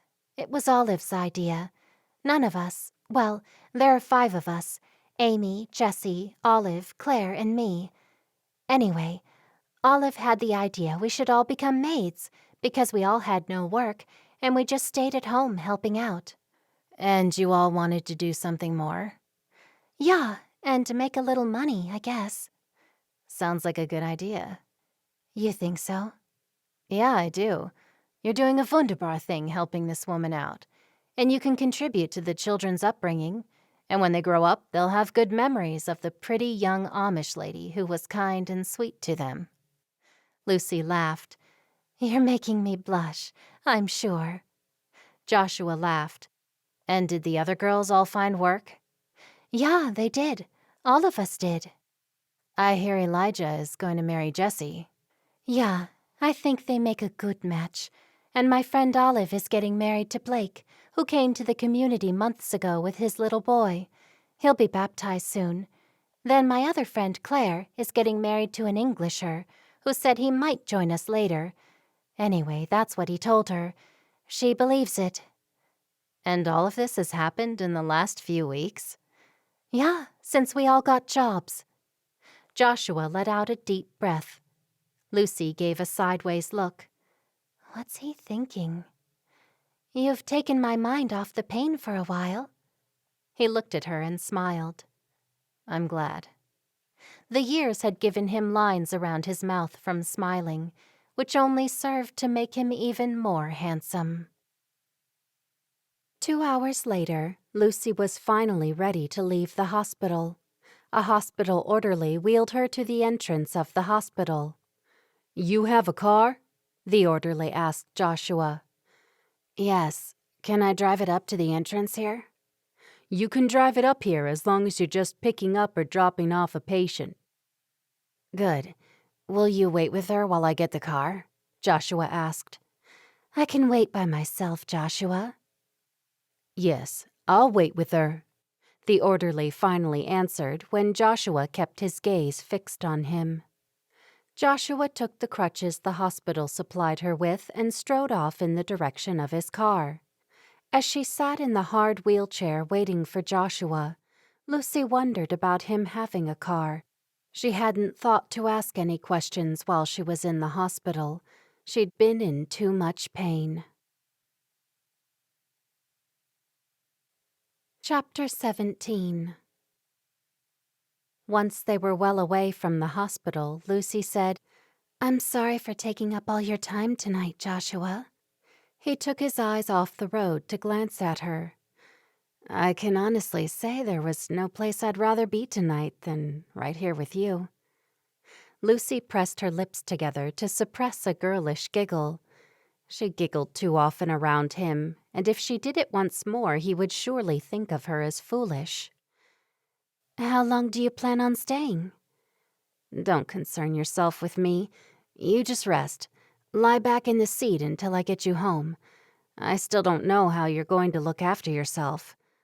Are you hungry? I had dinner with Julie and the children before I left work. There's plenty of food at home anyway. Joshua took one hand off the steering wheel and rubbed his neck. I just wish you weren't going to be alone, Lucy. I'll be fine. Lucy noticed he had skillfully avoided answering her question, and she wasn't sure how to bring up the subject again without appearing too interested. Are you cold? I can turn the heater up. Nay, I'm fine. He stopped the car right at Lucy's front door and sprang out of the car to help her out. Everything was in darkness. The front door won't be locked, Lucy said once she was out of the car. Joshua pushed the front door open. Where's the light? There'll be a gas lamp to your left on the table. She heard things being knocked. When she heard a match strike, the room filled with light. You won't be able to light a match with one arm, he said. Yeah, I will. I'll hold the box in the fingers of my right hand and strike it with my left hand. Joshua shook his head. I'll get you some hot tea and light the fire. You should go, Joshua. Some would think it not right, a man and a woman being alone in a house. Maybe, except in a case like this, I reckon it would be all right. He turned to Lucy and ordered, You sit down while I do a few things. Lucy was not very good on her crutches, especially with the modification necessary to protect her fractured hand. It took some time to get to the couch, but when she did, she eased herself down, leaned back, and wondered how she would sleep. Once she'd done as she was told, Joshua turned on the overhead gas light and took the smaller light into the kitchen with him. It would be easier to sleep on the couch with a pillow and a quilt rather than climbing the stairs. How would she braid her hair every morning with one arm and no one to help her? The whistling kettle startled her. Joshua ducked his head around the corner. Sugar and milk? Just sugar. Joshua returned moments later with hot tea and a plate of cookies. You're not having any? She asked. He shook his head. I'm not much of a tea drinker. Do you mind going upstairs to get me a pillow and a quilt, just from any room you come to? While Joshua climbed the stairs, Lucy smiled. They weren't the ideal circumstances, but it sure was nice having a man look after her. Here you go. I've got a pillow for your foot and one for your head. He placed the quilt and 2 pillows beside her, then proceeded to light the fire. Once the fire was steadily burning, he sat down. Can I do anything else before I go? Lucy looked at him through the steam of her tea. Nay, thank ye for everything you've done. I'm so sorry, Lucy. This was my fault. I'll come tomorrow and check on you. Could you do one last thing for me? Yeah, anything. Can you let the horse out of the stable and put him out into the field at the back of the barn? I can't keep him in the stable for days, and it doesn't look like I'll be using him soon. I've got a flashlight in my car. I'll do it right now, then I'll go. See you in the morning. Do it in the morning. That'll be okay. I'll do it now, so I know it's done. Lucy nodded, knowing any protests about him doing anything would be ignored. She pushed a pillow behind her head and listened to his footsteps. She heard that he stopped at the door and closed it. Then, some minutes later, she heard his car. She listened until the noise disappeared. Joshua was years older than she. He'd been an only child, and his parents were older than other parents of children his age. She'd learned from Grace his parents had many stillborn kinner, and Joshua was the only one who'd survived. That had to make him special in his parents' eyes. It must have been so hard for his mother when he left. Oftentimes, when Grace had come home from being out with Joshua, she would creep into Lucy's bedroom and tell her about their time together. She would speak of moonlit walks, picnics, and Grace told her she would talk for hours to Joshua on all kinds of subjects. Joshua drove away from Lucy's house, glad he didn't have to stay there another minute. Everything in this town reminded him of Grace and the awful time he'd gone through. He especially didn't need to spend any more time than he had to in Grace's house. He chewed a knuckle. He could have killed Lucy tonight. She was right. He had been driving way too fast. The roads were never properly lit once they got further away from the town. He'd been a fool to assume no one would be out. Now he had to stay here longer than he wanted, at least until Lucy's parents came back from Ohio. He would never forgive himself if anything happened to her. He was responsible, and he had to look after her. His thoughts turned to his mother. She had died suddenly. During her sleep, he was told. She hadn't even been sick. He should have come back to visit her. He'd made the effort to be here for her funeral. He could have made the effort to come home while she'd been alive. Maybe she died from sadness. She'd been alone, and now he was alone. Joshua never considered she'd be gone at 61. He stopped his car outside his parents' house, the house that would soon be his once all the necessary paperwork was signed. As he trudged up the front steps, he wondered what his life would be like if Grace had lived. They would surely have at least 3 kinner by now. But life. Sometimes life was like a cruel joke. Gott had deserted him. He knew that for a fact. His parents and Grace's parents had been close, and they'd wanted nothing more than for Grace and him to marry. Joshua had been swept along in their plans and had asked Grace to marry him. She would have made a fine Frau, and the two of them would have been happy. There was no good reason to rip Grace away from him. He'd done his best to put her out of his mind over the past years, but being back here, and especially being inside her home, grated against raw nerves. He had to look after Lucy the best he could. That's what Grace would have wanted. Grace had had a close relationship with her little Schwester, and he had fond memories of outings where they had taken young Lucy with them. He pushed the door open, lit the lamp on the dining table, lay on the couch and kicked off his shoes. A tiny part of him was glad to be home. He heard scratching at the door and leaped up and opened it. It was Muggins, his mother's beloved cat. "Hello, Muggins. You've come out of hiding to say hello?" Muggins ignored him and walked straight past him through to the kitchen. Joshua followed him to see him sit by 2 bowls in the corner. One bowl was full of water, and the other was empty. "Okay, wait there and I'll find you some food." Joshua wondered exactly how old Muggins was. He was sure the cat must have been 5 years old when he'd left the community. Opening the cupboard where his mother had always kept the cat food, he found a large container of dry food in the form of pellets. He could smell fish as soon as he uncovered them. "I guess this is your food, Muggins. Glad it's not mine." Joshua filled up the bowl and watched Muggins eat. He wondered what to do with Muggins once he sold the house. Who would take Muggins? He wasn't a likable cat.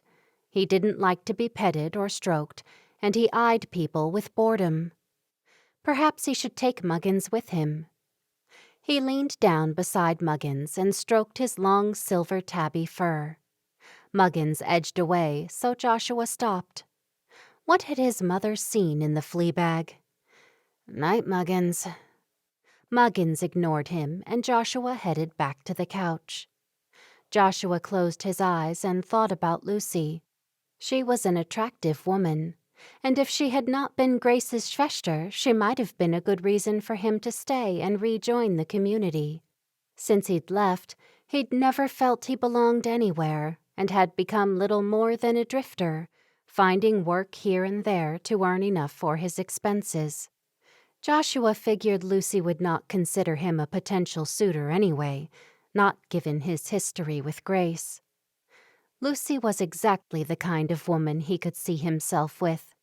She had a spark about her and was gentle at the same time. Joshua chuckled aloud. He hadn't even decided what he would do about the farm, his life, or going back into the community, and yet he was daydreaming of a life with Lucy. His father had always said he was a dreamer. His mind drifted to Grace and the feelings he'd had for her. Were they love, or had his feelings of fondness been born out of a sense of duty? He could not remember ever having the same stirrings in his heart when he had been with Grace as the ones when he had looked into Lucy's eyes tonight. The morning light streaming in through the open living room window gently woke Joshua. He'd had no intention of sleeping the whole night on the couch, but had been so tired he had fallen asleep before he found his way to his old bedroom. His first thoughts were of Lucy. Joshua rubbed his hands through his hair. He would take Lucy breakfast and help her with the chores. He yawned and remembered the early mornings in the Amish community. Joshua had gotten used to waking at 8 rather than 5 in the morning. Reaching his hands as high as he could above his head, he stretched the length of his body before he left the couch. Since there was no food in the house, he decided he'd make a quick trip into town to buy himself and Lucy coffee and breakfast. But first, he would wash, shave, and change into fresh clothes. After his shower, he shaved, and as he did so, he considered the advantages of cars over buggies. If he stayed in the community, he'd have to hitch the buggy whenever he wanted to go anywhere. Hitching buggies was time-consuming, and they weren't convenient to park in town, even with the designated buggy parking. Things were so much easier in the English world when it came to transport.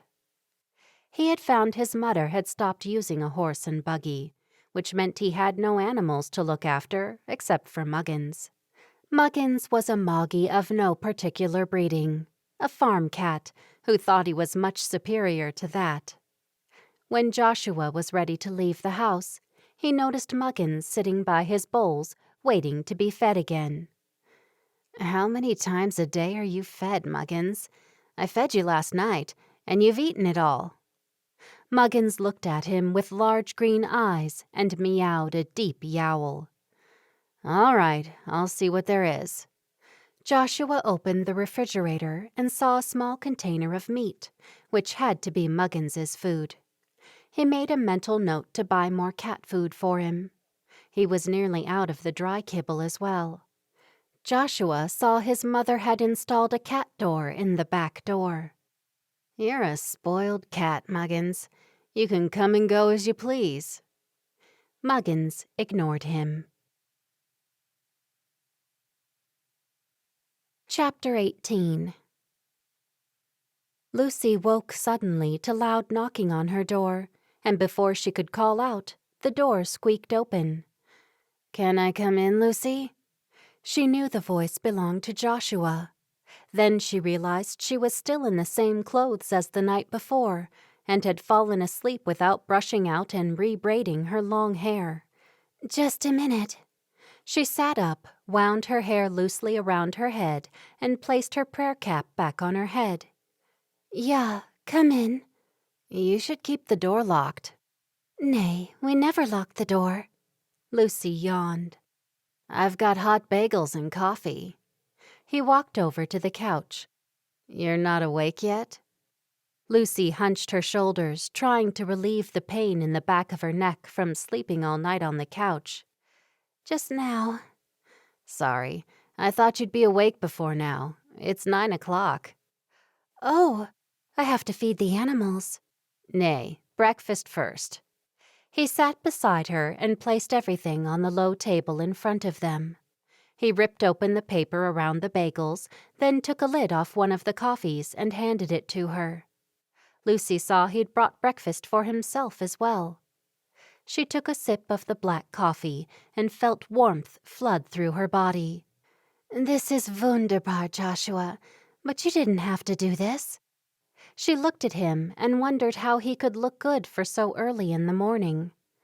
"How's your leg?" "It's not hurting very much." Lucy gave a little laugh. "Not enough to keep me awake." She looked into his eyes and wished she'd had a chance to clean up before he'd arrived. Although she didn't know how she would bathe or have a shower with the cast on her arm, she'd been told to keep it dry. She'd have to wash herself in a basin, one-handed. "Are you working today, Joshua?" Not today. He drank some coffee. He never had any proper answers for her, which made her more determined to find out his plans. "Have you come back to run the farm? Or have you come back and you're thinking about coming back for good?" He laughed. That's a lot of questions for so early in the morning. Lucy did not laugh and kept her eyes fixed on him. His eyebrows drew together. "I've come back to figure out what to do with the farm. I thought I told you at the funeral. The Smiths don't want to continue with the lease, so I've got to make some decisions. They tell me Abe Troyer might like to take it on. He might even want to buy it." "You wouldn't sell, would you?" "I haven't had enough time to know what to do. I'm not giving it too much thought. First of all, I'm going to fix up the house. After I've been here a while, my mind will be clear enough to make decisions." "Well, I'm glad you've come back." "You are?" He held her gaze. "I'm glad too." Lucy looked away from him and gulped. "Everyone's missed you, Joshua. Now that you're back, you can come to some meetings to help save the farmland." He looked down into his coffee, then looked back at her. "And what are these meetings about, specifically?" "About stopping the developments on our farming land." He was silent, so Lucy continued. "Haven't you heard what's going on around here?" He shook his head, and his lips twisted up at the corners. "Tell me." Lucy told him about the farming land diminishing, the prices of farmland rising, and the land being turned into suburban housing lots. "You can't stop progress, Lucy." He took a last mouthful of coffee. "Nay, we have to save the farmland to save our way of life, for one thing. There are many other reasons, too." She narrowed her eyes. "You will support the meetings, won't you?" "Of course I will, if that'll take the frown off your face." He laughed. Relieved, she relaxed into the couch. He bit into a bagel. When he finished his mouthful, he said, "Now, I'll feed the animals for you." "Nay, Joshua, I don't want to hold you up all the day long." "You tell me what needs to be done." He looked at his watch. "I've got a meeting at 11, and then I'll bring you back some lunch. No arguments." She gave him the instructions on all the animals that needed to be fed. After he had fed the chickens, the pigs, the dog, and the horse, Joshua sped back down her driveway toward the road. Lucy leaned on the windowsill and watched his car disappear. When she could no longer see him, she decided to wash and look her best for when he came back later in the day. She slowly made her way into the kitchen and soaped up a cloth in warm water ready to wash herself. Lucy hoped Joshua would return to the community. Was it wrong she was attracted to him? After all, Grace was gone, and life goes on. But would he ever forget Grace? He had never married. Was losing Grace the reason? He hated keeping a secret from Lucy, but he couldn't tell her his meeting at 11 was with a developer who was delivering him an offer on his farm. Joshua still hadn't decided what to do with it, but knowing what it was worth was another link in the chain to make a decision. He also had to decide whether to go back to his English life or return to his roots. When he left the community, he hadn't meant to stay away for so long, but days had turned into weeks, then weeks into months, and before long, he had been gone for years. The fact he had been gone so long made it much harder to return. His mother would have wanted him to stay on and work the farm and marry a nice Amish girl, but it was his life, and he had to make the decision for himself. Mr. Keegan was leaning against his car outside Joshua's house when Joshua pulled up next to him on the tick of 11. They shook hands and went inside the house. Joshua directed Mr. Keegan to the kitchen table, and they both sat.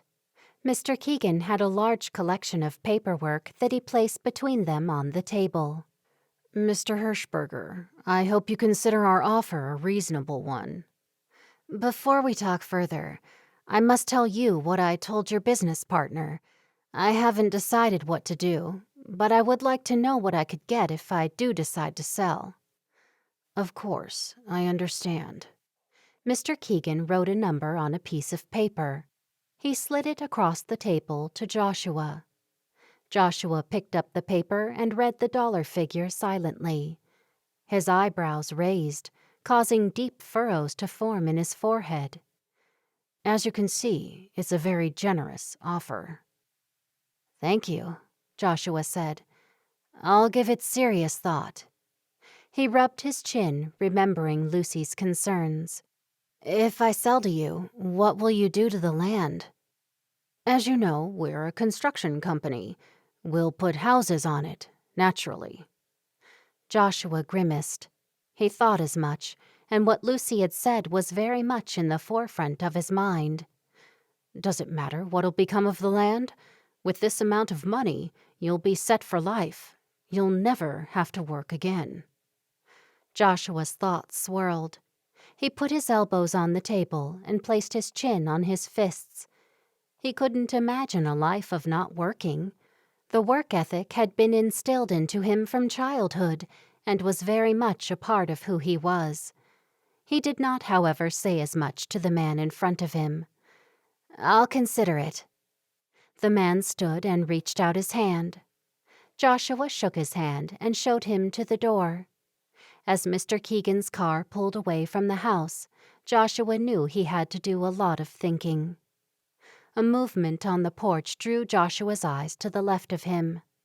Muggins was sitting on one of the wooden porch chairs, licking his paw. Joshua walked up to him and crouched in front of him. What do you think I should do, Muggins? Muggins put his paw down and stared into Joshua's face as if he was trying to understand what he'd just said. It's a lot of money. Muggins tilted his head and stared at him some more before he went back to licking his paw. Joshua's memory was jolted to buy Muggins more cat food. You think about it, Muggins, and tell me tonight what you think I should do. Joshua stepped inside his house and walked around looking at all the repairs and odd jobs that needed doing. Maybe it was just easier to sell the farm and buy a smaller house somewhere. Yet this was the home in which he'd grown up. The place held fond memories and had been a happy home before his father had died. His father had been a pleasant, even-tempered man who always saw the funny side of things. He was killed in a buggy accident, and afterwards his mother retreated into her shell. She rarely went out after that, except for the gatherings every second Sunday. Even though some of the ladies from the community visited her at least 3 times a week, she was never the same. She even once told him the spark in her life had been snuffed out. When Grace died, Joshua knew there was no room in that house for 2 broken people. It was after Grace's funeral he made the decision to leave the community.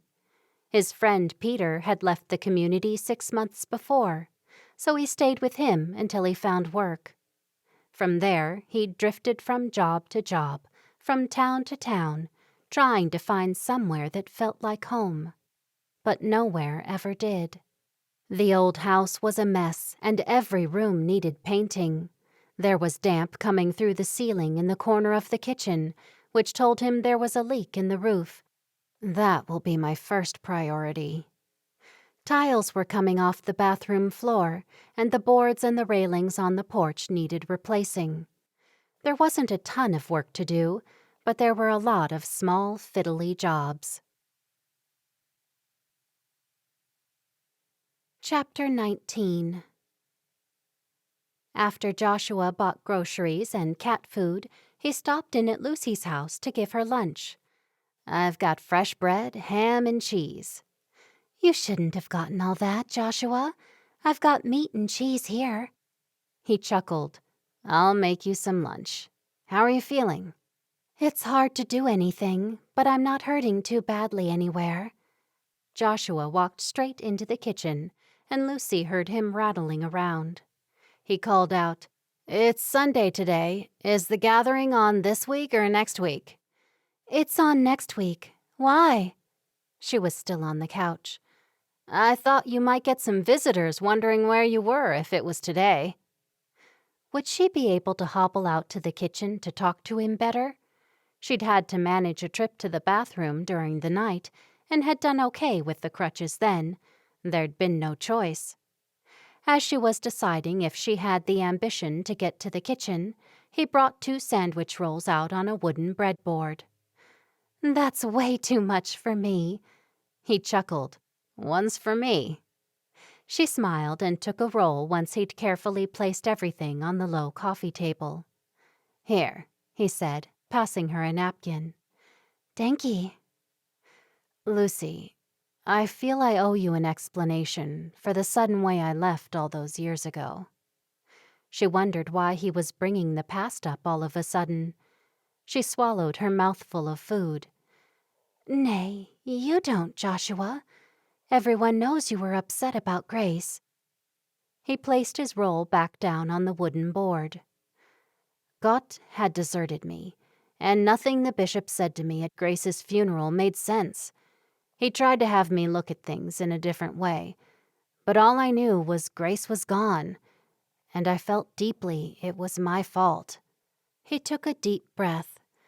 "I was due to get baptized because the wedding was drawing closer. I couldn't make a decision to get baptized until I knew what else there was in life. I wanted to get out and see what was out there. There's a lot of talk about Amish keeping separate, but separate from what? I thought if there were evils in the world, I should know. If I have kinner, I will need to tell them what they have to be wary of." Joshua rubbed the back of his neck. "Am I making any sense at all?" Yeah, I guess. Was he saying there were other reasons he left besides Grace? And now that Grace was gone, who would he consider having kinner with? He must have realized his wounds over Grace would heal one day. He looked down. "I'm sorry, Lucy. I don't remember why I didn't say goodbye to your familia or you. All I remember is my head was in a fog." It was a hard time for everyone. It was so unexpected, and that was the hardest part. I kept thinking she would get better, but she never got better. She kept getting worse every day. Nothing about it makes sense. Maybe it's not meant to. Maybe these things just happen for no reason at all. Maybe. Lucy smiled at him.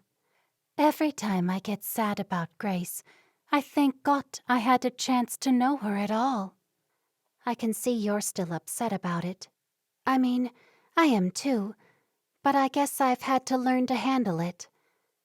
I know what you mean. Joshua took another bite of his ham and cheese sandwich. When they finished eating, Joshua took the wooden breadboard back to the kitchen. He came back out with the ice pack the nurse had sent home with Lucy. "Now, have you been keeping your leg elevated?" Yeah, I've been lying down with it up on a pillow. "Sit back and put it up on the table." Joshua pulled the coffee table closer to her, and she placed her leg on it. "Good. Now let's put this ice on it." He had the ice pack wrapped in 2 dishcloths, and he placed it on top of her leg. There's not much ice left, is there? There's enough for a day or 2.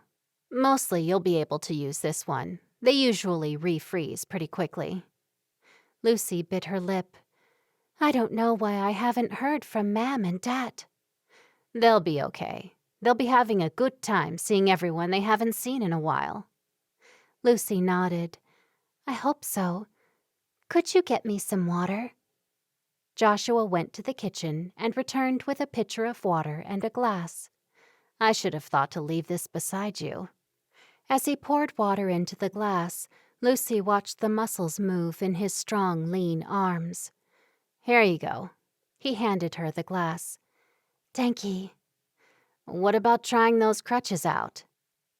I tried them, and I can't use them very well at all. Yes, you can. You just need practice. They'll help you get around. You try and use them and see how you go.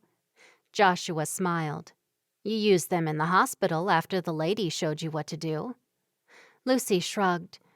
It's complicated, and I forgot what she said. I'm getting worse at using them, not better. Where are they? I'll see if I can figure out how they work. He frowned at Lucy. It can't be too complicated. By the end of the couch. Joshua picked them up and placed a crutch under either arm, but since he was much taller than Lucy, he had to slump down. Lucy giggled. Don't laugh, you're shorter than me. Now, I'm trying to remember what the nurse said. You've got the wrong leg. He looked down at his legs. It doesn't matter which leg. Yeah, it does. It's my other leg.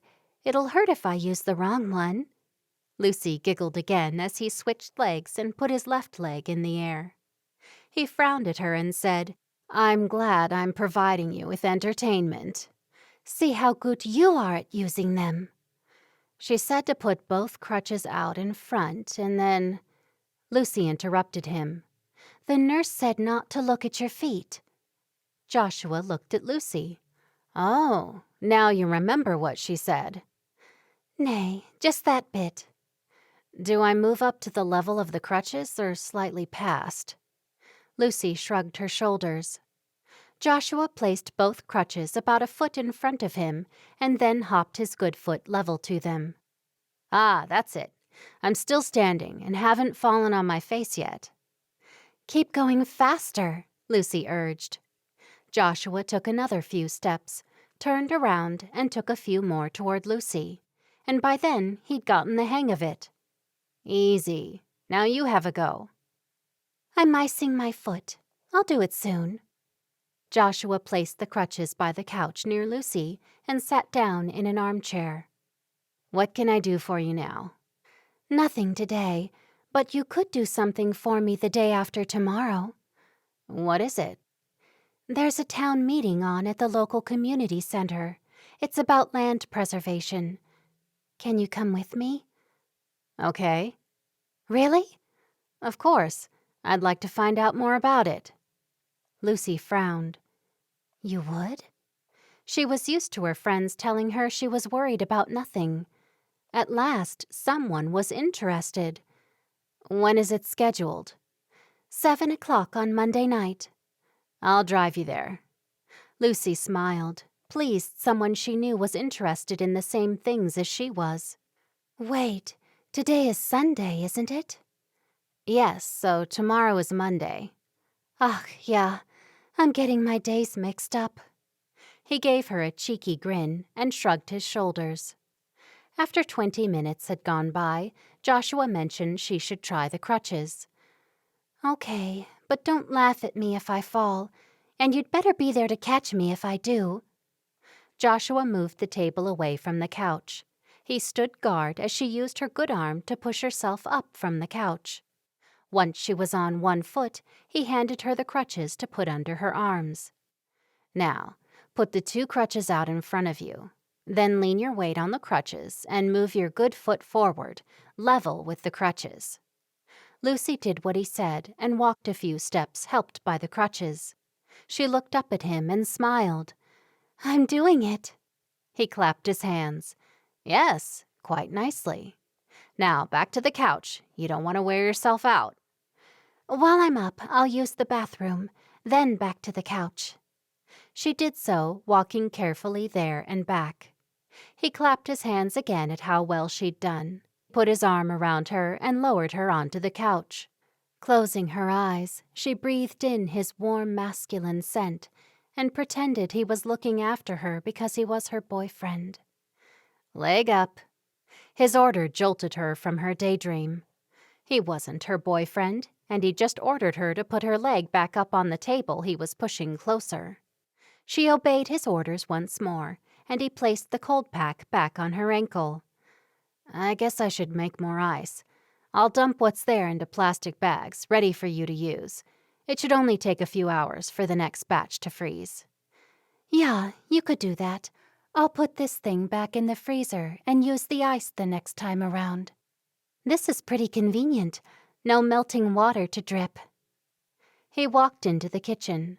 "What would you like for dinner?" he called. Lucy could hear him rustling around, putting ice cubes into bags. I don't know. Anything that's there and anything you can cook. She heard the water running and the sounds of him filling ice trays to go into the gas-powered freezer.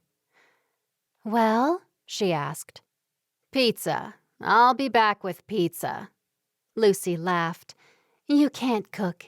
Is that what you're saying? "Guilty." I thought Englishmen cooked. "Well, not this one." He fixed his hands lightly on his hips. "Lucy, do you want to come for a drive with me to get out of the house for a bit?" Nay, thank ye. I'm a little tired.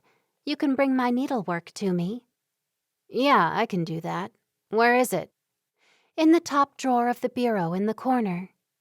He rustled around in the deep drawer and pulled out a large fabric bag. "Is it in here?" he said, holding it up in the air. Yeah, that's the one. He brought it over to her. "Okay, you've got water, something to do, and you've got your crutches. I've got a few things to do, and I'll be back later with pizza." Lucy smiled. Sounds good. He patted her on the shoulder. "I will be back before you know it." His touch sent tingles through Lucy's body. She wondered if he also felt tingles. Lucy reached for the needlework while reminding herself Joshua belonged to Grace. Chapter 20. Joshua drove away from Lucy, clenching the steering wheel, upset with himself. Had he stayed any longer, he would have surely kissed her. Why did she have to be Grace's Schwester? She was beautiful and intelligent. She worried about serious matters like the future of the land, something he had to admit he'd chosen to ignore. How he had wanted to draw her into his arms when he'd been helping her up and then back down onto the couch. She muddled his head so much he had momentarily forgotten about his 4 o'clock meeting with Abe Troyer. He sighed heavily as he drove toward his house. He looked at his watch, relieved to see it was only 2. He had time to run errands first. Once he arrived at the house, he drove the car into the barn and pulled out 3 bags of food. Muggins was at the door to greet him. "Hello, Muggins. Don't tell me you're being friendly now after all these years."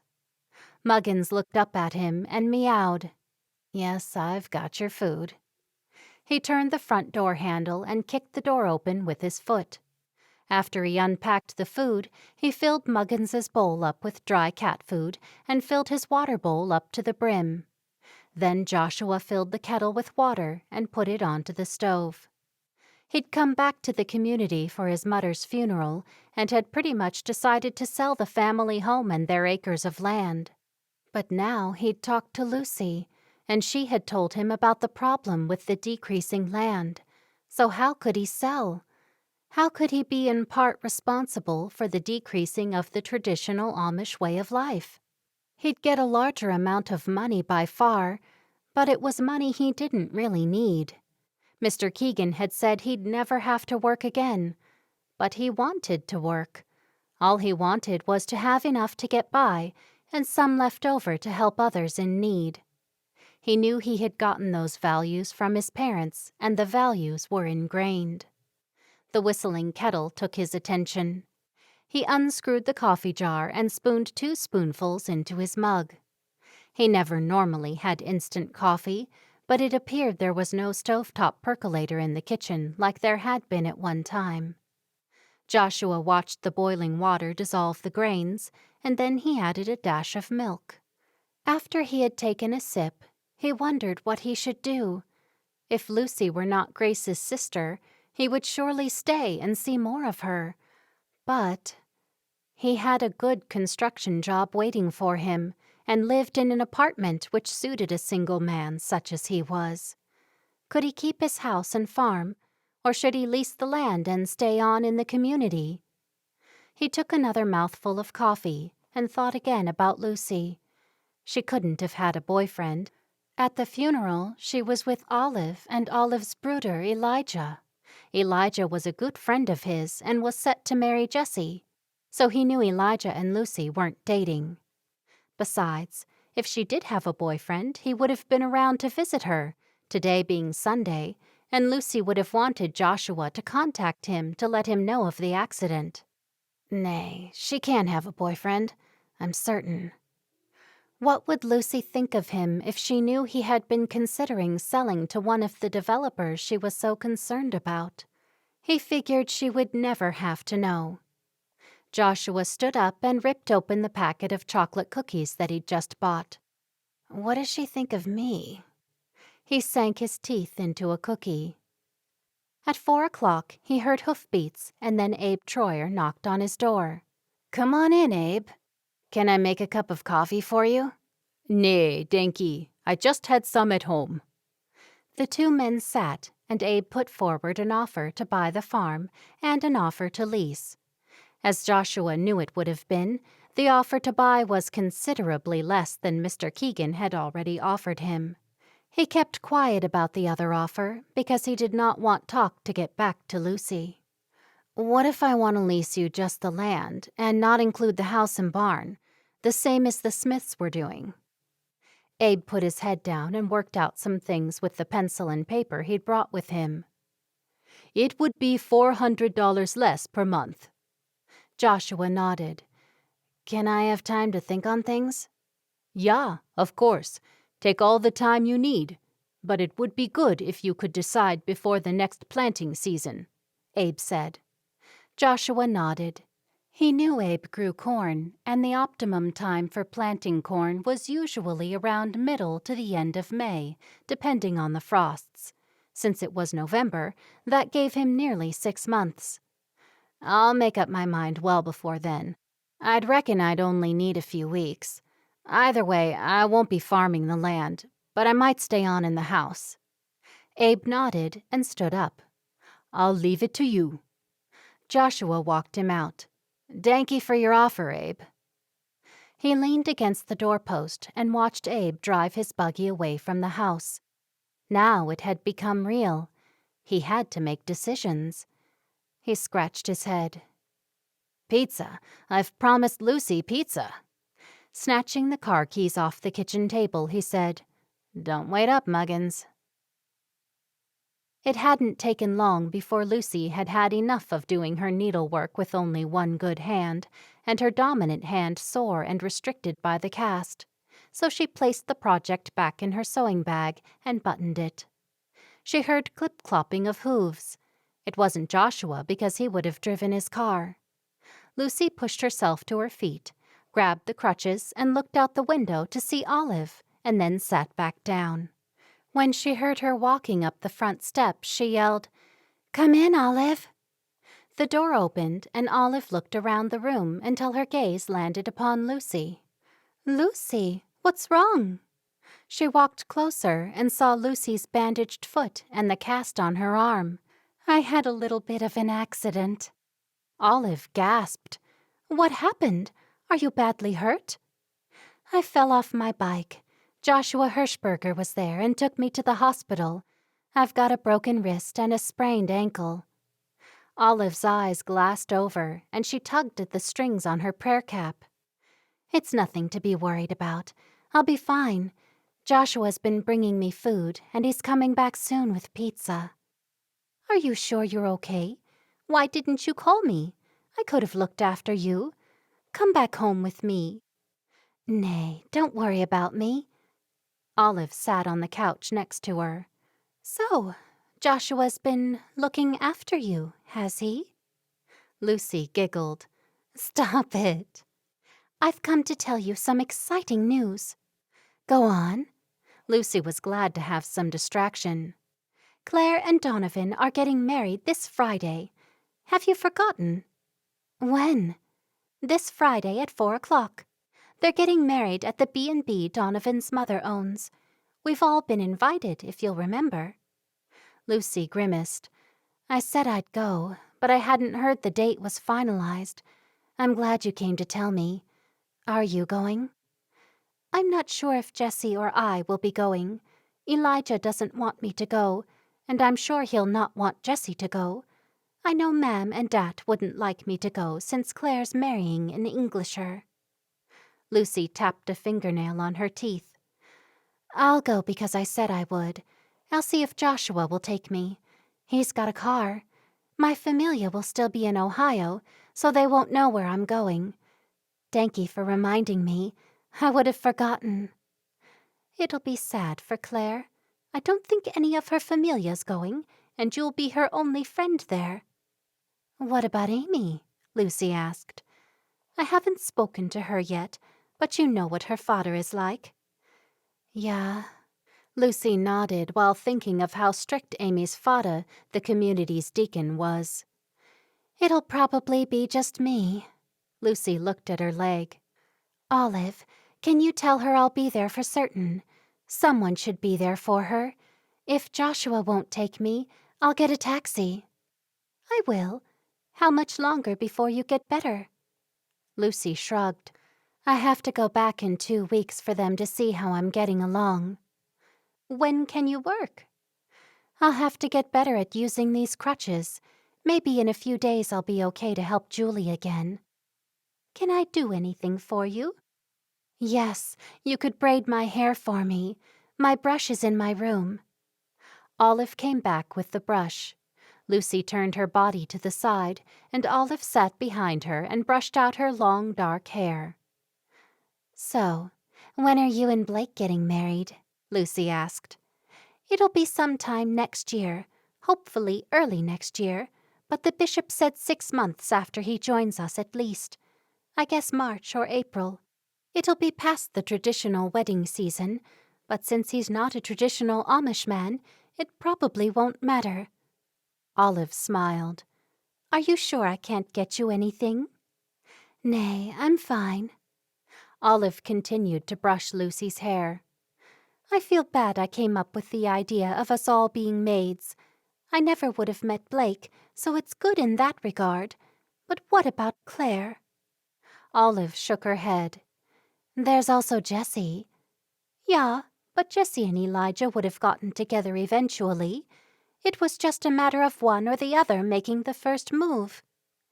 "You can't blame yourself, Olive. It was nothing that's your fault. Claire made her own choice. She might have met Donovan anywhere." "Yeah, but she didn't. It was my stupid idea that forced them together." "Nay, don't think like that. It was just circumstances. And who knows? It might work out well for her. Donovan could surprise us all. Claire's not a stupid girl, and God works in mysterious ways." "You're right," Olive sighed. "Thank you for saying that." She abruptly changed the subject. "I don't remember much of Joshua." "We both would have been around 11 when Grace died and he left the community." Olive said, "He's changed into a man." "That's what I thought when I saw him. He was so skinny, and now he's quite solid and manly." Lucy caught herself and reminded herself not to sound so excited when she spoke of Joshua. She did not want Olive to know how she felt about him. Even though Olive was one of her closest friends, some things were better left unsaid. "He might stay on in the community. That's what he told Elijah," Olive said. Lucy turned her head slightly to the side. "What else did he tell Elijah?" Olive's gaze turned toward the ceiling. "Just that While he's here, he's going to sort out what he wants to do with the farm and decide if he's coming back here. He said he never meant to be gone for so long. He wanted to see what life outside the community was like. Olive Hesh, were you listening in on their conversation? Nay, but they were out on the porch, and I was sitting near the window working on my quilt. I wasn't deliberately listening. Olive laughed. What else did you hear? You like him, don't you? Lucy closed her mouth and pressed her lips together. She'd shown far too much interest. All right, I do. Lucy pulled a face. Is that weird? Nay, it's good. He's nice and handsome, and he would be perfect for you. I was wondering if you saw it for yourself. Olive sectioned Lucy's hair ready to braid. But what about Grace? Grace isn't here anymore, and you are. The girls were silent while Olive finished braiding. There you go, all done. Olive picked up Lucy's prayer cap and placed it over the freshly braided and pinned hair. Danky. Lucy turned to face Olive. But he really loved Grace. I don't want to be his second choice. Even if he does like me, and I don't even know he does, then is it because I remind him of Grace? She looked into Olive's deep blue eyes. I'd never know, Olive. Have you told him how you feel? Lucy's eyes widened, and she leaned back. Ach, nay, certainly not. It's not like that. He's coming here helping me out because he accidentally clipped my bike with his car. What? Olive screeched. Shh, he's coming back here soon. You see? He's only looking after me because he feels guilty for causing me an injury. Olive fiddled with the strings of her prayer cap. You can't tell anyone I like him, Lucy warned. Nay, of course I won't. Well, what are you going to do? I can't do anything. Lucy bit her lip. Of course I can't. His mind is totally set on Grace still. I'm sure of it. Grace has been gone a long time. I know. If only he was someone else, or he hadn't been going to marry Grace. She heaved a sigh. The two girls looked at each other and raised their eyebrows when they heard a car stop in front of the house. That'll be him, Lucy whispered. Should I go? Olive asked. Nay, stay a while. It will look funny if you leave right away. Olive nodded and walked to the door. Lucy heard them greet each other in the doorway. Have some pizza with us, Olive? Joshua asked. Nay, Danky. Ma'am likes the familia to eat together on a Sunday night. Joshua put the pizza boxes in the kitchen and came back out to the living room. Lucy smiled as she watched him sit opposite her. Joshua rubbed his hands together. How's the patient? I'm getting better. Olive has been keeping me company. Can I get you some tea or coffee, Joshua? Olive asked. Nay, I just had one at home. Olive turned to Lucy. How about you? Nay. Olive sat back down. You two go ahead and eat. Don't mind me. Joshua sprang to his feet. You're sure? Yeah, of course. Pizza is best fresh and hot. Once Joshua was out of the room, Olive leaned toward Lucy. Can I go now? I feel awkward. Lucy shook her head. Nay, please stay longer. Olive rolled her eyes. Joshua brought the pizza boxes out with 3 plates. Go ahead and have a piece, Olive. One's Italian and the other one is chicken. Well, they do smell good. Perhaps I'll have just a small piece. Joshua passed her a plate, then opened the 2 pizza boxes. Help yourself. Olive leaned forward and took a slice of chicken pizza. He put 2 slices of each pizza on Lucy's plate and passed it to her. That's way too much for me. Nay, it's not. Eat it all so you'll grow big and strong. Lucy frowned playfully at him, and Olive giggled. After Joshua had eaten a couple pieces, he said, It's nearly dark. What do I need to do for the animals? Check on the food for the chickens to see they've still got enough. Also, check their water, please, and the pig's water. Bessie likes to make a mess of the water, so it might need to be replaced. Then feed them the same amount of food as this morning. Not too much, or they will make a mess and they'll spread it everywhere. Give the horse some hay, too, please, and make sure he has clean water. Will do. That it? Yeah. Joshua excused himself and went outside. Olive whispered, I'll wait until he comes back, then I'll go. Nay, stay. I'm in the way. I can tell he likes you, Olive whispered. Why do you say that? Oh, just the way he talks to you, and how he looks at you. Lucy took a mouthful of pizza and thought while she chewed. Could Olive be right? Olive did not know Joshua very well. Joshua was her brooder's friend and not hers, and even Elijah hadn't been in contact with Joshua for years. When they heard Joshua coming back, Olive leaned toward Lucy and whispered, Don't forget about Claire's wedding. I won't forget, Lucy whispered back. Olive turned to face Joshua as he came through the front door. I'll go now. Thank you for the pizza. You're welcome, he said. Chapter 21.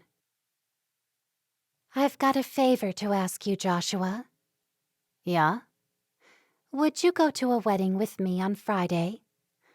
A town meeting tomorrow night and a wedding on Friday? Miss Fuller, you're taking up a lot of my time. Lucy smiled. It's one of my friends, Claire, getting married to the Englisher I told you about. I don't think anyone else in the community is going. It'll only be me. And you, if you'll take me. Yeah, I'll take you. Have you been to an English wedding before? 2 of my friends have gotten married, and I went to their weddings. Lucy immediately looked away from him. She shouldn't have mentioned weddings, which would only make him think of Grace. What's the matter? You've suddenly gone quiet and you look pale. Just thinking of Grace. There. She'd said what they were both thinking. Things were always better when they were out in the open. We both miss people who aren't here anymore. And one day we won't be here anymore. And there's not a lot either you or I can do about it. He wagged his finger at her. I know it. She bit on a fingernail. Yes, she knew it, but sometimes knowing it didn't help. We have to make the most of the life we've been given, Lucy. Put the past behind us and keep moving ahead. Lucy nodded. The next night, Joshua sat beside Lucy at the community center and heard how the developers were buying up land in local farming communities and building shopping centers, suburban clusters, and industrial complexes.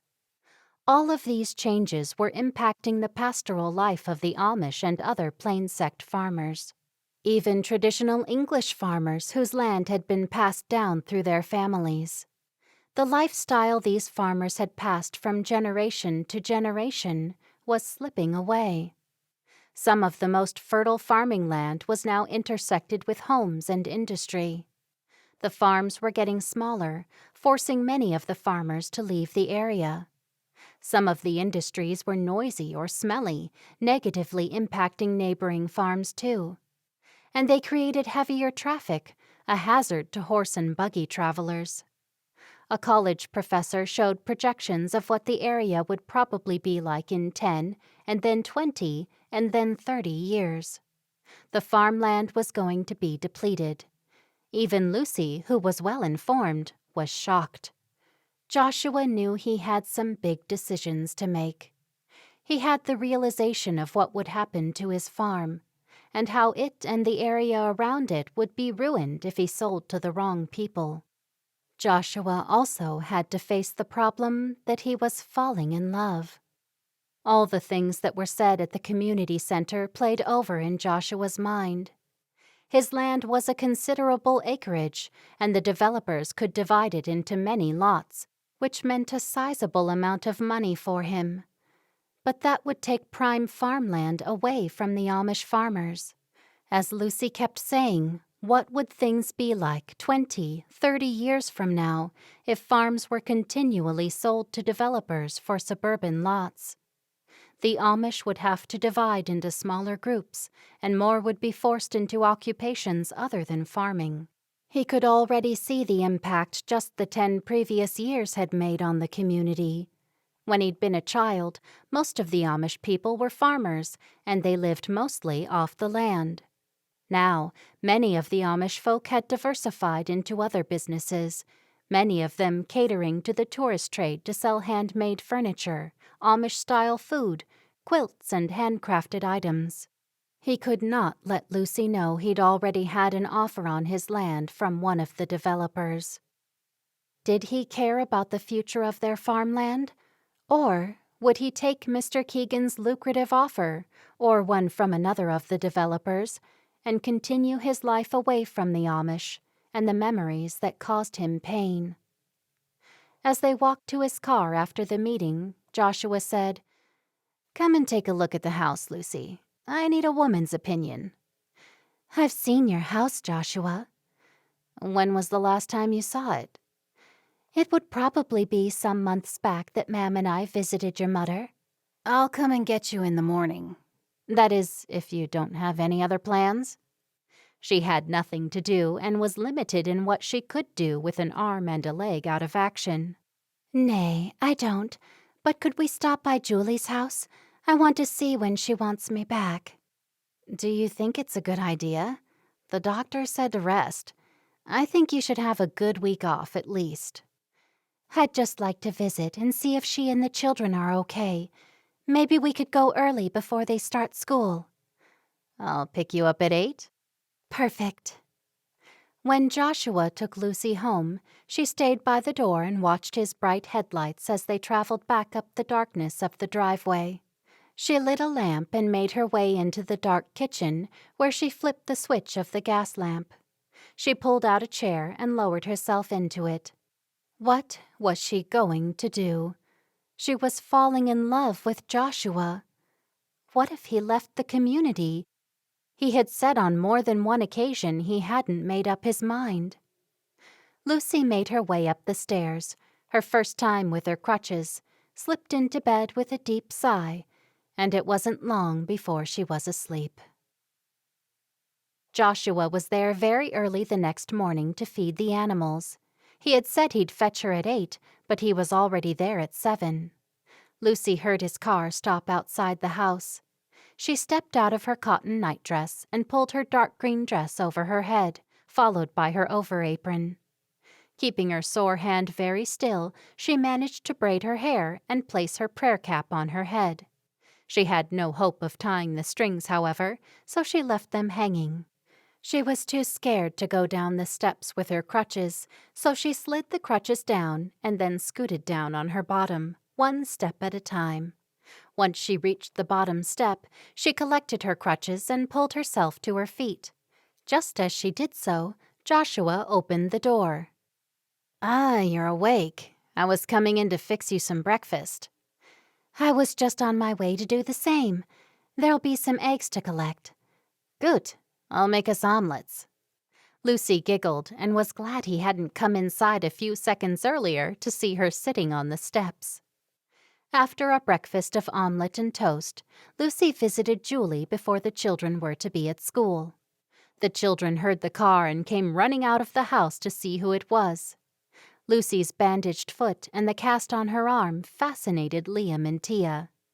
Julie walked over to them. "Lucy, are you feeling all right?" I came to see how you were. I'm fine, and I should be back to work on Monday, but I might be a bit slow. She looked down at her leg. Julie looked at Joshua, who had just stepped out of the car. Julie, this is my friend Joshua. He's the one who called you. Julie and Joshua said hello to each other. "Can you come inside?" Julie asked. No, we won't hold you up. I just wanted to see if you were okay and ask if you want me to start back Monday. "Yes, please. The sooner the better, as long as you're up to it." Once Joshua and Lucy were back in the car, Joshua said, "They are two cute kids." They are. I've missed them, and I've missed Simon and Michael. You remember Simon and Michael? Lucy spoke of her two younger brooders who were with her parents in Ohio. Joshua chuckled. Simon was a baby, and Michael was only starting to walk. Shows how long you've been gone. They're 10 and 9 now. I have been gone a long time. After Joshua had shown her around his house, they sat on the porch with coffee and cookies. Did you make these cookies yourself? Very funny. You know I didn't. Lucy chuckled. They look good. She sank her teeth into a double chocolate cookie. They are pretty good. Joshua looked out across his farm. I always wondered whether I was adopted. Why? Lucy frowned. Mam and Dad tried to have Kinner before and after me. They had many stillborn Bopleys. Yeah, I heard that. They insisted I wasn't adopted. They said I was the blessed one, the one who God wanted to stay with them. Then I left Mam alone. Can you imagine how she felt? Lucy took her eyes off him and looked out to the fields. She would have understood. She was a smart woman. Everyone knew why you left. I could have come back. I could have visited. But I didn't. You can't change the past, Joshua, so there is no use being sad about something you can't change. I know it, but it doesn't change things. I don't feel any better for knowing that. At that moment, Lucy knew she could not compete with the past. There was no way Joshua could be happy with another woman. Neither did she want to live the rest of her life in the shadow of her sister. It was best she not think of him romantically. What are you going to do with the land? Are you going to stay and work the farm? I've never been a farmer. I didn't grow up farming like a lot of other children. My parents were older than the parents of other children my age. And from when I was young, my parents leased the farm. We kept a small plot of land surrounding the house for horses, chickens, and for the vegetables, of course. You can learn. I don't have the desire. I think I'll lease it out. I'll stick with construction. It's what I'm good at. You're not going to leave the community, are you? He shook his head. I haven't decided. Chapter 22. The wedding will be out in the garden as long as the weather stays nice, Lucy said when Joshua stopped the car outside the B&B for Claire and Donovan's wedding. Joshua said, "You lead the way." Lucy walked behind the building into the grounds. It was to be a small, low-key wedding with few guests. Lucy and Joshua were offered champagne or orange juice from a silver tray held by a waiter dressed in a white suit. "Can I leave you here, Joshua? I want to find Claire." Joshua nodded. "You go ahead. I'm sure she'll be pleased to see you." Lucy walked into the building and asked the receptionist where Claire was. Lucy was given her room number and then walked down the long hallway and knocked on her door. "Claire?"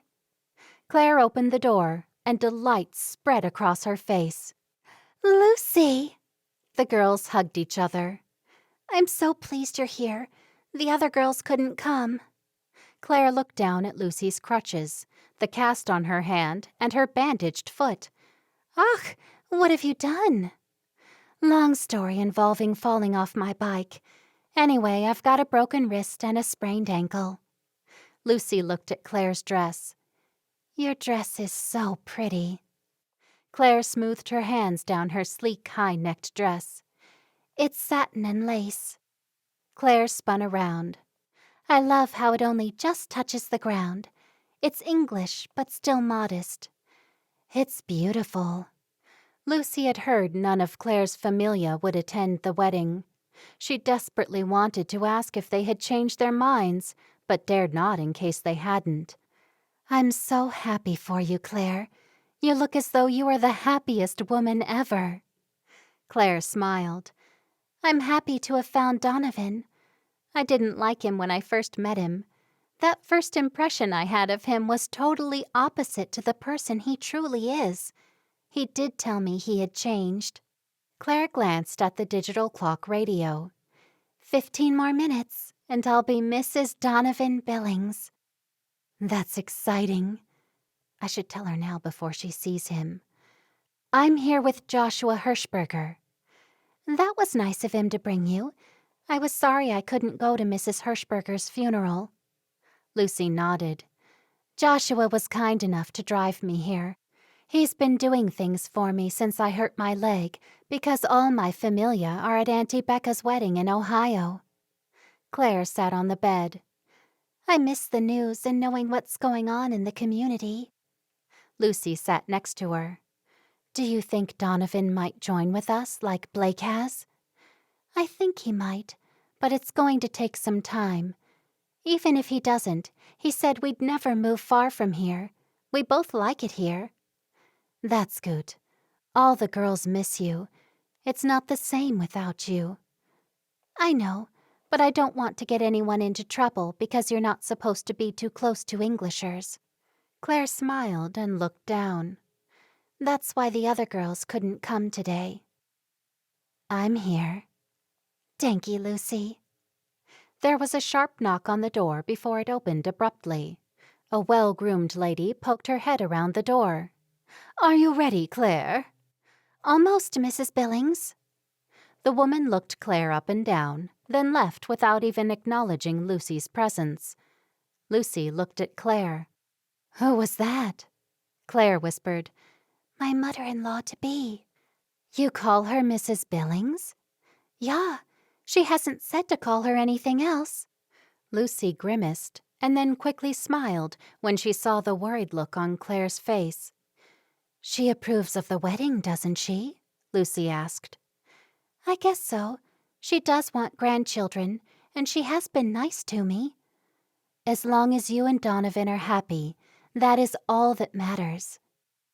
Lucy, do you think I'm rushing into things? Lucy frowned. It was a terrible time to ask her, and how would she know about things such as this? Do you love him? I do. Yeah, I do. And he loves you, and he even said he might join the community, didn't he? Claire nodded. I just think I'd feel better if my familia were here. Not everything in life happens as we want it to, Claire. We have to hold on to the good and not think too much about the bad. Lucy'd had to learn that lesson the hard way. Claire rose to her feet. I didn't plan to have an attendant or a bridesmaid, but will you stand next to me when I'm joined in marriage? Of course I will. Well, we had better make a start. Claire rushed to the window and looked out. There's hardly anyone here, just close relatives of Donovan's and a couple of Donovan's friends. That's Joshua in the white shirt? Lucy stood beside Claire and peered out into the gardens behind the safety of glass and a sheer lace curtain. Yeah, that's Joshua. He's all grown up. I remember him as skinny. Yeah, he was skinny when he was younger. Now, let's forget about him and get you married. Yes, let's get you out of this room before you say Joshua would be a good match for me. As Claire came to the back of the garden, Mrs. Billings gave the signal for the 3 musicians to announce the bride's arrival. Lucy walked to the front first, and when she turned around, everyone watched Claire as she walked up an aisle made between 2 groups of fancy white chairs. The guests sat, and the music ceased when Claire reached Donovan. A male celebrant stepped forward and said a few words. After Donovan and Claire said their vows to each other, they were pronounced husband and wife. Everyone clapped as Donovan and Claire kissed, and then the music started up again. Lucy looked around for Joshua.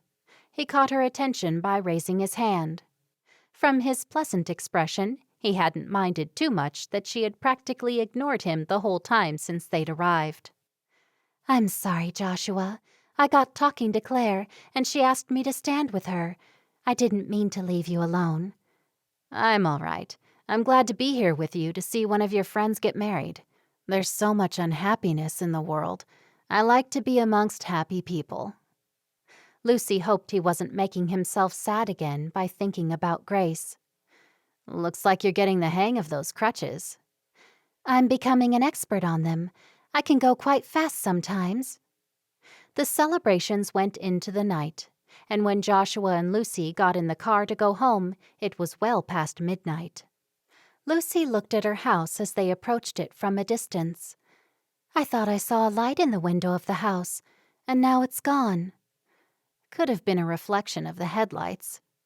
Lucy squinted as she looked closely at the house, and there was definitely no light there. Joshua stopped the car in front of the house and sprang out of the car. "Here, I'll take your crutches." He leaned into the car and took hold of the crutches, propped them on the car, and helped her out. "Thank ye." Lucy noticed his arm lingered around her for longer than needed. Her gaze went from his hand on her shoulder straight into his eyes.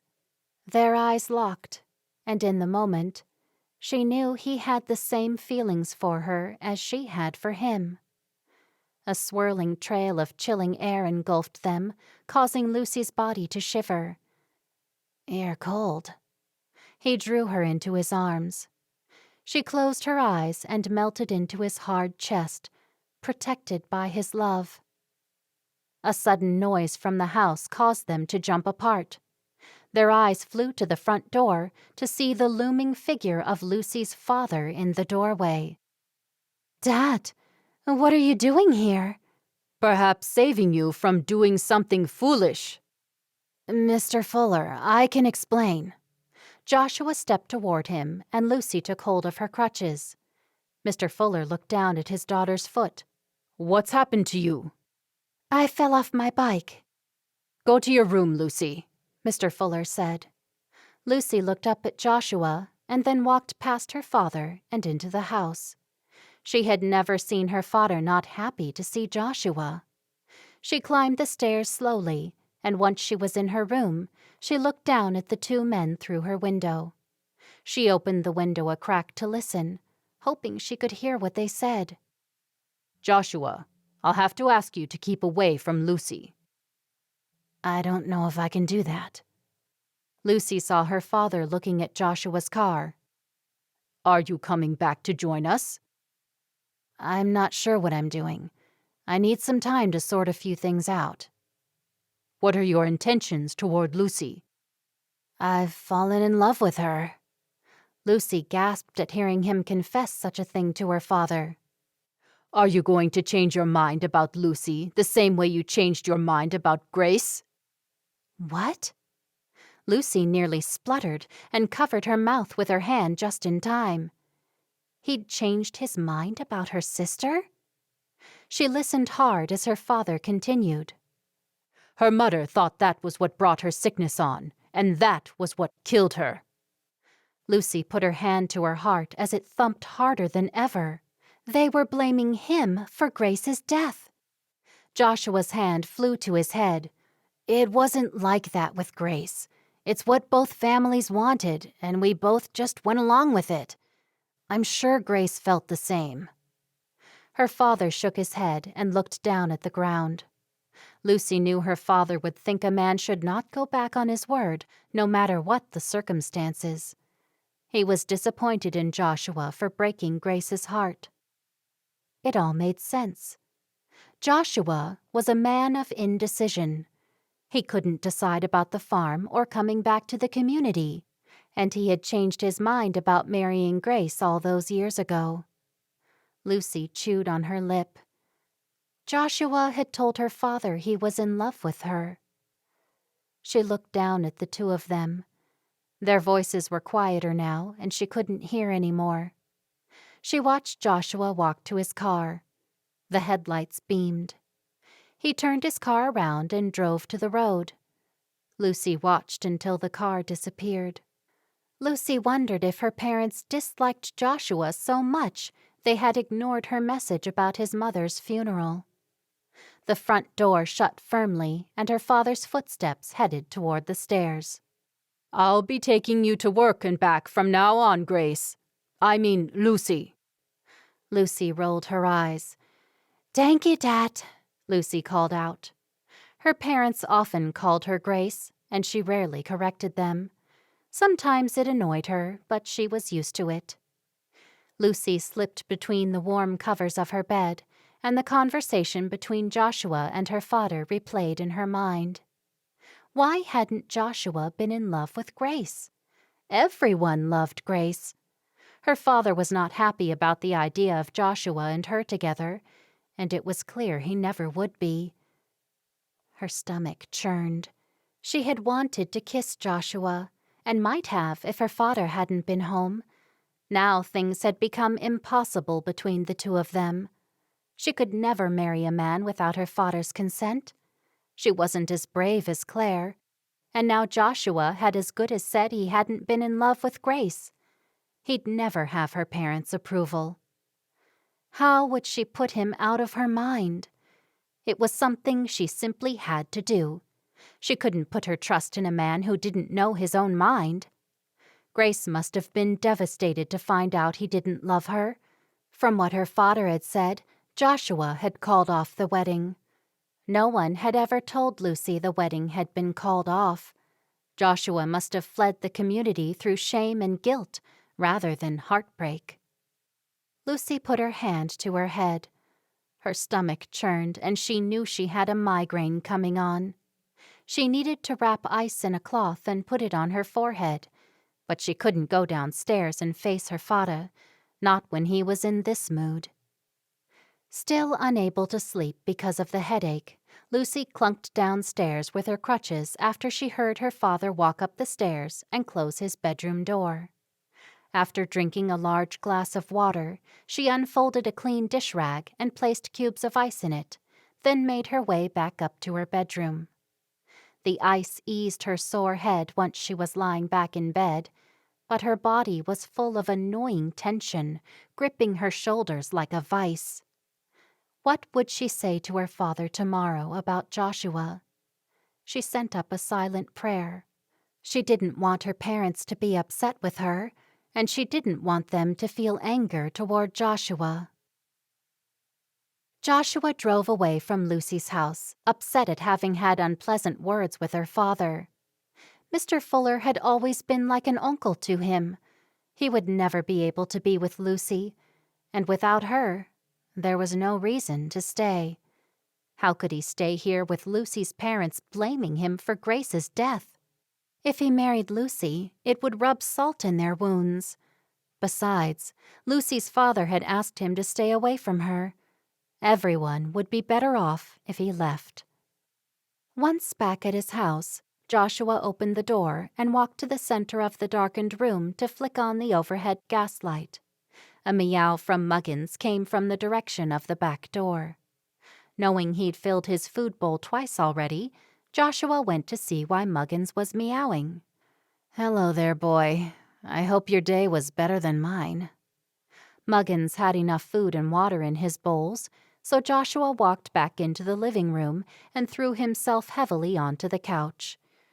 "What a mess I've made of things. I should never have told Grace I didn't want to marry her." He sighed. "Now I've got some decisions to make. Decisions that can't wait." Chapter 23. The next morning, Lucy was pleased her headache had gone. Now she had to go downstairs and face her father. The sun streamed through her window, which meant she'd slept longer than normal. Her father would think her lazy for not feeding the animals and doing her chores at the crack of dawn. Even though she was injured, that was no excuse. Getting washed and dressed was not an easy task when she only had one arm that worked properly. Everything took twice the time. Lucy found her father in the kitchen. "Morning, Dad." She noticed he was making his breakfast. "I would have made that for you." "You were asleep. A person who is slothful in his work is a brooder to him that is a great waster." Yeah, Dad. I'm sorry. Her father often quoted scripture at her when she did something that made him unhappy. I'll have something to eat and then feed the animals. You can clean my dishes, too. Okay. Is everyone staying longer in Ohio? I came back when I got word of Eileen Hirschberger's death. Seems I'm too late for the funeral, but I came as soon as I could. Lucy nodded. Normally, she would have said Joshua would have appreciated it, but it was best not to mention Joshua this morning. Her father walked out of the kitchen, leaving her alone with the toast she was making. When she heard the front door shut, she looked out the kitchen window to see him heading to the stable. He had surely gone to check his horse she'd had Joshua put out into the field. She knew she had done the right thing for the horse since he hadn't been worked for days. The horse could not stay in a stable for days when he was not being regularly exercised. Lucy sat down and ate her toast, glad her father hadn't mentioned Joshua. When he came back inside, she asked him, "Dad, could you drive me into town to meet the girls?" It's the girls you're meeting? You're not sneaking away to see Joshua? Lucy was upset with what her father said. He wouldn't have said that to Grace or anything of the kind. Lucy had never done anything to show she was untrustworthy. "Nay, I wouldn't do that. I meet the girls nearly every Saturday. Well, often on Saturdays. Ma'am knows that." What time do you want to be there? 3 o'clock, and one of the girls will bring me home. Very well. The whole day had nearly passed with Joshua's name only being mentioned once until they were on the way into town. Joshua came back to bury his mother then? "Yeah, Dad." She looked over to see if she could determine which way the conversation would head. What were you doing with him? "He was helping me since I hurt myself, and he was bringing me home from Claire's wedding. I told you Claire was going to marry the Englisher." I thought you wouldn't have gone to the wedding. No good will come of mixing with the Englishers. Joshua isn't one of us anymore, so you'd do best to stay away from him. Lucy clamped her lips together and looked out the window at the fields. Everything within her wanted to see him again and be held in his strong arms. Had Grace ruined her chance at love? Grace should have known Joshua did not love her, and if the two families had not expected Grace and Joshua to marry, Grace might be alive right now, and Joshua might be free to marry her. Why weren't things simple? She was tired of living in Grace's shadow. Even though Grace had died years ago, she was still affecting every part of Lucy's life. Her father stopped the buggy around the corner from the coffee shop. "Thank you, Dad. I'll see you later. I'll be home in time to cook the dinner for you." Bye, Grace. Lucy was nearly out of the buggy with her crutches on the ground. She gained her balance, turned to her father, and said, "Nay, Dad. I'm Lucy. I'm not Grace. I never will be Grace, and I'm sick and tired of Grace ruining my life. I'm alive, and Grace is dead." She instantly wished she could have taken back the words that spilled out of her mouth. Up until now, Lucy had never raised her voice to either of her parents. They stared at each other for a moment, each as shocked as the other, before Lucy looked down, moved her crutches into position, and walked away. She could not apologize for the words, because they were true. The words should have been said a long time ago. Lucy was the first of the circle of friends to arrive, and she sat at the usual table, which Dan had placed a reserved sign on. Dan came toward her as soon as she sat down. Lucy, what happened to you? "Bike accident, I'm afraid." She pointed to the reserved sign. "I hope this is for us." It is. Do you want to wait for the other girls, or do you want something now? Lucy smiled at him. "I'll wait." 10 minutes later, the other 3 girls sat listening while Lucy told them all about Claire's wedding. All the while, she felt bad for having spoken so harshly to her father. "Did you know Joshua's leaving?" Olive asked Lucy. When did you hear that? Elijah went to see him this morning, and he was getting the farm ready to sell. Joshua's going to leave as soon as it's sold. He said he's got an offer from one of the developers. Lucy gasped. He wouldn't. Olive shrugged her shoulders. I know you spent some time with him. Did you tell him about what you're worried about with the development in the area and everything? Yeah. He even went to one of the area meetings with me on Monday. The girls all looked at Lucy. I have to go. Lucy pulled her crutches under her arms. Olive sprang to her feet. Where are you going? I'll take you. Nay, I'll go alone. She had to see Joshua and stop him from selling his farm. 15 minutes later, the taxi stopped at Joshua's farm. She couldn't see his car anywhere. She paid the driver and walked toward the house. After knocking on the door loudly for several minutes, she could only assume he wasn't home. Had she missed him? Had he signed contracts with the developers and then left town? She heard a meow and looked down by her feet. It was Muggins, Mrs. Hirschberger's cat. Week 8's Muggins. I guess he wouldn't have left you here alone. And if he has, you're coming home with me. Lucy walked a few steps and lowered herself into one of the porch chairs, and the cat strolled toward her and sat at her feet. Hearing a car, she closed her eyes and hoped it was Joshua. She opened her eyes to see it was. Joshua's dark blue car stopped in front of her. Lucy. He slammed his car door and walked to her. She stayed seated. Does your father know you're here?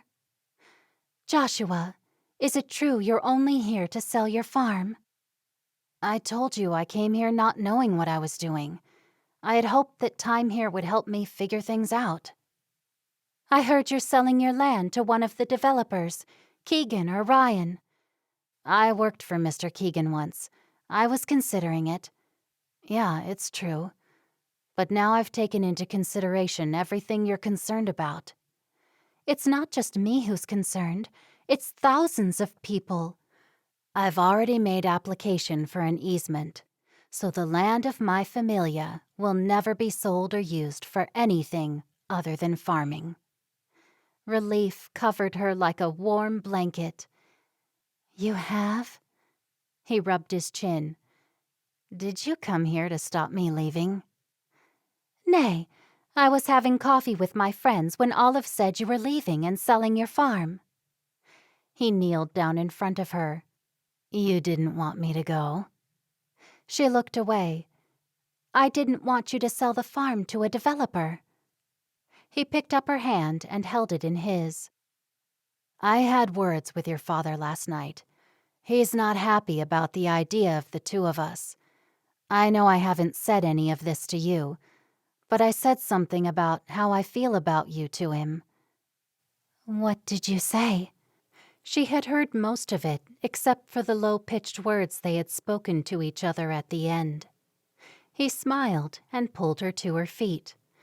Come inside. I'll make us a cup of tea and we can talk.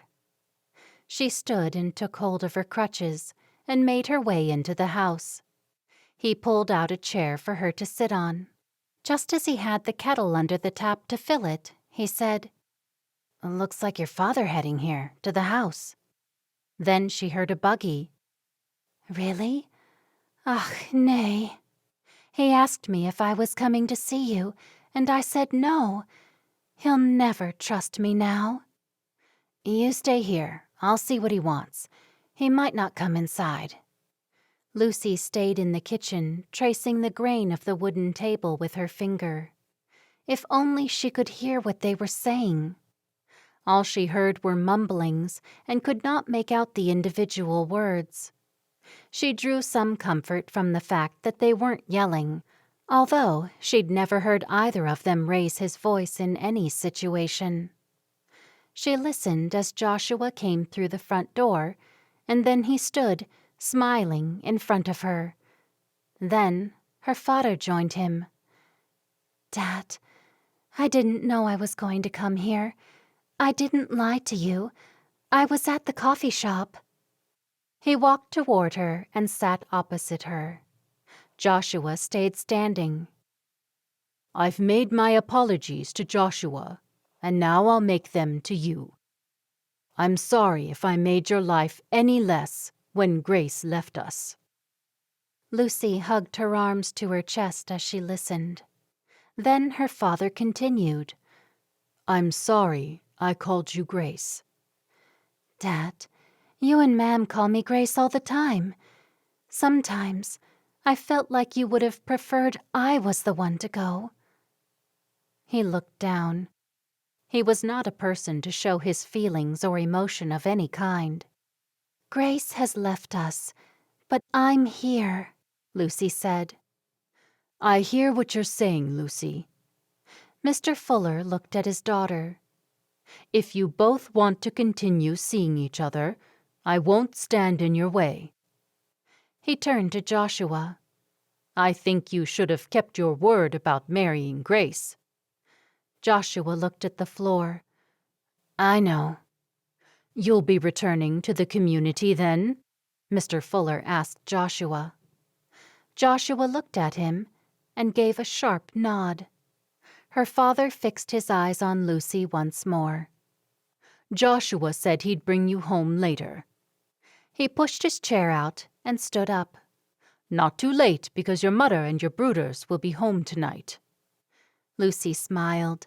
She'd missed her younger brothers and her mother, and was happy they'd cut short their visit to Ohio. Joshua followed her father out, and not long after, Lucy heard her father's buggy horse clip-clopping away. Joshua came back into the kitchen. Lucy raised her eyebrows. "What did he say?" "He apologized for last night, and he apologized on behalf of both sets of parents for forcing a marriage between Grace and myself." Lucy kept quiet. Should she look surprised at the information, or tell him she'd overheard some of it the night before? Joshua sat next to her. "I don't know if you know this, Lucy, but our parents expected Grace and I would marry, and I was forced to go along with their plans. When I finally told Grace I didn't want to marry her, she developed the awful flu that very night." "I thought you truly loved each other." She remembered Grace was very much in love with him. "I loved her, but I was not in love with her enough to marry her. I know some folk think once-in-a-lifetime love doesn't exist, and others say it doesn't really matter who you marry, as long as they are following God's ways. But I have never agreed with their way of thinking. I always felt in my heart, if I waited, I'd find the right woman." "Do you agree?" Lucy nodded. "What did Grace say when you ended things?" "She was a little upset, but she understood, and she said she felt the same way. She felt it was expected." He continued, "I loved Grace, but it wasn't the real true love that one would ideally have with a woman. Yeah, we could have married and been perfectly happy, like a great many folk do when they marry without love. I wanted to marry a woman who makes me miss her when I'm away from her." Lucy's palms got sweaty. She slipped her hands under the table and wiped them on her apron. "It's not your fault Grace died." Joshua nodded. "I know, but it makes me feel worse about putting an end to our relationship. It was bad timing. I left the community because I thought what I wanted wasn't in the community. Now, I come back here and find you. You're the part of my life that was missing." He picked up her hand. "Now, everything makes sense. You and I can live on the farm and raise Kinner. If you'll have me." "Me?" "Lucy, you must feel what I feel. It can't be one-sided. I was sure you felt something too." Her lips turned upward at the corners. "Yeah, I feel it too, Joshua. It was unexpected. I didn't want to love you, thinking you and Grace had loved each other so much. But now, I feel free to have feelings for you. It's meant to be. Will you allow me to call on you? Lucy nodded. I will. She collapsed into his arms, sobbing. He put his arm around her back. Hey, what is this all about? You should be happy. She sniffed back the tears. She didn't want to be a sobbing mess in front of him. I am happy. I didn't want to like you in that way. I tried to stop, but it was too hard. She giggled amidst the tears. He pulled her closer. To think I left the community in search of something that was right here all the time. I'll stay, and I'll help you persuade others to preserve the farmland for future generations. You will? This was more than she'd hoped for. You'll stay? He nodded, then picked up her hand. I have to. I told your father I would. He brought her hand to his lips and planted a soft kiss, sending tingles of delight through her whole body. Lucy couldn't wait to tell the girls she and Joshua were now a couple. Not only that, but she had someone to help her in her mission to save the farmlands. Claire was away on her honeymoon, so she'd tell her the news when she came back. They'd all be happy for her and for Joshua. Finally, she was free.